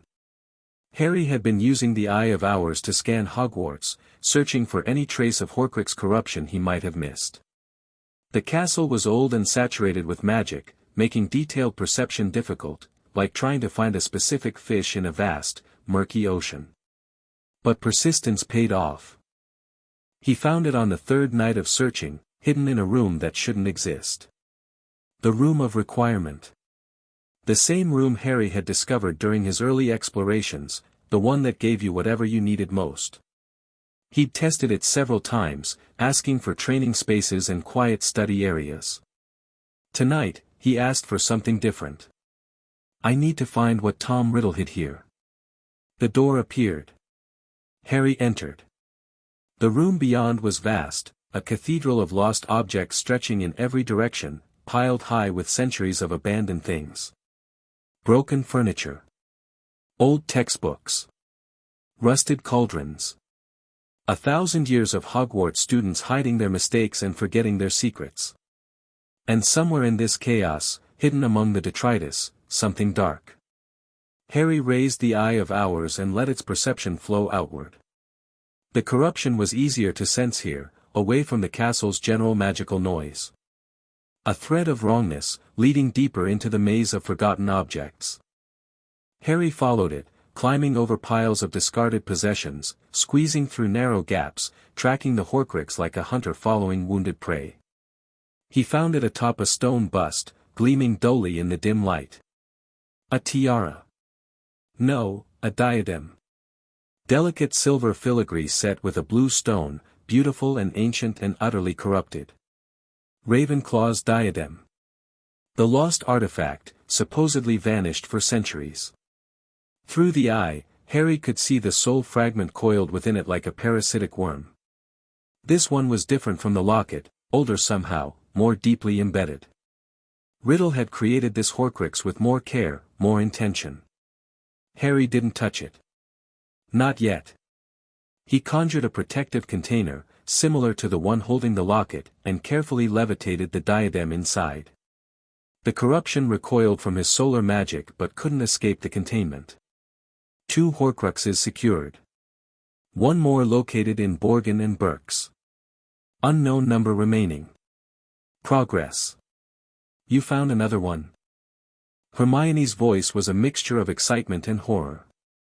They'd gathered in their usual classroom, Harry having called an emergency meeting after his discovery. Ravenclaw's diadem, Harry confirmed. Hidden in the room of requirement. That's, Hermione stopped, processing. That's 3 of the 4 founder artifacts accounted for. The locket, the diadem, and presumably the cup in Borgin and Berks. The sword is still with Dumbledore, Daphne added. And it's not a Horcrux, my family's contacts would have sensed that kind of corruption. Gryffindor's sword was never a Horcrux, Harry agreed. Riddle was obsessed with Slytherin, his ancestors' house. Using Gryffindor's artifact would have felt like contamination. So we have 2, we know where a 3rd is, and there might be more. Hermione pulled out her notes, scribbling rapidly. The diary you mentioned, the one Riddle kept as a student. Do we know where that is? No. It could be anywhere. Harry frowned, thinking. The pattern suggests he gave Horcruxes to his followers for safekeeping. The locket ended up with the Blacks. The cup might have gone to another prominent family. The Lestranges, Daphne said quietly. My contacts have mentioned them. Bellatrix Lestrange was Riddle's most devoted follower. If he trusted anyone with a Horcrux. She's in Azkaban. But her vault isn't. Daphne's frozen eyes met Harry's. The Lestrange family vault at Gringotts. One of the oldest and most heavily protected in Britain. Harry absorbed this. Breaking into Gringotts would be exponentially harder than raiding Borgin and Berks or exploring hidden rooms at Hogwarts. The goblins took security seriously, and they had no love for wizards who tried to circumvent it. But if there was a Horcrux in that vault. We need more information, he said finally. Confirmation that something dark is actually there before we plan a heist. I can ask questions, Daphne offered. Carefully. The Greengrass family has accounts at Gringotts. We interact with the goblins regularly. Do it. But be subtle. If Bellatrix or anyone connected to her gets wind of our interest, I know. Daphne's expression was grim. I'll be careful. The Easter holidays arrived, bringing a brief respite from classes and an opportunity for more intensive work. Harry spent the first 3 days studying the diadem and locket together, comparing their structures through the eye of ours. The soul fragments were similar but not identical, same source, different moments of creation. The diadem's fragment was older, more stable. The locket's was newer, more aggressive. Both were deeply corrupted. Both radiated malevolence that pressed against Harry's mental shields. Both wanted to be worn, touched, used. Harry kept them sealed in their protective containers and didn't give in to the temptation. On the 4th day, Sirius arrived at Hogwarts. Dumbledore had arranged for him to visit under the guise of reconnecting with his godson. The old man probably hoped it would draw Harry closer to his faction. Sirius was theoretically loyal to Dumbledore, after all, and might serve as an influence. Sirius had other plans. I found something, he said, once they were alone in Harry's commandeered classroom. Something I think you need to know. He pulled a worn leather journal from his robes and handed it to Harry. The cover was blank, but Harry could feel the protective charms woven into it, old magic, black family magic. What is this? My brother's diary. Regulus. Sirius's voice was heavy. He was a Death Eater, died years before you were born. The family always said he was killed trying to leave Voldemort's service, but no one knew the details. Harry opened the journal. The pages were filled with cramped handwriting, increasingly frantic as the entries progressed. "Read the last few pages," Sirius said. "I found this in Grimmauld Place last week, hidden behind a false panel in Regulus's old room." Harry flipped to the end. "I know what he's done. The Dark Lord has torn his soul apart, hidden pieces of himself in objects of power. The locket, Slytherin's locket, he gave it to me to protect, not knowing I understood what it truly was. I cannot destroy it. I've tried. But I can hide it where he'll never think to look. Kreacher has agreed to help me. He'll take the locket to the cave, retrieve the one the Dark Lord hid there, and replace it with a fake. When I die, and I will die, I have no illusions about that, the real locket will be safe in Grimmauld Place, beyond the Dark Lord's reach. If anyone finds this journal, know that Regulus Arcturus Black died fighting the darkness he once served." R.A.B. Harry stared at the page. R.A.B. Regulus Arcturus Black. Sirius's brother had known about the Horcruxes. Had stolen one, replaced it with a fake, died trying to undermine Voldemort from within. "The locket in Grimmauld Place," Harry said slowly. "The one I found in the vault. That's the one Regulus stole. Apparently." Sirius's expression was complicated, grief for the brother he'd estranged, pride in the courage Regulus had shown at the end. "I never knew. All these years, I thought he died a loyal Death Eater. But he was fighting back. In his own way." Harry closed the journal, mind racing through implications. "Kreacher," he said. "Kreacher was there. He knows what happened. He won't talk to me. The old elf hates my guts." Sirius grimaced. "But you're the master of the house now. He has to answer to you." Kreacher appeared with a crack when Harry called, looking even more miserable than the last time they'd met. "Master summons Kreacher," the elf croaked. "What does the half-blood want?" "I want to know about Regulus. About what you did together in the cave." Kreacher's eyes widened. His wrinkled face contorted with something that might have been grief or rage or both. "Master Regulus," the elf whispered. "Master Regulus was good to Kreacher. Not like the others. Not like the blood traitor." He shot a venomous look at Sirius. "Tell me what happened. The full story."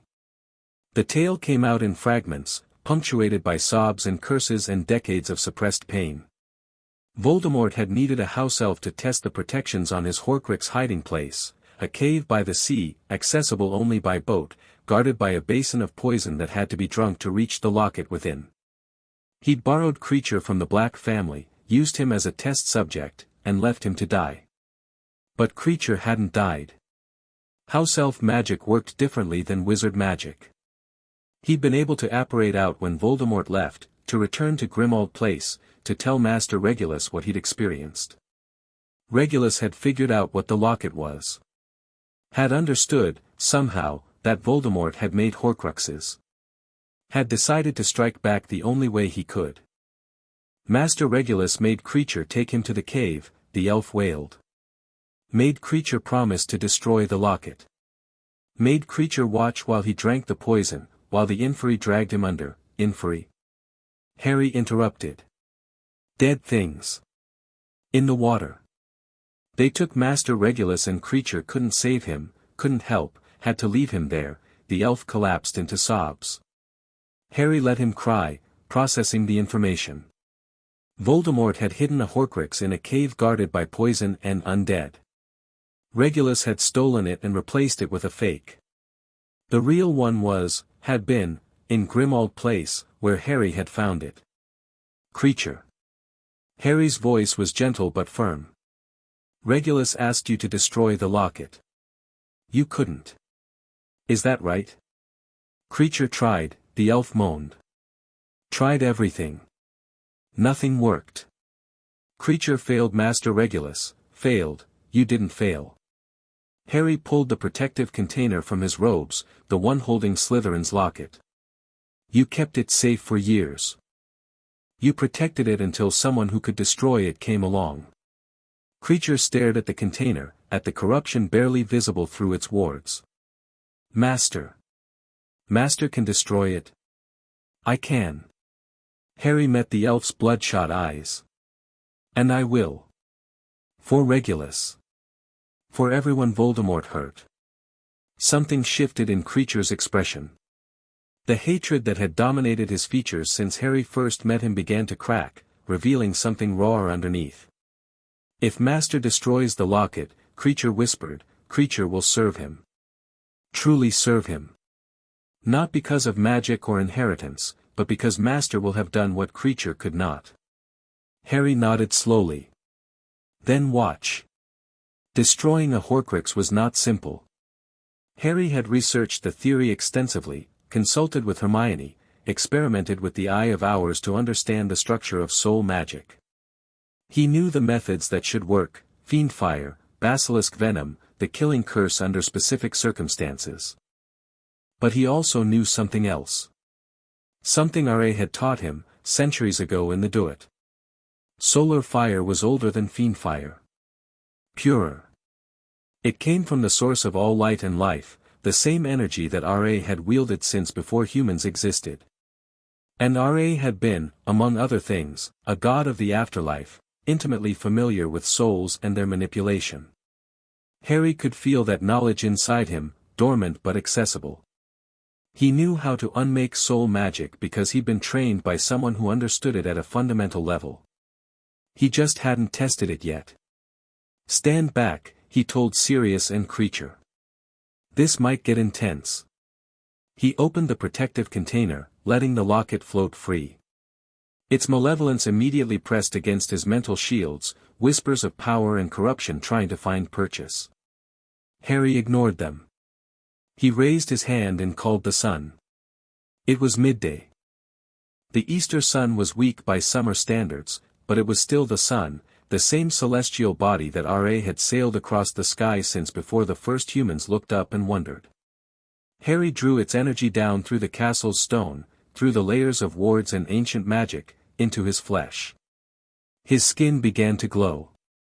The locket shrieked, not a sound, exactly, but a psychic scream of terror and defiance.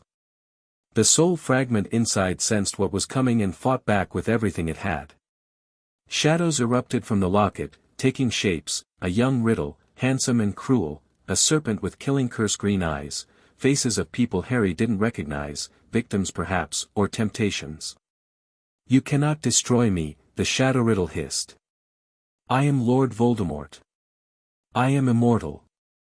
I am. Harry unleashed the solar fire. The world went white. Pure, burning, impossible light flooded the room, erasing shadows and darkness and corruption wherever it touched. The locket's defenses didn't just fail, they disintegrated, overwhelmed by power they were never designed to resist. The soul fragment screamed as it died. It was a terrible sound, felt rather than heard, the death cry of something that should never have existed in the first place. Harry felt it burn away, felt the corruption dissolve into nothing, felt the connection between this fragment and all the others somewhere out there twist and break. Then it was over. Harry lowered his hand, letting the solar energy disperse. Where the locket had floated, only ash remained, and beneath the ash, a piece of golden metal, scorched but intact. Slytherin's locket, purified, its container destroyed but its physical form surviving. Merlin's beard, Sirius breathed. Kreacher fell to his knees, tears streaming down his face. Master did it. Master destroyed the evil thing. Master Regulus can rest now.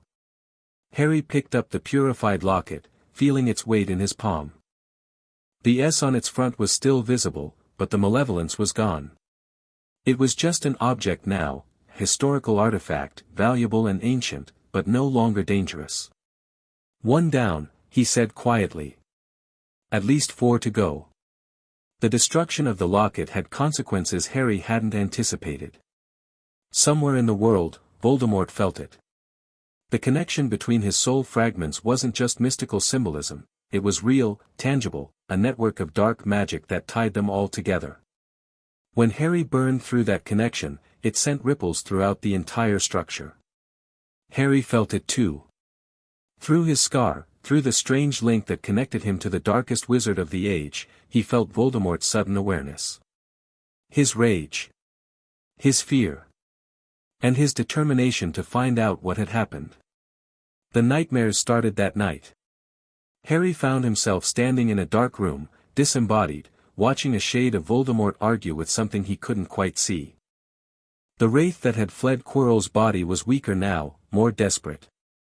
It clung to existence through sheer will and the anchors of its remaining Horcruxes. "Something has destroyed one of my protections," the shade hissed. "I felt it burn. Someone knows." The response was a whisper, too faint for Harry to make out. "The boy. It must be the boy. He drove me from Quirrell, and now he's hunting my anchors." Voldemort's shade flickered with fury. "I underestimated him. He should have been a child, easily manipulated, easily destroyed."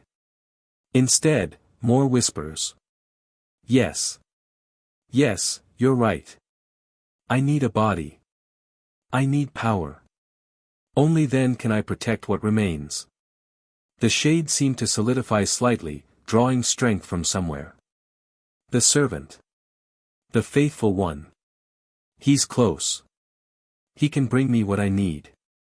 Harry woke drenched in sweat, the scar on his forehead burning like it had been freshly carved.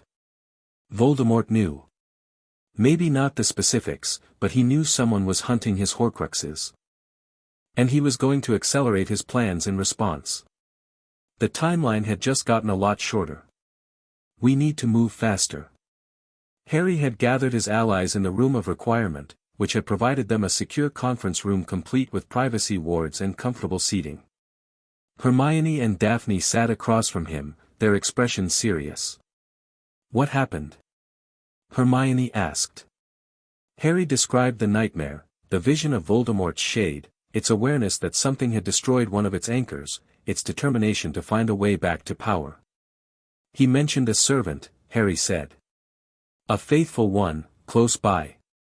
Someone who can bring him what he needs." "Pettigrew," Daphne said immediately. "Your godfather mentioned he was still alive. If he's loyal to Voldemort, then he's the obvious choice." Harry nodded. "I told the Ministry about Pettigrew during Sirius's trial. They launched an investigation, but if he's hidden well enough. We need to find him first." Hermione's voice was hard. "If Pettigrew reaches Voldemort before we destroy the remaining Horcruxes, I know." Harry stood, pacing. "The diadem is secured but not destroyed. The cup is probably in Borgin and Burke's or the Lestrange vault. The diary is somewhere unknown. And there might be others I haven't identified yet." "The snake," Daphne said quietly. Harry stopped. "What?" "My contacts have mentioned it. Voldemort's familiar, a massive snake named Nagini. Some of the older Death Eaters believe it's more than just a pet. That he's done something to it." Daphne's frozen eyes met Harry's. "If he's made Horcruxes from objects, why not from a living creature?" Harry hadn't considered that. But it made a terrible kind of sense. Voldemort was obsessed with snakes, with Slytherin, with the serpentine aspects of his magical heritage. Binding part of his soul to his familiar would be exactly the kind of poetic arrogance he'd find appealing. "That complicates things," he said. "We can hunt objects. Hunting a living Horcrux that stays close to Voldemort himself." "One problem at a time," Hermione interjected. "We know about 3 definite Horcruxes, the diadem, whatever's in Borgin and Burke's, and the possible cup in the Lestrange vault. Plus the snake and the diary as maybes. Let's focus on what we can actually reach."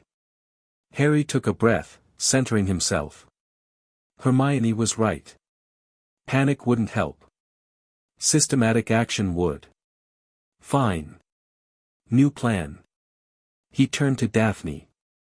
What's the status on Gringotts intelligence? Mixed news. My contacts confirm that the Lestrange vault contains something of significant dark magical power. The goblins have been refusing all requests to access it, even from ministry officials. Daphne grimaced. Getting in there would be nearly impossible without inside help. What kind of inside help? A goblin willing to betray their own people. Or. Daphne hesitated. Or someone with enough leverage to make the goblins cooperate. Harry thought about his meeting with Ragnarok, the account manager who'd helped him understand Dumbledore's manipulations. The goblin had seemed almost respectful, had mentioned that Gringotts remembered those who treated them well. I might have an angle there, Harry said. But it would take time to develop. What about Borgin and Burkes? Easier access but more dangerous politically. The shop is connected to half the dark families in Britain. Any break-in would trigger investigations, and the Malfoys would immediately suspect you. Unless we make it look like something else. Harry's mind was working now, possibilities branching and connecting. A robbery gone wrong. A rival criminal element. Something that gives the Aurors a different trail to follow. That would require significant planning, Hermione said. And probably accomplices we don't have. Sirius, Harry said. He knows the criminal underworld. He was an Auror trainee before Azkaban, he understands how investigations work, what they look for. He smiled slightly. And he owes me. Sirius agreed immediately. Borgin and Burkes. His eyes lit up with something that might have been excitement. I've wanted to see that place burned down for years. Half the dark artifacts that killed Aurors during the war came through their inventory. I don't want to burn it down, Harry clarified. I want to retrieve one specific item without being connected to the theft. Even better. A surgical strike. Sirius was already pacing, the restless energy of a man who'd spent too long doing nothing finally finding an outlet. We'd need to case the place first. Figure out their security, their schedules, their connections. Then create a diversion, hit fast, and disappear. Can you do that? Coordinate that kind of operation? Harry. Sirius grinned, and for a moment he looked like the young man in the photographs Harry had seen, charming, dangerous, alive. Before I was framed, I was being groomed for the Auror Special Operations Unit. The Ministry's Black Ops Squad. I know how to plan a heist. Then start planning. I need that item within the month. What item, exactly? Harry described what the Eye of Hours had shown him, a heavy metal object, cup-sized, radiating dark magic. Probably Hufflepuff's cup, based on Hermione's research. A Horcrux. Sirius's expression sobered. Another piece of his soul. Yes. And you can destroy it? Like you did the locket? I can try. Harry met his godfather's eyes. I won't know for certain until I have it in my hands. But I destroyed one already. I think I can do it again. Sirius nodded slowly. Then we get you the cup. Whatever it takes. May arrived with warming weather and increasing tension. Harry could feel something building, not just his own plans coming to fruition, but something else, something darker. The ambient magic of Hogwarts felt disturbed, like the castle itself was sensing threats it couldn't quite identify. The nightmares continued. Every few nights, Harry would find himself drawn into Voldemort's perspective, watching the shade scheme and plot and grow stronger. Pettigrew had made contact. Harry had seen him in one vision, a rat-like man groveling before his master, promising to retrieve something that would restore Voldemort's body. What does he need? Harry asked during one particularly vivid nightmare, unable to stop himself from speaking even though he knew he was only an observer. The shade of Voldemort turned, red eyes piercing through dimensions. I see you, boy. The voice was a whisper that somehow filled the entire dreamscape.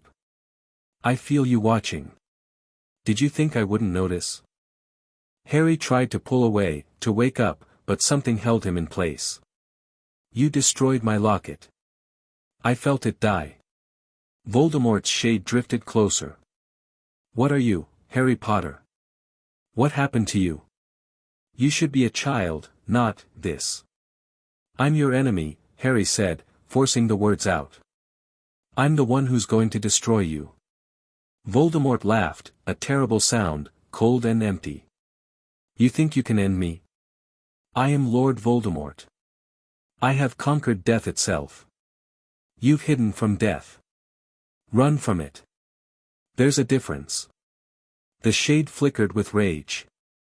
When I return, and I will return, you will learn the price of defiance. I will make your death last for years. I will. Harry wrenched himself awake, gasping, the scar on his forehead bleeding. He was still bleeding when he cast the diagnostic spells he'd developed, the ones that analyzed his magical signature and compared it to what the Eye of Hours showed. The results made him go cold. There was a piece of Voldemort's soul attached to his scar. A fragment, small but present, lodged there the night his mother died. The killing curse that had backfired hadn't just marked him, it had infected him. Harry Potter was a Horcrux.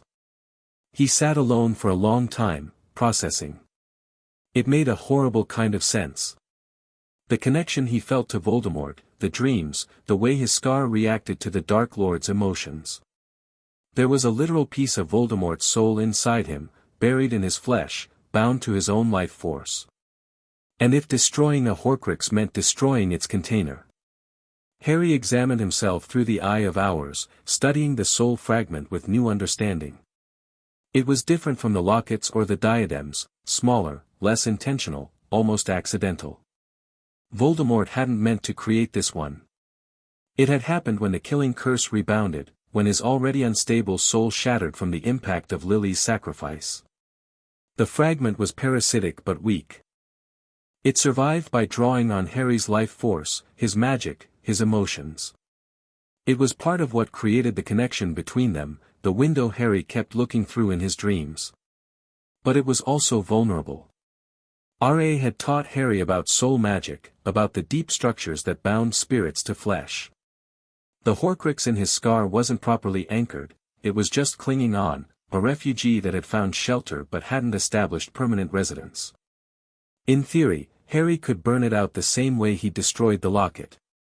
His solar fire was pure enough, powerful enough, targeted enough.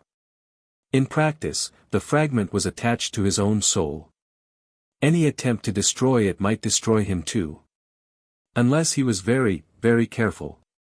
You're sure about this? Hermione's voice was tight with fear. They stood in the room of requirement, which had provided them with a ritual space complete with protective circles and emergency healing supplies. I'm not sure about anything, Harry admitted.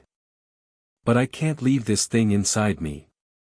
It gives Voldemort a window into my mind. Every time he gets stronger, so does his hold on me. There has to be another way. Some ritual, some spell, there might be. But I don't have time to find it. Harry stepped into the central circle. Voldemort's getting closer to restoring himself. I need to be free of this connection before that happens. Daphne stood near the door, her face pale but controlled.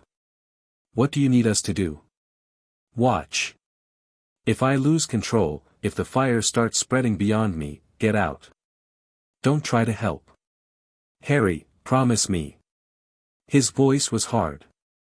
I don't know exactly what's going to happen. If I burn too hot, you won't be able to survive the proximity. Hermione's eyes were wet, but she nodded. We promise. Harry closed his eyes. He reached inside himself, following the pathways of his own magic until he found the scar, the wound that had never fully healed. The Horcrux was there, a dark knot of corruption wrapped around the old injury, feeding on his life force like a tick. He could feel its awareness. Its connection to the greater whole of Voldemort's soul. Hello, Tom, he said quietly. The fragment stirred, recognizing the threat. Harry called the sun. Not the weak English sun filtering through clouds, but the memory of the Duat's 3 suns, the blazing glory of Ra's domain, the fire that had forged him during centuries of training. He pulled that power up from the depths of his being, channeling it through his magical core, focusing it with surgical precision. The pain was immediate and extraordinary. The fragment fought back with everything it had, trying to burrow deeper, to establish holds that would make Harry destroy himself trying to remove it. Whispers filled his mind, Tom Riddle's voice, promising power, threatening destruction, begging for mercy. Harry ignored them all.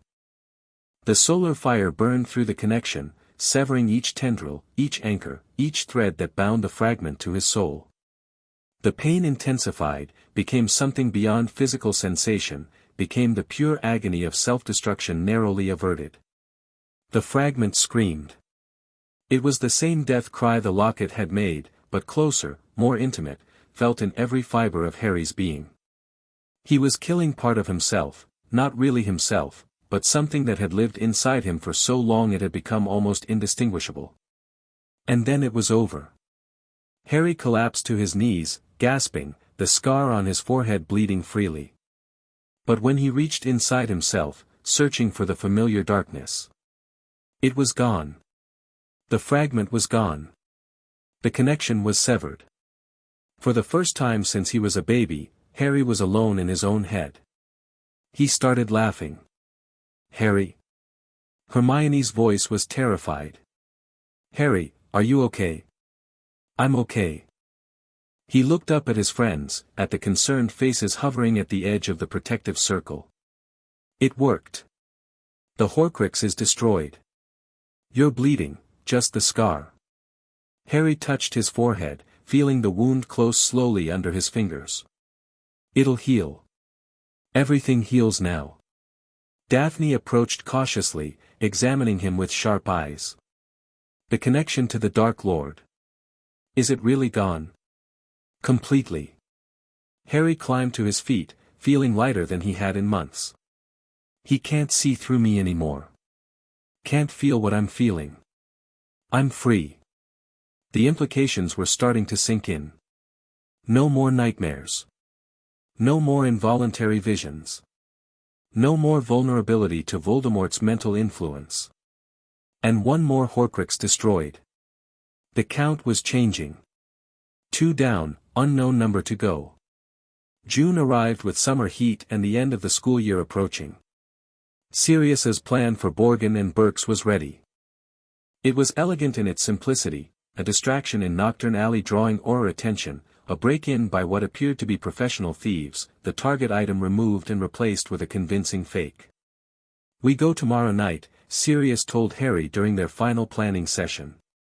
I've got 3 contacts who owe me favors from before Azkaban. They'll handle the distraction. You and I hit the shop. Just us. The fewer people who know what we're really after, the better.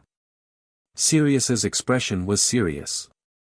If anyone finds out we're hunting Horcruxes, the news will get back to Voldemort. We can't risk it. Harry nodded. Tomorrow night, then. Borgin and Burkes at midnight was everything Harry remembered and worse. The shop's defenses were formidable, wards that detected hostile intent, alarms that triggered if unauthorized persons entered, and a few nastier surprises that Sirius identified and disabled with practiced ease. Standard dark artifact dealer precautions, he whispered. I've seen worse. They moved through the shop in silence, Harry following the pull of the Eye of Hours toward the corruption he'd sensed months ago. It led him past shelves of cursed objects, through a door hidden behind a cabinet of poisonous artifacts, down a narrow staircase into a basement that shouldn't have existed. The Horcrux was there. Not Hufflepuff's cup, something else. A ring, old gold, set with a black stone that seemed to drink in light. The eye showed Harry the soul fragment coiled within it, and something else too. A mark on the stone, a symbol he recognized from his studies. The Resurrection Stone.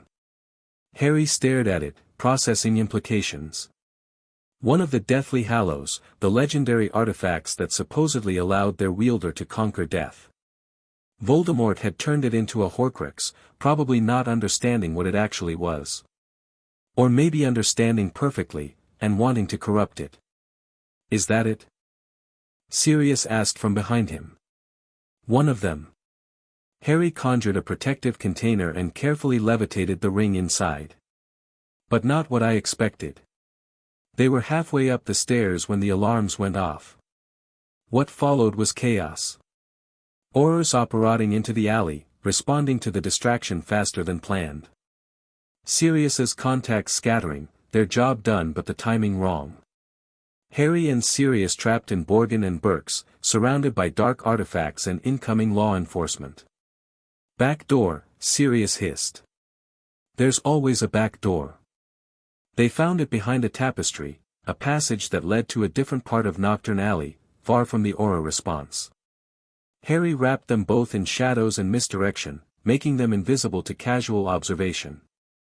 They were almost clear when they ran into Lucius Malfoy.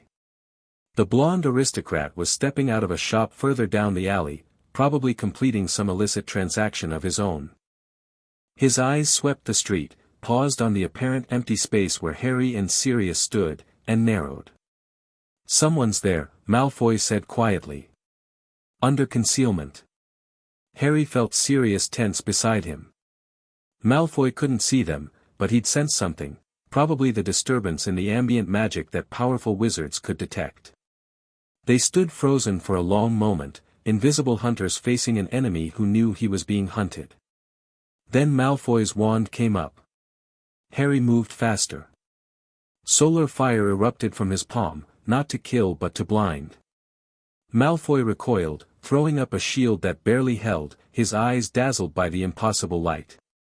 Harry grabbed Sirius and Opperat, taking them both out of Nocturne Alley in a crack of displaced air.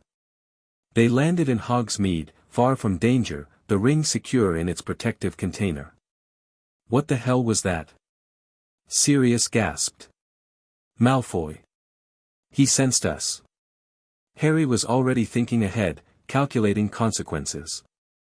He didn't see us, just felt our presence. He might suspect, but he can't prove anything. He'll know someone hit Borgin and Burks. He'll start asking questions. Let him. Harry looked at the container in his hands, at the corrupted ring within. We got what we came for. That's what matters. Sirius was staring at him with an expression Harry couldn't quite read. You're not what I expected, Harry. James's son, Lily's son, I thought I knew what you'd be like. He shook his head slowly. But you're something else. Something more. I've had time to grow. I can see that. Sirius's expression shifted to something warmer. Your parents would be proud. Whatever you've become, wherever you learned it, they'd be proud. Harry felt something tighten in his chest. Thank you. That means a lot. Back at Hogwarts, Harry examined the ring with the eye of Hours. The Horcrux was similar to the others, a fragment of Voldemort's soul, bound to an object of power. But the ring itself was more than just a container. The Resurrection Stone was real, functional, capable of summoning echoes of the dead. Harry thought about his parents. About what it would mean to see them again, to speak with them, even as pale reflections of who they'd been. The temptation was almost overwhelming. But he knew better. The Hallows were dangerous, even to those who understood them. The Resurrection Stone didn't bring back the living, it brought shadows, memories, things that looked like loved ones but couldn't truly touch or be touched. Using it would only bring pain. Harry set the ring aside and reached for his solar fire. The destruction was easier this time, the fragment smaller, the connection to his scar no longer present, his control more precise. The soul fragment burned away in seconds, its death cry muffled by the protections around the ring. When it was over, Harry held the Resurrection Stone in his palm, purified, its dark corruption gone. 3 Horcruxes destroyed. The cup and diadem still waiting. The diary and snake uncertain. And Voldemort growing closer to resurrection with every passing day. The race was on. The end of term came with exams Harry barely noticed and farewells he barely processed. His mind was on what came next, the summer ahead, the Horcruxes remaining, the confrontation that was inevitably approaching. Voldemort was out there, gathering strength, and Harry needed to be ready when he struck. Daphne found him on the last night, standing on the astronomy tower, watching the sun set over the highlands. "You're leaving," she said. "For the summer. There's work to do. The remaining Horcruxes. And more." Harry didn't look at her. "Voldemort's close to returning. I can feel it, even without the connection. Something's building. What are you going to do?" "Whatever I have to." He turned to face her. "You've been invaluable, Daphne. Your information, your connections, your insight. I couldn't have gotten this far without you. Are you saying goodbye?" "I'm saying thank you." Harry smiled slightly. "And I'm asking if you want to keep going. The next phase will be more dangerous. More exposed. You could step back now, protect yourself and your family." Daphne studied him with those frozen eyes, the same eyes that had evaluated him in Flourish and Blots nearly a year ago. "I told you I was tired of being a piece on someone else's board," she said. "That hasn't changed. If anything, this year has convinced me that you might actually be able to change things." "Might?" "I'm reserving judgment until I see results." But she was almost smiling. "I'm in, Harry. Whatever comes next, I'm in." Harry felt something warm spread through his chest. Not romantic, not yet, maybe not ever, but something important nonetheless. Connection. Trust. Loyalty earned rather than demanded. "Then I'll see you next year," he said. "We have a Dark Lord to kill." Daphne's almost smile widened. "I'm looking forward to it." The train ride back to London was quiet. Harry sat alone in his compartment, watching the Scottish landscape flow past, thinking about everything that had happened and everything that was still to come. A year ago, he'd arrived at Hogwarts as an unknown quantity, a piece of the prophecy that no one had expected. Now he was something else, an emerging power, a threat to the established order, a hunter of Horcruxes who'd already destroyed 3 of Voldemort's anchors to immortality. The cup was still out there. The diadem was secured but not destroyed. The diary was somewhere unknown. Nagini the snake might or might not be a Horcrux. And Voldemort himself was growing stronger, reaching toward the resurrection that Harry had seen in his nightmares. The summer would be busy. Training. Planning. Hunting. But Harry was ready. He'd been ready for centuries. As the train pulled into King's Cross Station, Harry gathered his things and prepared to step into the next phase of his war. The serpent was stirring. And the sun was rising to meet it. Chapter 6, Divine Fire. Summer began with blood. Harry felt at the moment he stepped off the Hogwarts Express, a wrongness in the ambient magic, a disturbance that shouldn't have been there. London's magical atmosphere was always chaotic, millions of people generating emotional static, but this was different. This was intentional. Malevolent. Someone had died. Recently. Violently. Harry. Sirius was waiting on the platform, looking healthier than he had in months. "You okay?" "You look, something's wrong." Harry scanned the crowd, letting his enhanced senses expand outward. "There's been a death." "Dark magic." Sirius's expression hardened. "Where?" "Close. Within the station, maybe outside it." Harry closed his eyes, focusing. The Eye of Hours pulsed against his chest, amplifying his perception. "There. East side. Muggle area." They moved through the platform, through the barrier to King's Cross proper, following the trail of corruption. Sirius kept his wand hidden but ready, his aura training evident in every movement. The body was in an alley behind the station. A Muggle man, middle-aged, wearing a transport worker's uniform. His face was frozen in an expression of absolute terror, eyes wide and staring at nothing. No visible wounds. No apparent cause of death. Harry knew what had killed him. "Killing curse," he said quietly. "Recent. Maybe an hour old. In broad daylight? Sirius crouched beside the body, examining it with professional detachment. That's bold. Too bold for random violence. It wasn't random. Harry pointed to a mark on the wall above the body, a skull with a snake emerging from its mouth, painted in something that looked disturbingly like blood. The dark mark. Someone sending a message. Sirius went pale. That's not possible. The Death Eaters are scattered, imprisoned, claiming innocence. They wouldn't risk something this public unless Voldemort told them to. The words hung in the air between them. He's back, Sirius said. Or close enough to give orders. He's been back. Just weak, hiding, rebuilding. Harry stared at the dark mark, feeling its residual magic, the signature of whoever had cast it, the connection to the greater network of Voldemort's power. But this is new. This is escalation. We need to report this. The Ministry, the Aurors, they won't believe us.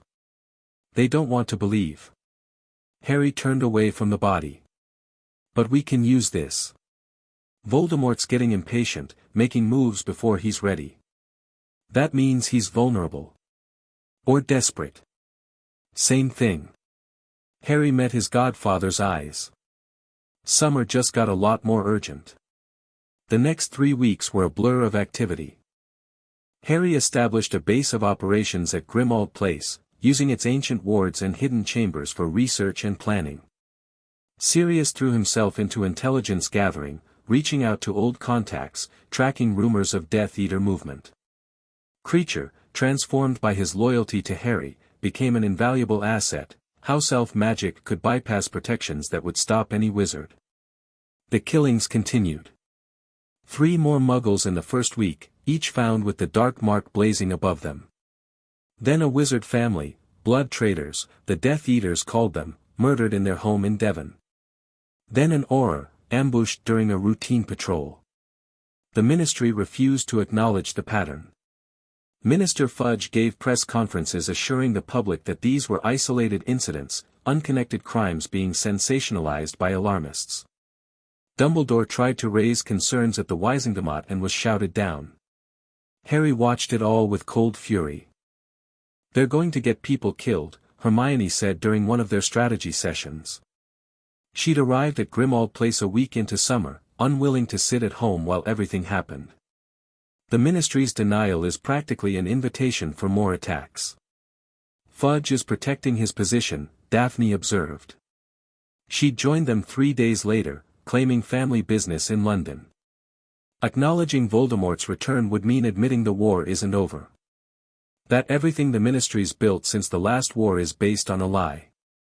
So he'll let people die rather than face the truth. Hermione's voice was bitter. Politicians usually do. Daphne's tone was matter-of-fact. The question is what we do about it. Harry had been studying a map of southern England, marking each attack location with a red pin. A pattern was emerging, the kills were spreading outward from a central point, like ripples from a stone dropped in still water. He's drawing a circle, Harry said. A ritual boundary. These deaths aren't just terrorism, they're preparation for something. What kind of ritual needs multiple deaths across a 100-mile radius? Something big. Harry traced the pattern with his finger. Something that requires massive power, anchored at specific points. If I'm right about the geometry, there are 2 more locations that need to be activated. Can we predict where? Maybe. If the pattern holds, the next attack should be somewhere along this line. Harry drew a trajectory across the map. Possibly here, near Stonehenge. The ley lines converge there, it would amplify any ritual significantly. Then we go there, Sirius said. Set an ambush. Catch whoever's doing the killing. And then what? Daphne asked. Even if we stop this ritual, Voldemort's still out there. The Horcruxes are still out there. One thing at a time. Harry rolled up the map. First we stop the killings. Then we worry about the rest. Stonehenge at midnight was everything the tourist photos didn't show. The ancient stones hummed with power, not magic exactly, but something older, something that predated wizarding classifications. Harry could feel the ley lines converging beneath the earth, channels of raw energy that had been flowing since before humans existed. Whatever Voldemort was planning, this was the perfect place for it. They'd positioned themselves around the monument, Harry at the center, Sirius covering the eastern approach, Hermione and Daphne watching from concealed positions near the visitor center. The night was clear and cold, stars blazing overhead, the moon casting long shadows across the ancient stones. Harry waited. He'd been waiting for 3 hours when he felt it, a disturbance in the ambient magic, the approach of something dark and purposeful. Multiple someones, moving with military precision, converging on Stonehenge from multiple directions. Contact, he murmured into the communication charm Hermione had developed. Multiple targets. Coming in from the north and west. I see them, Sirius responded. 6, no, 8. Robed and masked. Death Eaters. Harry's voice was flat. They're here for the ritual. Orders. Harry considered. 8 Death Eaters was more than he'd expected. Even with his abilities, a direct confrontation against those odds would be risky, and he wanted prisoners, not corpses. Wait until they start the ritual, he decided. They'll be focused on the magic, vulnerable.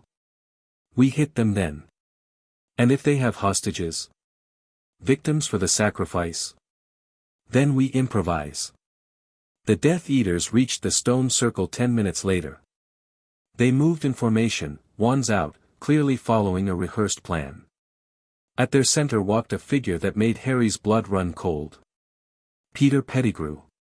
The rat-faced man looked different from the visions Harry had seen, more confident, more solid, less like a cowering servant. He carried something in his arms, wrapped in dark cloth, and his expression was one of zealous anticipation. Masters will be done, Pettigrew announced, his voice carrying across the stones. Tonight, we complete the circle. Tonight, the Dark Lord rises. The Death Eaters spread out, taking positions around the monument. Pettigrew moved to the center, where Harry had been standing minutes earlier. He'd withdrawn to a concealed position as soon as he'd sensed the approach. The wrapped bundle was placed on the ground. Pettigrew drew a knife and began to chant. Harry felt the magic building, dark, corrupted, pulling energy from the ley lines and twisting it into something unnatural. The ritual was real, was working, was drawing power toward whatever Pettigrew had brought. Now, Harry said into the charm. He burst from concealment like a bolt of lightning, solar fire already blazing from his hands. The nearest Death Eater went down without knowing what hit him, a precise strike to the chest, knocking him unconscious before he could raise his wand. Sirius apparat into the circle, hexes flying. 2 more Death Eaters fell in rapid succession, victims of an Auror's combat experience. The formation broke as the survivors scrambled to respond to the unexpected assault. Pettigrew screamed something and grabbed the wrapped bundle, trying to flee. Harry cut off his escape with a wall of golden flames, trapping the Ratman between the fire and the ancient stones. Peter Pettigrew, Harry said, walking toward him through the chaos. The man who betrayed my parents. The man who framed Sirius Black. Stay back. Pettigrew's wand was shaking. The Dark Lord will protect me. Hill, Harry's hand closed around Pettigrew's throat. The Dark Lord isn't here. And even if he was, he couldn't protect you from me. Solar fire pulsed through Harry's grip, not enough to kill but enough to burn. Pettigrew shrieked, dropping the bundle, his skin blistering where Harry touched it. I should kill you, Harry said calmly. You deserve death more than anyone I've ever met. But you have information I need. I'll tell you nothing. We'll see about that. The battle around them was ending. Sirius had subdued 3 more Death Eaters with efficient brutality. Hermione and Daphne had emerged from hiding to help secure the prisoners, binding them with magical restraints. Only 2 had escaped, disapparated in the chaos, carrying tales of what had happened here back to their master. Good. Harry wanted Voldemort to know. The bundle Pettigrew had been carrying contained a homunculus. It was the size of a human infant but twisted, malformed, its skin pale and scaly. Its eyes were closed, its breathing shallow, but Harry could feel the darkness radiating from it, a concentration of corruption that made the Horcruxes seem mild by comparison. Voldemort, he said, staring at the thing. This is what he's become. A new body? Sirius asked, horror evident in his voice. No. A vessel. Something to contain his spirit while his followers prepare the real ritual. Harry studied the homunculus through the Eye of Hours, reading its structure. He needs specific ingredients: blood from an enemy, bone from his father, flesh from a servant. This thing is just a temporary container. Then we destroy it. Not yet. Harry wrapped the homunculus in protective enchantments, containing its corruption. This is evidence. And leverage. Leverage? Voldemort needs this body. Without it, he's just a spirit again, dependent on possession and parasitism. Harry smiled grimly. He's going to want it back. That gives us options. Pettigrew was bound nearby, still whimpering from his burns. Harry approached him, crouching down to meet his eyes. Now, Harry said. Let's talk about what you know. Pettigrew broke within the hour. Under the combined pressure of Veritaserum, Legilimency, and good old-fashioned terror, he spilled everything: the locations of Death Eater safe houses, the identities of supporters still hiding in society, the details of Voldemort's plans for resurrection. Most importantly, he revealed the location of the diary. Lucius, Pettigrew gasped. The Dark Lord gave it to Lucius Malfoy. For safekeeping. It's still there, in Malfoy Manor, hidden in the study. Harry filed this information away for later. Malfoy Manor would be heavily protected, but the diary needed to be destroyed. Another target for his growing list. What about the cup? He pressed. Hufflepuff's cup. Where is it? Bellatrix. The Dark Lord trusted her with it. She put it in her vault at Gringotts. Confirmation of what Daphne's contacts had suggested. The cup was in the Lestrange vault, protected by goblin magic and centuries of security measures. And the snake? Nagini. Always with him. Never leaves his side. Pettigrew's ratty eyes darted nervously. He talks to it. Shares things with it. Some of us think it's more than just a pet. Another Horcrux, then. Probably the most dangerous one, since it was mobile and always near Voldemort himself. Harry stood, having learned what he needed. What happens to him? Sirius asked, nodding at Pettigrew. We turn him over to the Ministry. Publicly. With all the evidence of his crimes and testimony under Veritaserum. Harry looked down at the cowering man. Let's see Fudge deny Voldemort's return when the real traitor is sitting in front of the Wizengamot. And the Death Eaters we captured? Same.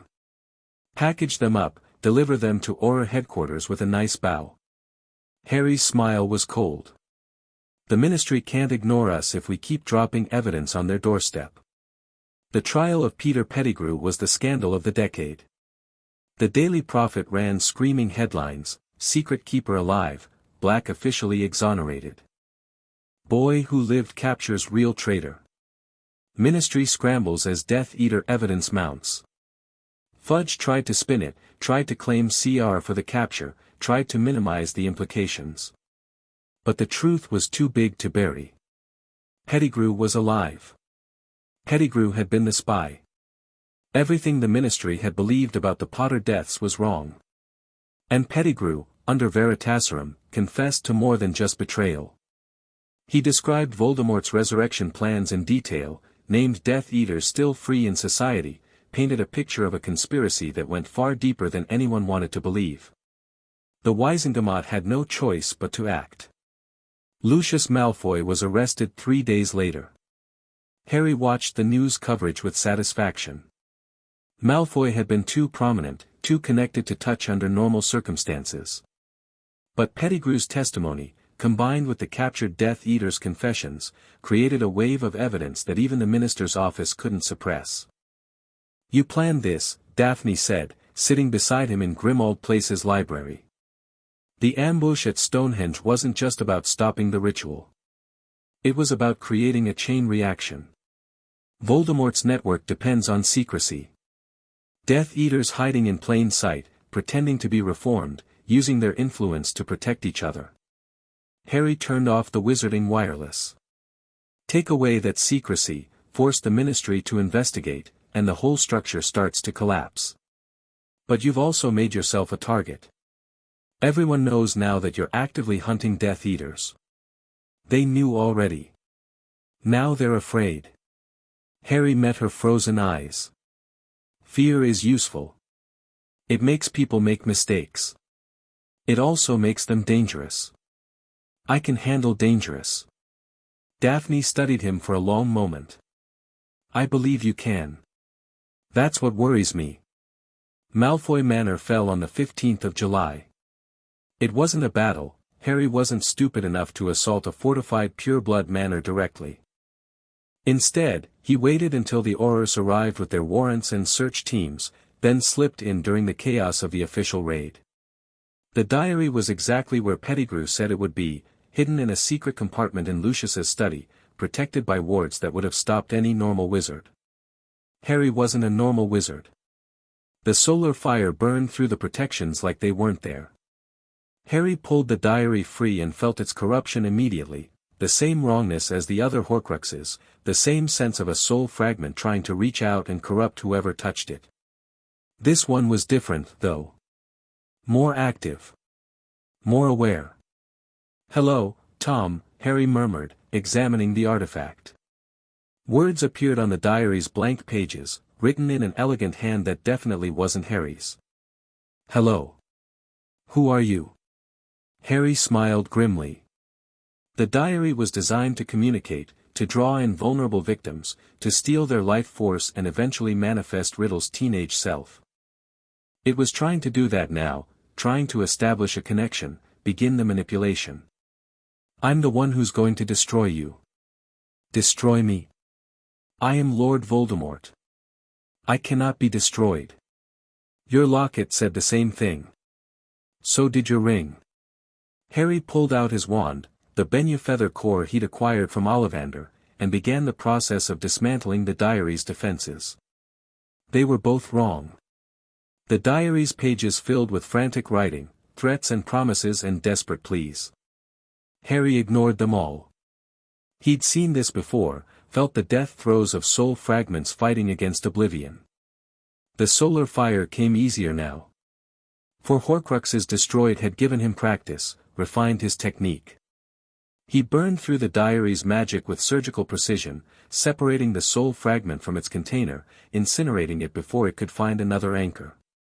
The diary screamed as it died, a psychic shriek that echoed through the manor, probably alerting every wizard in the building. Harry didn't care. He was gone before anyone could investigate, disapparating with the burned remnants of Tom Riddle's teenage diary. 5 Horcruxes destroyed. The cup and the snake remaining. The end was getting closer. August brought a shift in the war. Voldemort, denied his ritual at Stonehenge and stripped of his homunculus body, was forced to find alternative paths to resurrection.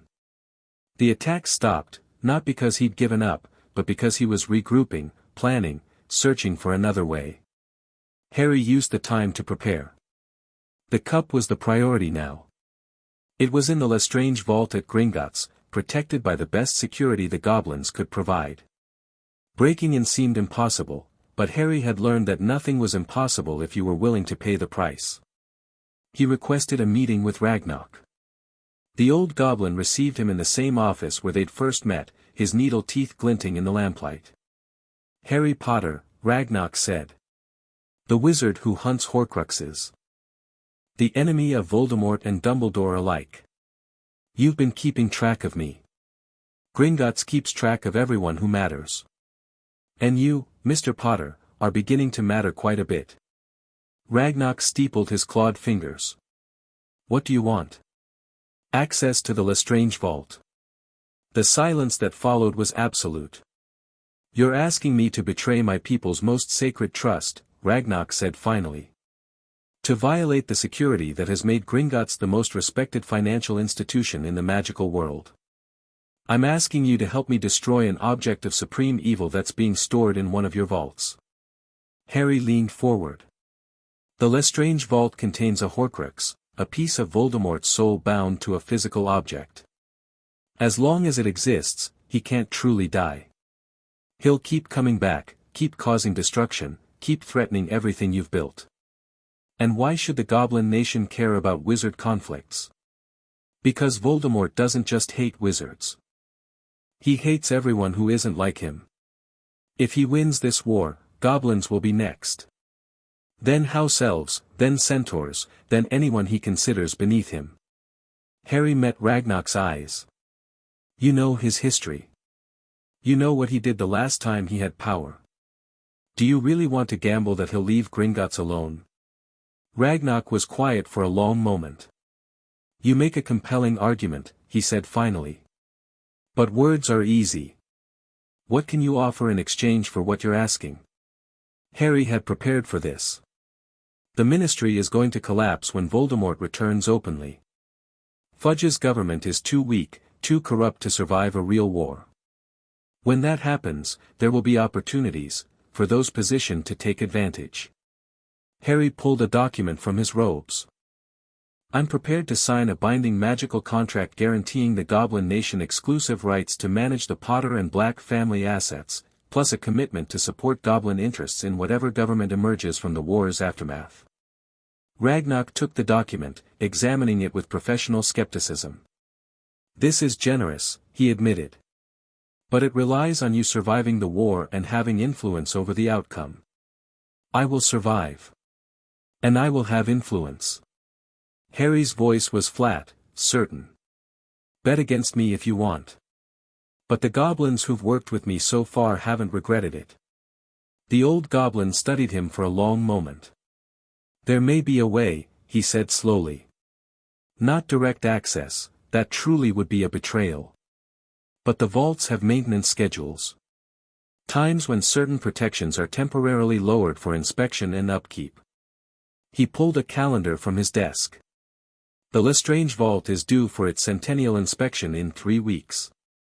During that window, a sufficiently skilled wizard might be able to reach certain items that would otherwise be protected. Harry understood. Ragnarok was giving him an opening without directly helping him, maintaining plausible deniability while still providing what Harry needed. Thank you, Harry said. Don't thank me yet.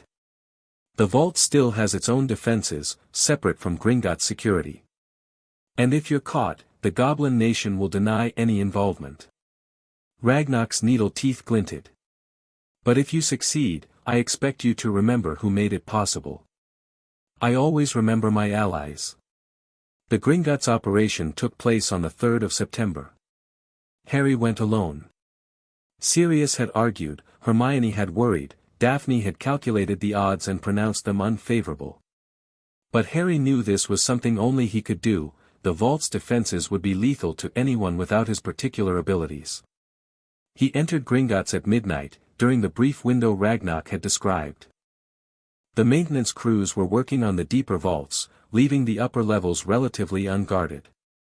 Harry moved through the tunnels like a shadow, his magic suppressed to nearly nothing, relying on physical stealth rather than magical concealment. The Lestrange vault was on the deepest level, past the dragon that guarded the oldest deposits, past the waterfall that washed away all enchantments, past defenses that had been accumulating for centuries. Harry bypassed the waterfall by going through the rock itself, transmuting stone into air, creating a temporary passage that closed behind him. The dragon he put to sleep with a carefully calibrated burst of solar energy, heating its blood until it became drowsy and docile. The vault door was the real challenge. It was covered in runes, each one a different kind of lethal protection. Touch the wrong surface and your flesh would burn. Speak the wrong word and your mind would shatter. Try to force it open and the entire tunnel would collapse. Harry didn't try to force anything. He studied the runes with the eye of Hours, reading their structure, understanding their purpose. They were designed to kill intruders, but they had a flaw: they assumed anyone trying to enter would be using magic against them. Harry used magic through them instead. His solar fire flowed into the rune matrix, following paths the designers had never anticipated, filling channels that were supposed to carry destructive energy with something entirely different. The runes glowed gold instead of red, heating but not burning, opening instead of killing. The vault door swung wide.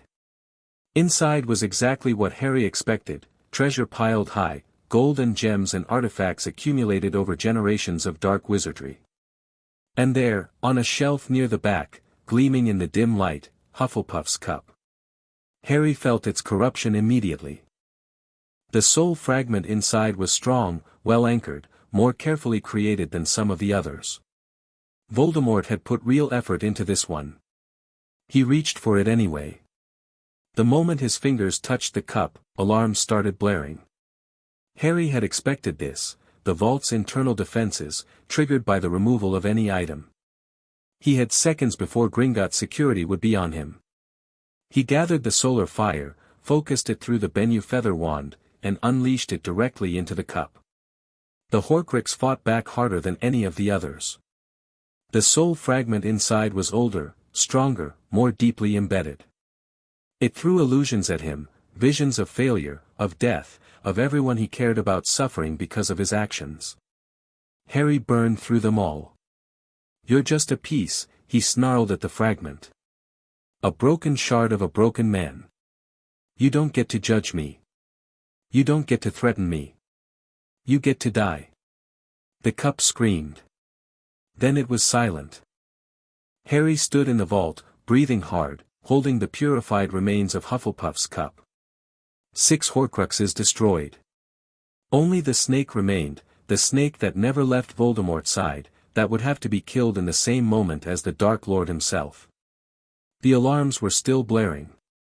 Footsteps echoed in the tunnels, Gringotts security, coming to investigate. Harry transmuted his way back through the rock, bypassed the still drowsy dragon, and emerged into the London night before anyone could catch him. He'd done it. The end was almost here. The 1st of September found Harry at King's Cross Station, preparing to return to Hogwarts for his second year. The summer had changed everything. 6 Horcruxes destroyed. Voldemort's network exposed and disrupted. The Ministry forced to acknowledge the war they'd been denying. And Harry himself, transformed from a promising first year into something the magical world didn't have a name for. Sirius saw him off at the platform. "Be careful," his godfather said. "Voldemort's going to be desperate now. He'll try something big, to restore himself before you can finish the job." "I know. I'm counting on it. Counting on a desperate Dark Lord making a move." "That's your plan." "He has to act. The snake is the last Horcrux, and it never leaves his side. The only way to destroy it is to draw Voldemort into the open." Harry met Sirius's eyes. "When he moves, I'll be ready." "You'd better be." Sirius pulled him into a hug, awkward, unaccustomed, but genuine. "I just got you back. I don't want to lose you again." "You won't." Harry boarded the train, found an empty compartment, and watched London fade into the distance. The war was approaching its climax. Everything he'd done, the training, the alliances, the careful destruction of Voldemort's immortality anchors, was leading to a single confrontation. The Dark Lord against the boy who was something more. Harry was ready. He'd been ready for a very long time. Hogwarts welcomed him back with the usual chaos of returning students and start-of-term excitement. But something was different this year. Harry could feel it in the air, see it in the faces of students and staff alike.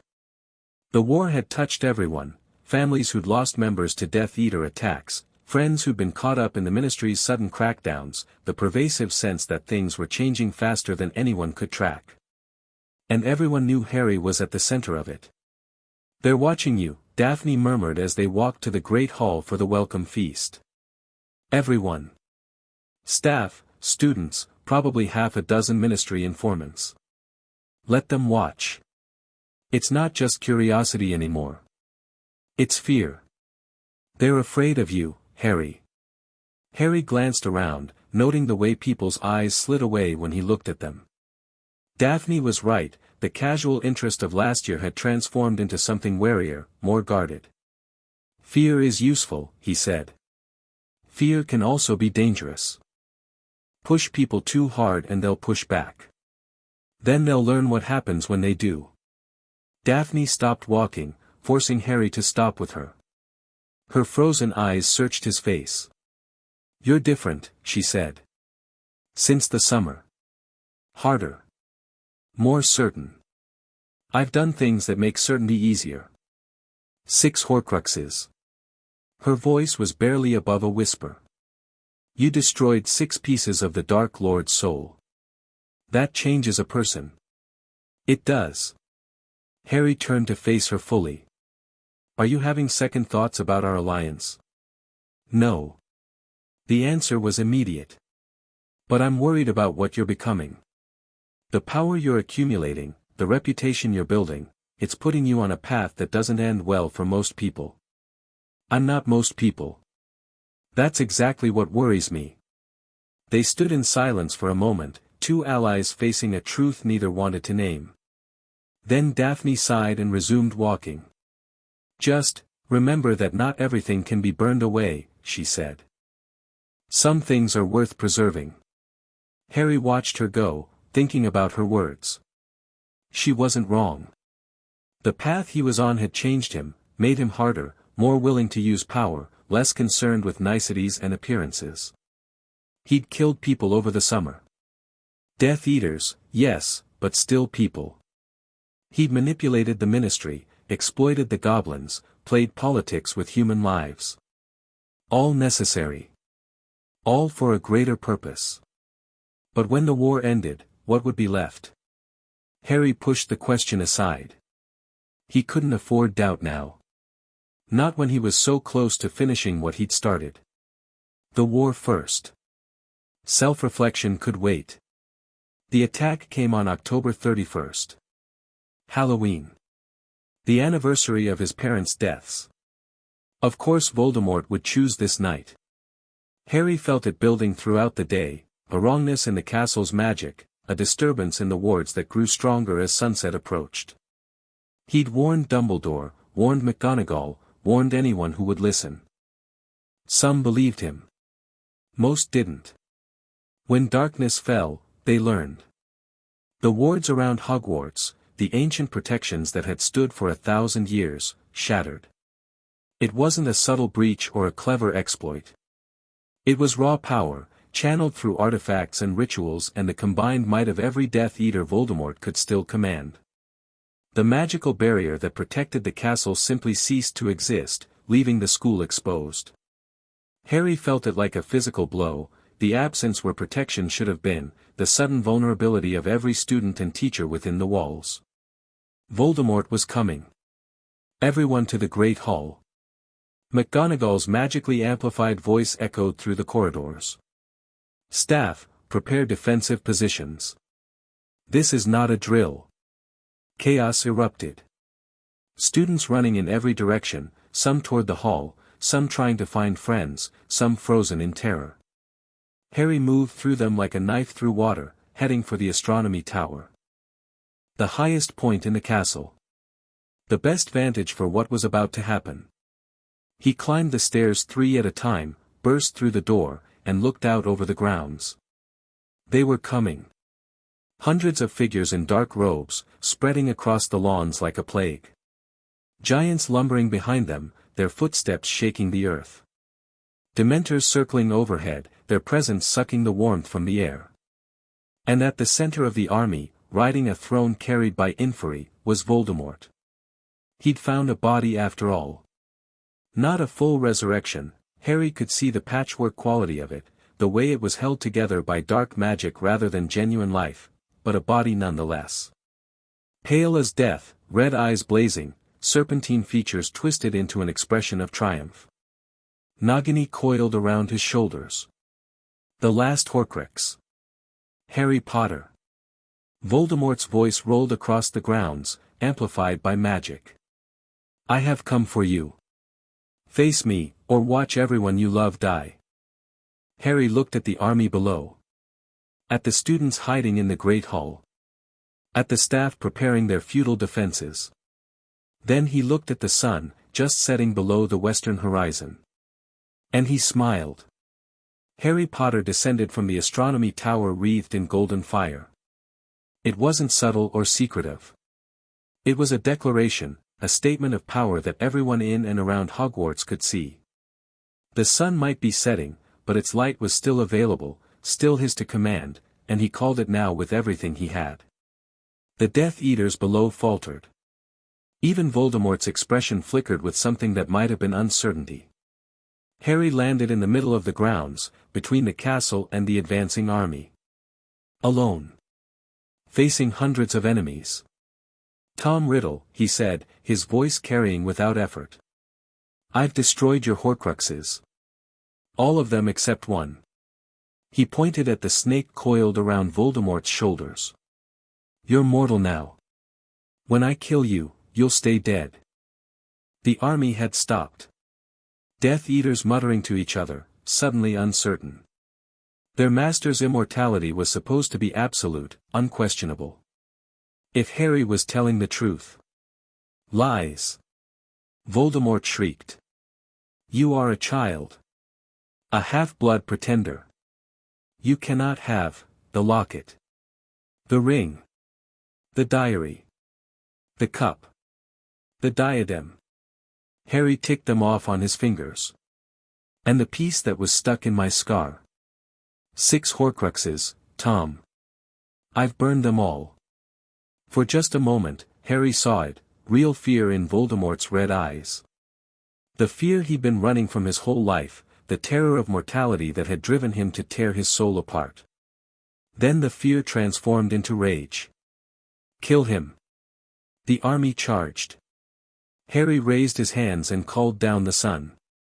What happened next would be debated for generations. Some said Harry Potter fought 100 Death Eaters single-handedly, burning through their ranks like divine fire. Others said the castle itself rose up to defend its students, ancient magic awakening in response to the threat. Still others claimed the ghosts of Hogwarts founders appeared to join the battle, Gryffindor's sword flashing and Slytherin's cunning turning the enemy against themselves.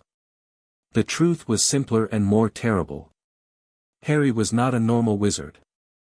He was something else, something forged in the Duat, trained by a sun god, possessed of power that didn't fit into any category the magical world recognized. When he unleashed that power, when he stopped holding back and let himself become what R.A. had made him, the results were devastating. Solar fire swept through the Death Eater ranks, burning dark magic wherever it touched. The Dementors fled, unable to survive in the presence of so much light and heat. The giants stumbled back, blinded and scorched. And the Inferi, animated corpses that should have been immune to everything but fire, simply disintegrated. Harry carved a path through the army, heading straight for Voldemort. He didn't kill unnecessarily. The Death Eaters who surrendered were bound and left for the Aurors who would eventually arrive. The ones who fought back found themselves outmatched so thoroughly that most chose to flee. But anyone who stood between Harry and his target discovered exactly how little mercy the student of R.A. was prepared to offer.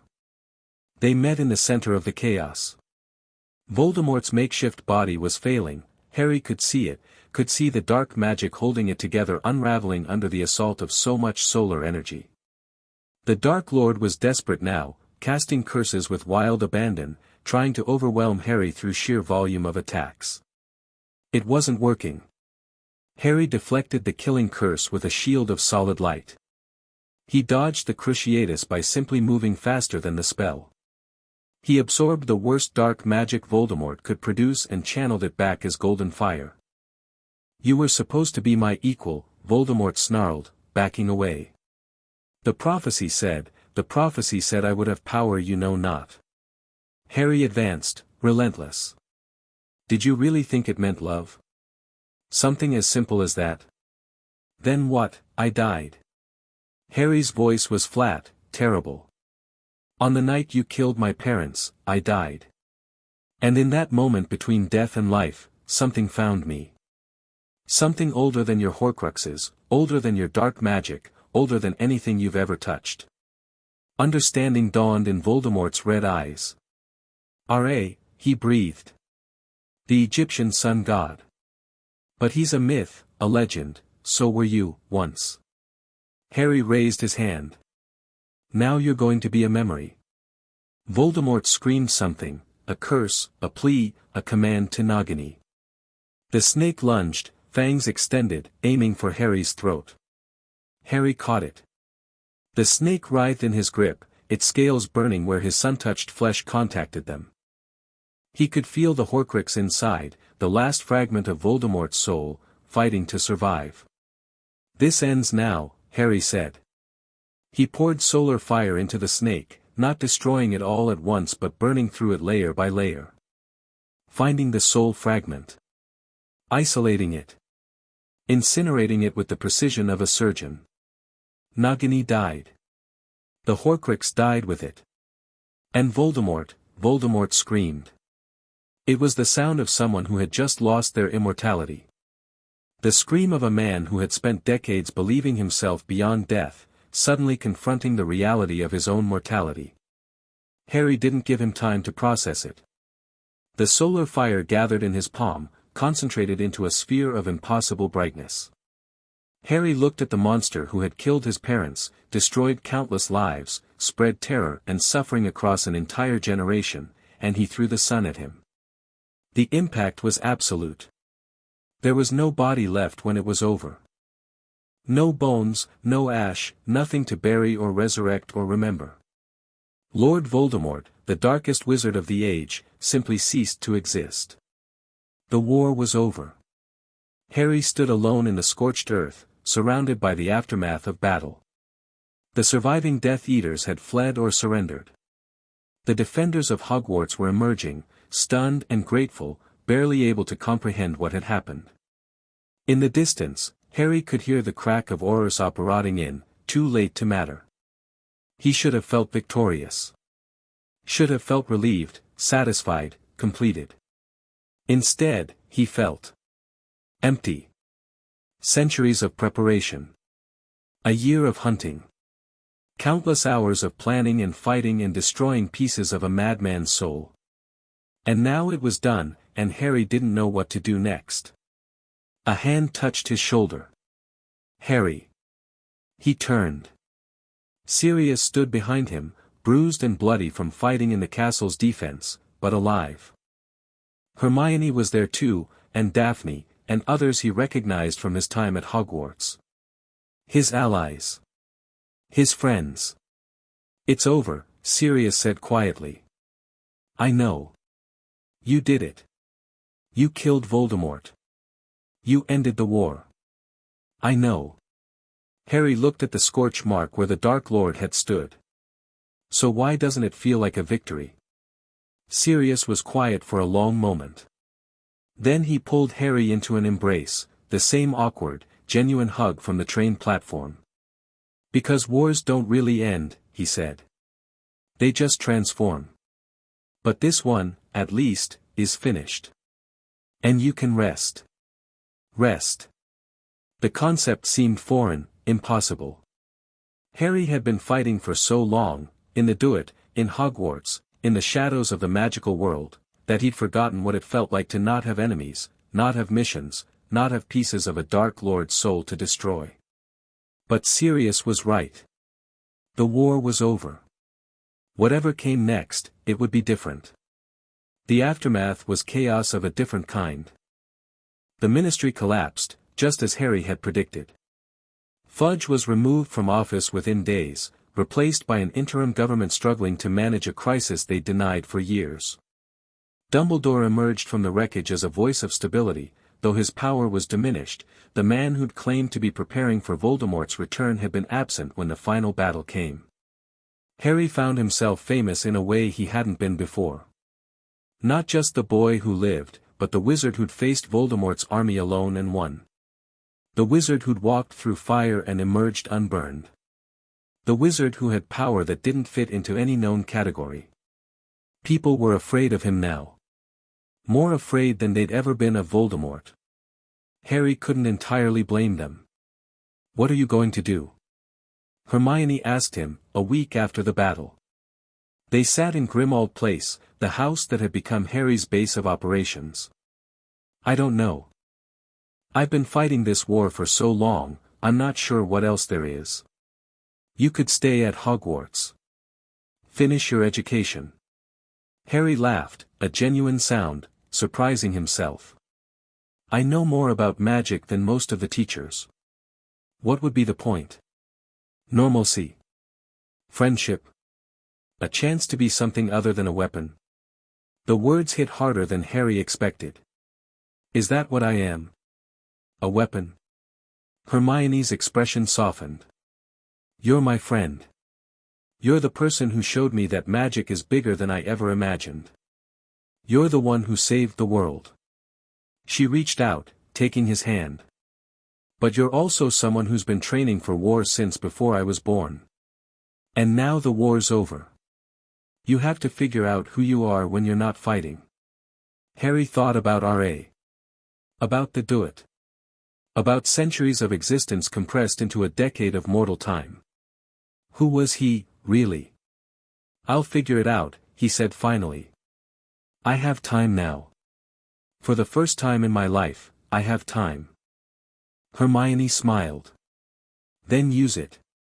Live. Make friends. Fall in love. Do all the things you've been too busy saving the world to experience. Fall in love.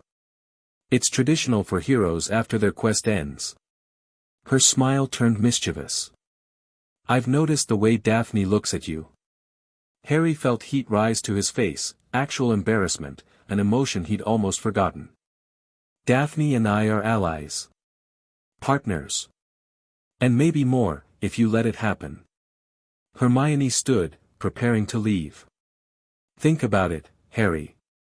You've won the war. Now win the peace." She left him alone with his thoughts. Win the peace. It sounded simple when she said it. But Harry knew it wouldn't be. The magical world was broken, had been broken long before Voldemort rose, and defeating the Dark Lord hadn't fixed any of the underlying problems. The Ministry was still corrupt. The pureblood families still clung to their privileges. The educational system still deliberately limited knowledge. The treatment of magical creatures was still unjust.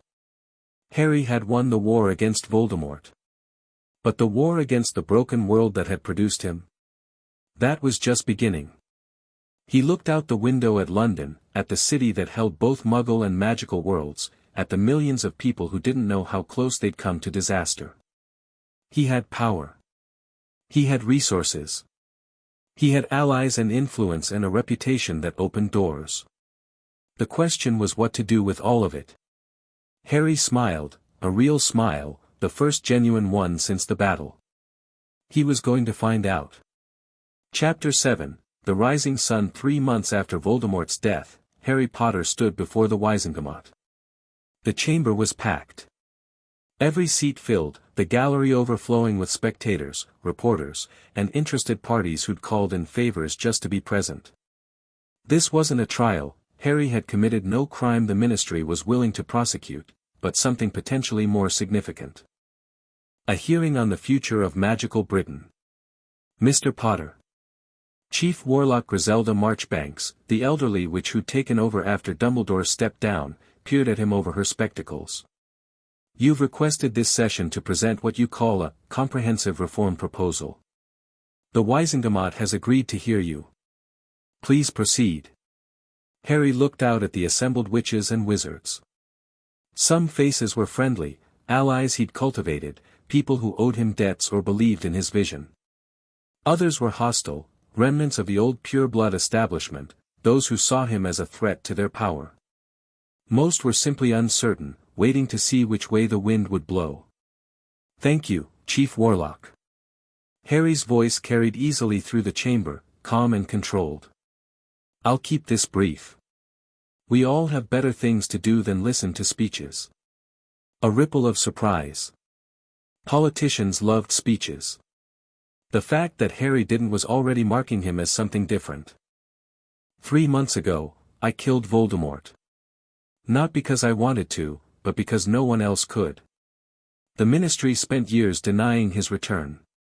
Dumbledore spent years planning but never acting.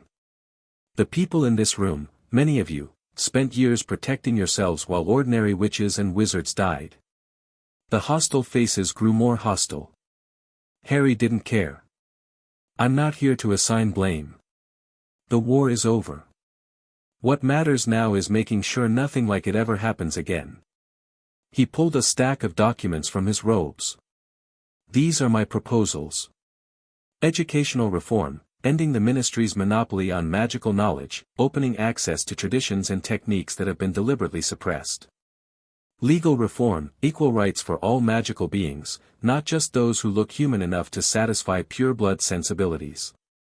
Political reform, an elected body to replace the Hireri seats that have turned this chamber into a club for old families." The chamber erupted. Shouts of outrage from the pure-blood faction. Murmurs of interest from the progressives. Confusion from everyone who'd expected Harry to ask for power or wealth or recognition, not systemic change. "Order." Marchbanks banged her gavel. "Mr. Potter, these proposals are extensive. They're necessary." Harry met her eyes. "The system that produced Voldemort is still intact. The prejudices, the corruption, the deliberate ignorance, none of that died with him. If we don't change it, another Dark Lord will rise. Maybe not tomorrow, maybe not in 10 years, but eventually. And next time, there might not be someone capable of stopping them. You're asking us to dismantle centuries of tradition. I'm asking you to build something better." Harry stepped forward, his presence filling the chamber in a way that had nothing to do with magic and everything to do with certainty. "I'm not threatening anyone. I'm not demanding power. I'm offering a choice. We can work together to reform the system peacefully, or we can wait for the next crisis to force changes that will be far more painful. And if we refuse?" The voice came from the pure-blood section, Lord Nott, one of the few Death Eater families who'd escaped prosecution. "If we decide your proposals are too radical, too dangerous to the established order?" Harry turned to face him. "Then I'll be disappointed. But I won't stop working for change." His voice hardened slightly. "I have resources, Lord Nott. Allies. Influence. And I have something more valuable than any of those, I have time. I'm 11 years old. I'll be here long after everyone in this chamber is dust. If you block reform now, I'll try again next year. And the year after. And the year after that. Eventually, the old guard will die, and the new generation will wonder why they ever resisted." The chamber was silent. "But I'd rather work with you," Harry continued, his tone softening. "Change is coming whether we like it or not. The Muggle world is advancing faster than most wizards realize. In another 50 years, their technology will make our secrecy nearly impossible to maintain. We need to adapt, to evolve, to become something stronger and more flexible than what we are now. My proposals aren't attacks on tradition, they're survival strategies." Marchbanks studied him for a long moment. "The Wizengamot will take your proposals under advisement," she said finally. "A committee will be formed to review them and make recommendations. Is that acceptable, Mr. Potter?" "It's a start." Harry inclined his head.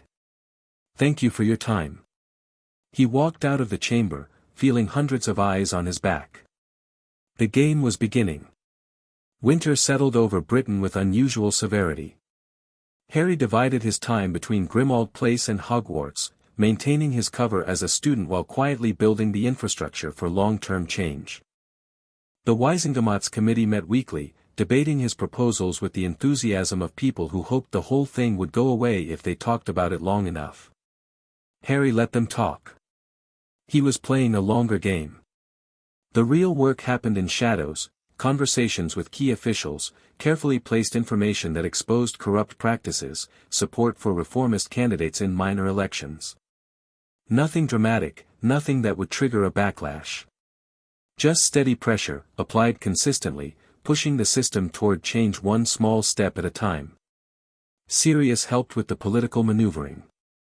His years in Azkaban had taught him patience, and his family connections gave him access to circles Harry couldn't reach directly. The old families are scared, Sirius reported during one of their strategy sessions. Not of you specifically, they've convinced themselves your power was a one-time thing, tied to the Voldemort situation. But they're scared of what you represent. Change. The end of their comfortable dominance. They should be scared. Harry studied the map of political alliances spread across the table. Their dominance is ending. The question is whether it ends peacefully or violently. Most of them would prefer to delay the question indefinitely. Most of them are fools. Harry pointed to a cluster of names. These families have children at Hogwarts. Children who've seen what I can do, who know the old propaganda about blood purity is nonsense. In 20 years, those children will inherit their parents' seats. They'll remember. You're planning 20 years ahead. I'm planning for centuries. Harry met his godfather's eyes. I have time, Sirius. More than anyone realizes. The changes I want to make aren't going to happen overnight, and I'm not going to force them. I'm going to build them, piece by piece, until the old system collapses under its own weight. Sirius was quiet for a moment. You really are something else, aren't you? He said finally. Not just powerful. Different. Like you're operating on a timescale the rest of us can't comprehend. RA taught me to think long-term.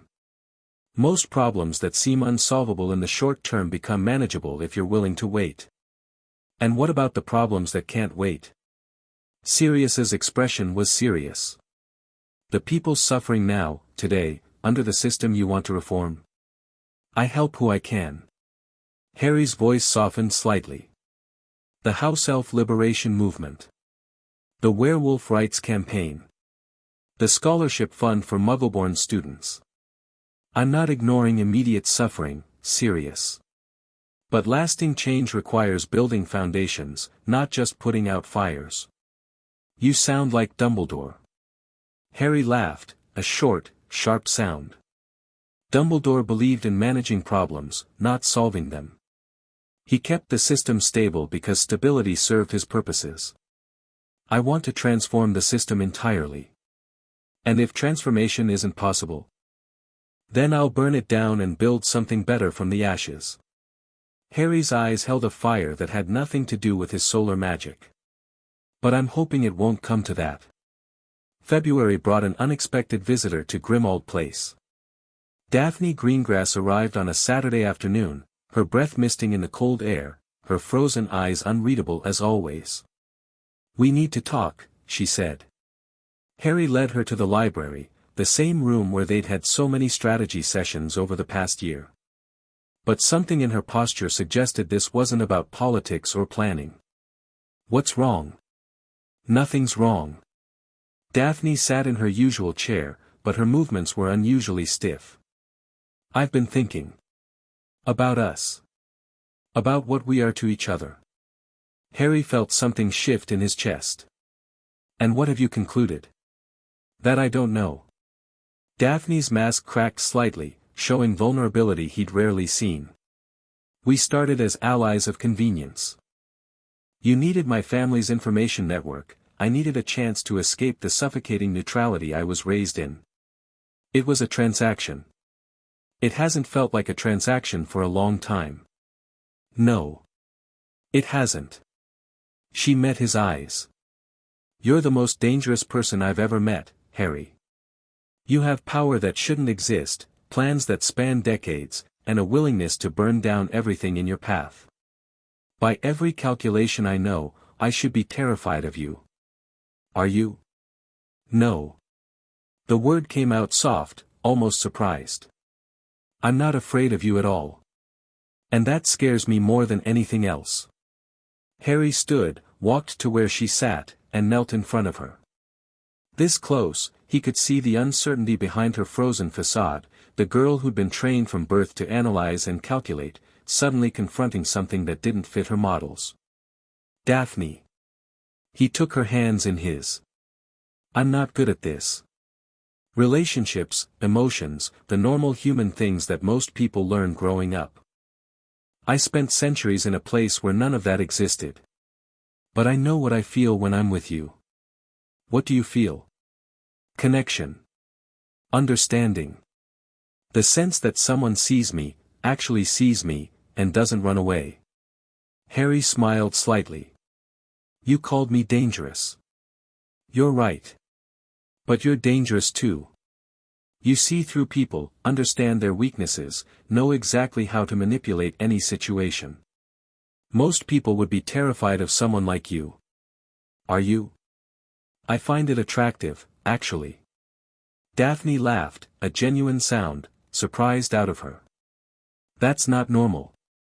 Nothing about us is normal. Harry squeezed her hands. I can't promise you a conventional relationship. I can't promise safety or stability or any of the things most people want. But I can promise that I'll always be honest with you, always value your counsel, and always stand beside you no matter what comes. That sounds like a political alliance.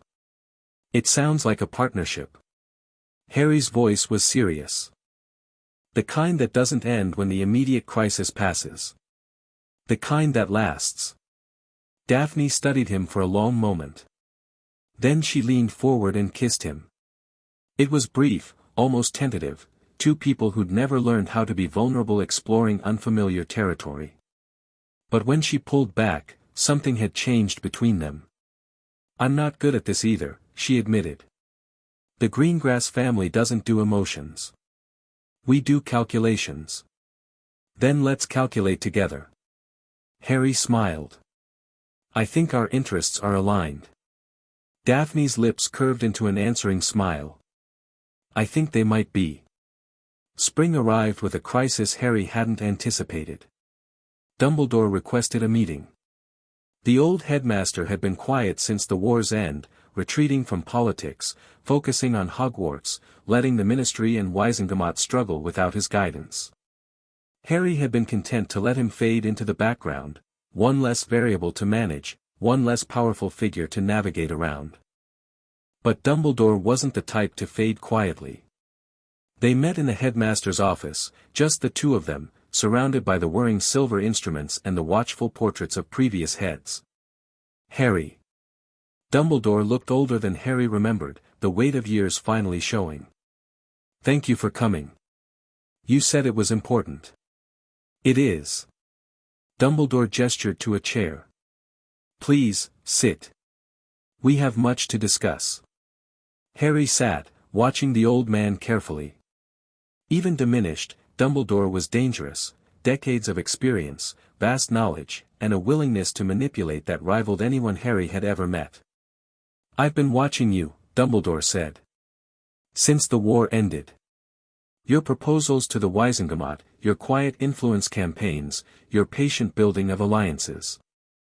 You're doing exactly what I might have done, if I'd had your advantages. Is that a compliment or a warning? An observation. Dumbledore's eyes were tired but sharp. You're going to change the magical world, Harry. I've seen it in the tea leaves, the centaur prophecies, the subtle currents of fate that flow through everything. One way or another, you'll reshape Britain, possibly the world, into something unrecognizable. You sound like you disapprove. I sound like someone who's spent 50 years trying to maintain stability, watching a young man prepare to demolish everything I've built. Dumbledore sighed. But I don't disapprove. Not anymore. Harry raised an eyebrow. That's not what I expected. I've had time to think. About my choices, my failures, the harm I've caused in pursuit of the greater good. Dumbledore's voice dropped. I sacrificed you, Harry. I planned to sacrifice you, to raise you as a weapon, point you at Voldemort, and accept your death as the price of victory. I told myself it was necessary. I told myself you were the only one who could defeat him. I know. And yet you survived. Triumphed. Became something I never imagined possible. Dumbledore leaned forward. I've been wrong about you from the beginning. Wrong about what you were, what you could become, what you would choose. I'm tired of being wrong. What are you asking for, Professor? Understanding. Possibly forgiveness. Dumbledore spread his hands. I'm dying, Harry. The damage I took during the war, the strain of decades of fighting, my body is failing. The healers give me perhaps 5 years, 10 at the outside. Harry felt nothing at the news. He'd expected to feel triumph, or satisfaction, or at least vindication. Instead, there was only a kind of hollow recognition. I'm sorry to hear that. Are you? Dumbledore smiled sadly. You don't have to be kind, Harry. I know what I've done. What I tried to do. If you want to hate me, you've earned that right. Harry considered the question seriously. Did he hate Dumbledore? The man who'd placed him with the Dursleys, who'd blocked Sirius's trial, who'd planned to use him as a sacrifice. The man who'd controlled the magical world through manipulation and secrecy, who'd let good people suffer because helping them didn't serve his purposes. I don't hate you, Harry said finally. I did, once. When I first understood what you'd done, how you'd planned to use me, I wanted to destroy you. But hate takes energy, and you're not worth the investment anymore. That's remarkably cold. It's honest. Harry stood, walking to the window, looking out over the grounds where he'd fought Voldemort's army. You're not my enemy, Dumbledore. You're a relic. A product of a system that's already dying. In 50 years, people will study you as an example of what not to do, the brilliant wizard who sacrificed principles for expediency, who accumulated power and forgot what it was for. And you'll be different. I'll try to be. Harry turned back. I don't know if I'll succeed. Power corrupts, time erodes good intentions, and I have more of both than anyone should. But I'm going to try to build something lasting, something that doesn't depend on one person's judgment to function. Dumbledore was quiet for a long moment. Then I have one last request, he said. A warning, really, from someone who's made every mistake you'll be tempted to make. I'm listening. Don't become what you fight against. Dumbledore's voice was urgent, passionate in a way Harry had never heard. The system you want to replace is broken, yes. Corrupt, yes. But it was built by people who believed they were doing the right thing. They accumulated power because they thought they could use it better than anyone else. They suppressed knowledge because they thought the masses couldn't handle it. They created hierarchies because they believed some people were simply better than others. And they were wrong. They were human. Dumbledore leaned forward. You're not fully human anymore, Harry.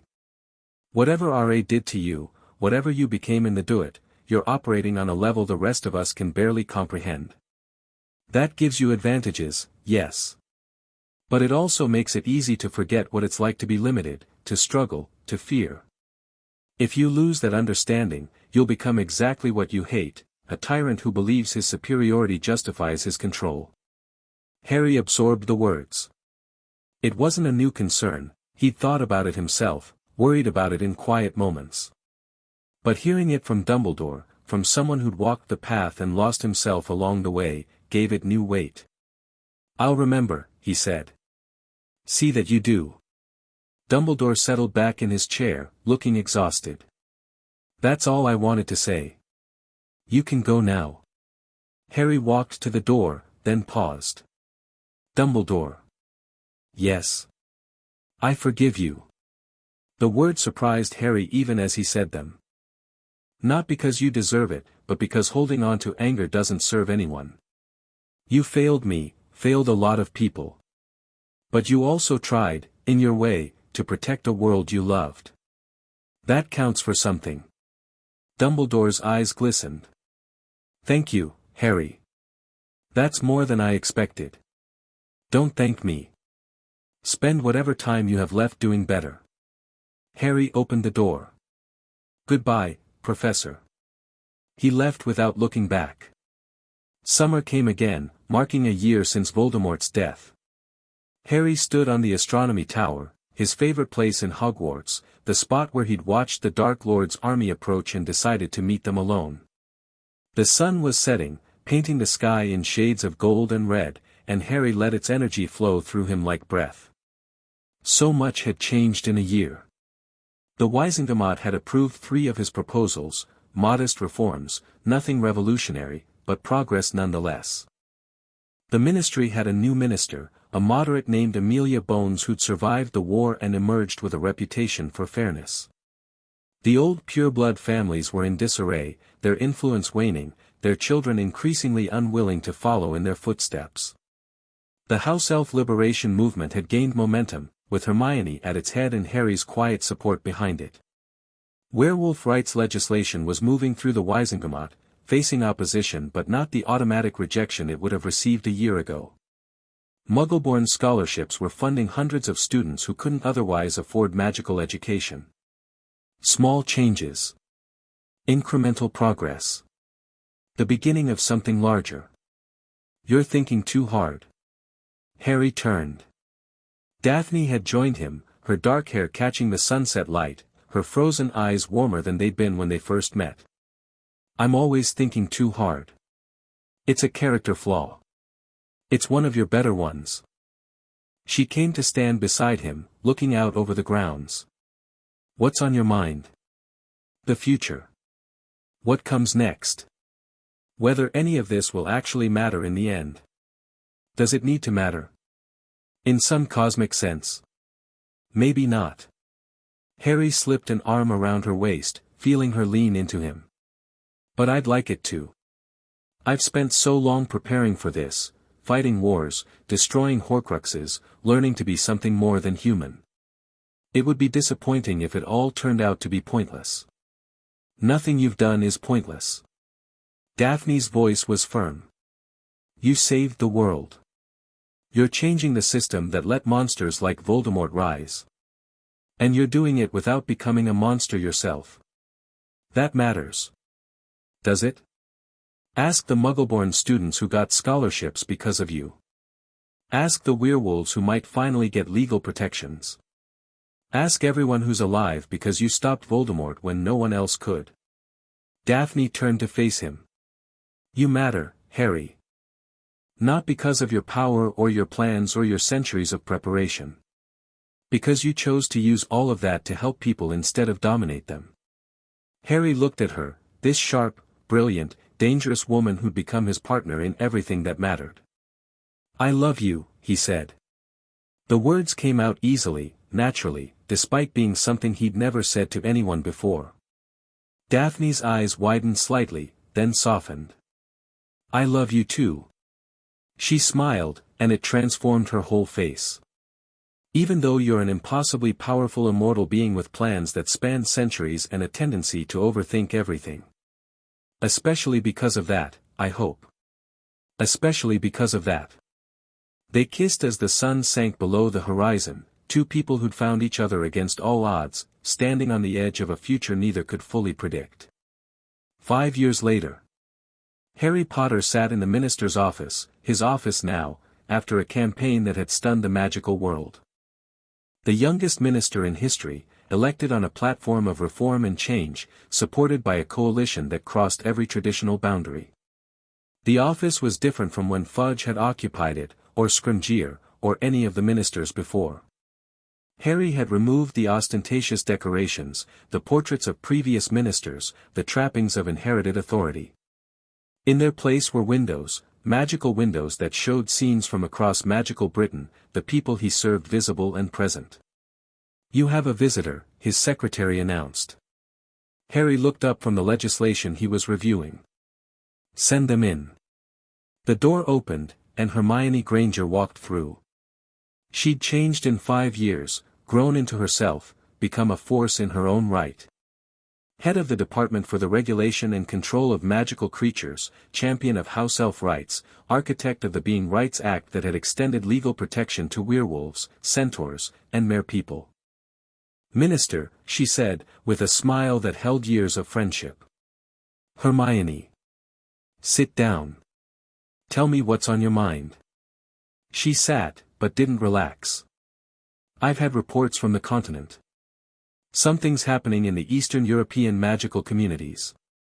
Disappearances, unusual magical phenomena, rumors of a new power rising.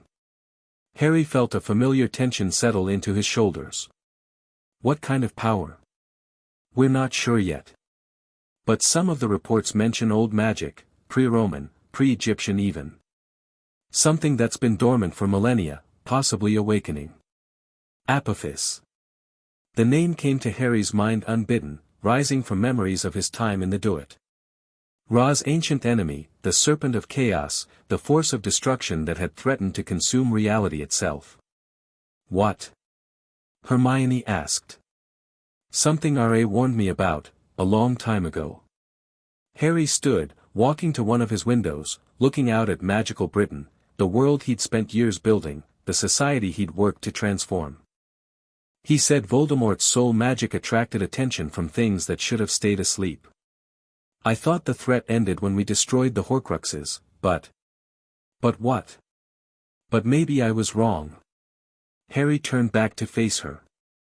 Contact our allies on the continent. Start gathering information, quietly. Don't cause a panic, but don't ignore this either. You think it's serious? I think R.A. doesn't worry about things that aren't serious. And he was worried about this. Harry sat back down, his mind already racing through possibilities and preparations. I thought the war was over, Hermione. I thought I'd have time to build, to grow, to be something other than a fighter. You have been building. You've transformed magical Britain. I know. And now I might have to defend it. Harry's expression hardened. Whatever's coming, we'll face it. Together. Like we always have. Hermione nodded, her own expression resolute. I'll start making inquiries immediately. She left, and Harry sat alone in the office he'd never expected to occupy, thinking about the future he'd worked so hard to create. The war against Voldemort had been personal, a conflict born from his parents' murder, his own transformation, the prophecy that had linked him to the Dark Lord. But this new threat, if it was real, would be something different. Something larger. A war against chaos itself. Harry looked out his window at the world he loved, the people he'd sworn to protect, the society he was trying to build. He'd thought his fighting days were over. He'd hoped to spend the rest of his long life as a builder rather than a destroyer, creating rather than burning. But if darkness was rising again, if something ancient and terrible was threatening everything he'd worked for, then Harry Potter would do what he'd always done. He'd face it. Fight it. And if necessary, burn it out of existence. Because that's what the student of R.A. did. That's what the sun did. It rose, no matter how dark the night. It burned, no matter how cold the darkness. It endured, no matter how many enemies tried to extinguish it. And Harry Potter would endure too. 10 years after Voldemort's death. Harry stood on a mountainside in the Carpathians, looking down at an army that made the Death Eaters look like children playing with wands. The forces of Apophis stretched across the valley, creatures of shadow and chaos, beings that shouldn't exist in a rational universe, servants of the serpent that had been gathering strength for a decade. They'd spread across Eastern Europe, consuming magical communities, corrupting ley lines, building towards something that would make Voldemort's war look like a skirmish. And now they were here, at the threshold of the world Harry had built. He wasn't alone this time. Daphne stood beside him, no longer the calculating Slytherin student but a battle mage in her own right, trained by Harry himself in the old ways. Hermione was there, leading a contingent of magical creature allies, centaurs and goblins and house elves who'd chosen to fight for the world that had finally given them rights. Sirius commanded the human wizards, aurors and volunteers who'd answered the call. And behind them, supporting them, believing in them, magical Britain. A society transformed, united, ready to defend itself against any threat. Quite the army, Sirius observed. We've had time to prepare. Harry watched the enemy forces massing below. Apophis has been building for millennia. We've had 10 years. But we've made them count. You think it's enough? I think it has to be. Harry raised his hand, feeling the solar energy gathering, the power that Ra had planted in him so long ago. This ends today. One way or another. He stepped forward, and the sun rose within him. The battle lasted 3 days. Historians would later struggle to describe it, the scale of the magic involved, the creatures that fought on both sides, the way reality itself seemed to buckle under the strain. They'd write about Harry Potter standing against the avatar of Apophis, solar fire against primordial darkness, two forces that had been destined to clash since before human civilization existed. They'd write about the sacrifices, the witches and wizards who gave their lives, the allies who fell defending a world that had only recently accepted them. They'd write about the moments of heroism and the moments of despair, the times when defeat seemed certain and the rallies that snatched victory from its jaws. But what they'd remember most was the ending. Harry Potter, exhausted beyond anything human endurance could withstand, facing the full manifestation of Apophis itself. The Serpent of Chaos, finally emerged from the shadows, a being of pure destruction that threatened to unmake everything. And Harry, drawing on everything he had, his training, his allies, his love, his rage, and channeling it all into a single act of will. Ra had taught him many things. How to fight. How to endure. How to burn away darkness wherever he found it. But the most important lesson had been this: the sun didn't just destroy. It created. It gave life. It made growth possible. Harry didn't try to destroy Apophis. He couldn't. The serpent was eternal, a fundamental force of the universe, as necessary as creation itself. Instead, he bound it. Contained it. Built a prison of solar fire that would hold for eons, keeping the chaos at bay while the world grew and changed and became something better. It took everything he had. When it was over, Harry Potter collapsed on the battlefield, his power spent, his body broken, his consciousness fading. The last thing he saw was Daphne's face above him, tears streaming down her frozen cheeks. "Stay with me," she was saying. "Stay with me, Harry. Please." He wanted to. More than anything, he wanted to. But the darkness was so heavy, and he was so tired. Harry woke in a place he recognized. The golden desert of the Duat stretched in every direction, 3 suns blazing overhead. The palace of Ra rose in the distance, impossible and eternal. And Ra himself stood before him, looking exactly as he had when Harry first arrived as a dead infant. "You've done well," the sun god said. Harry looked down at himself, whole, healthy, young again. The injuries from the battle were gone. The exhaustion had vanished. "Am I dead?" "Not exactly." Ra's form flickered, showing glimpses of the falcon, the disk, the infinite fire. "You're between. Your mortal body is failing, yes. The price of what you did. But your soul is still anchored to the world you built. Can I go back?" "That depends." Ra studied him with eyes that held galaxies. "You've accomplished more than I expected, Harry Potter. You've grown beyond what I imagined possible when I first chose you. You've become something I don't have a name for, not human, not God, but something in between. What does that mean for me?" "It means you have a choice." Ra gestured, and an image appeared, the mortal world, the battlefield, Harry's body surrounded by healers and friends. "You can return. Your body will heal, eventually. You'll live out a mortal lifespan, maybe a bit longer, and then you'll pass on like any other being. Or you can stay here. Complete your transformation. Become something truly eternal, not a god, exactly, but something close." You'd have power beyond anything you've achieved so far. You'd be able to protect your world forever. Harry looked at the image of the mortal world. At Daphne, kneeling beside his body, refusing to leave. At Hermione and Sirius and all the others who'd fought beside him. What would I lose? Humanity. Ra's voice was matter-of-fact. Not completely, you'd still remember what it was like to be mortal, to love, to struggle. But you'd be separate. Watching from outside. Unable to truly connect with the beings you protect. Harry thought about Dumbledore's warning, years ago. About becoming what he fought against. About losing the understanding of what it meant to be limited, to struggle, to fear. He thought about Daphne's face above him, the tears on her cheeks. He thought about everything he'd built, everyone he loved, the life he'd created from the ashes of war. I want to go back, he said. R.A. smiled, and for once, it was a warm smile, almost paternal. I thought you might.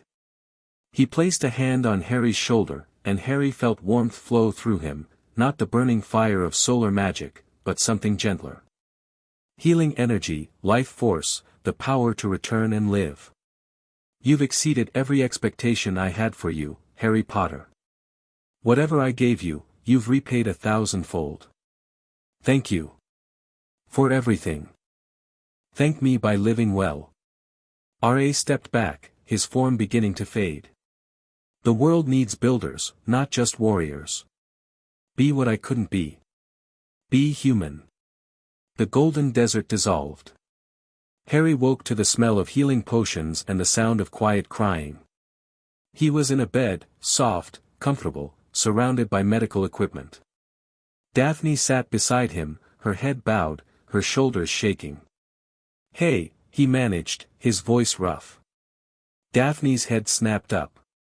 Her eyes, those frozen eyes that had finally learned to show emotion, went wide. Harry. I'm here. He reached for her hand, found it, squeezed. I'm here.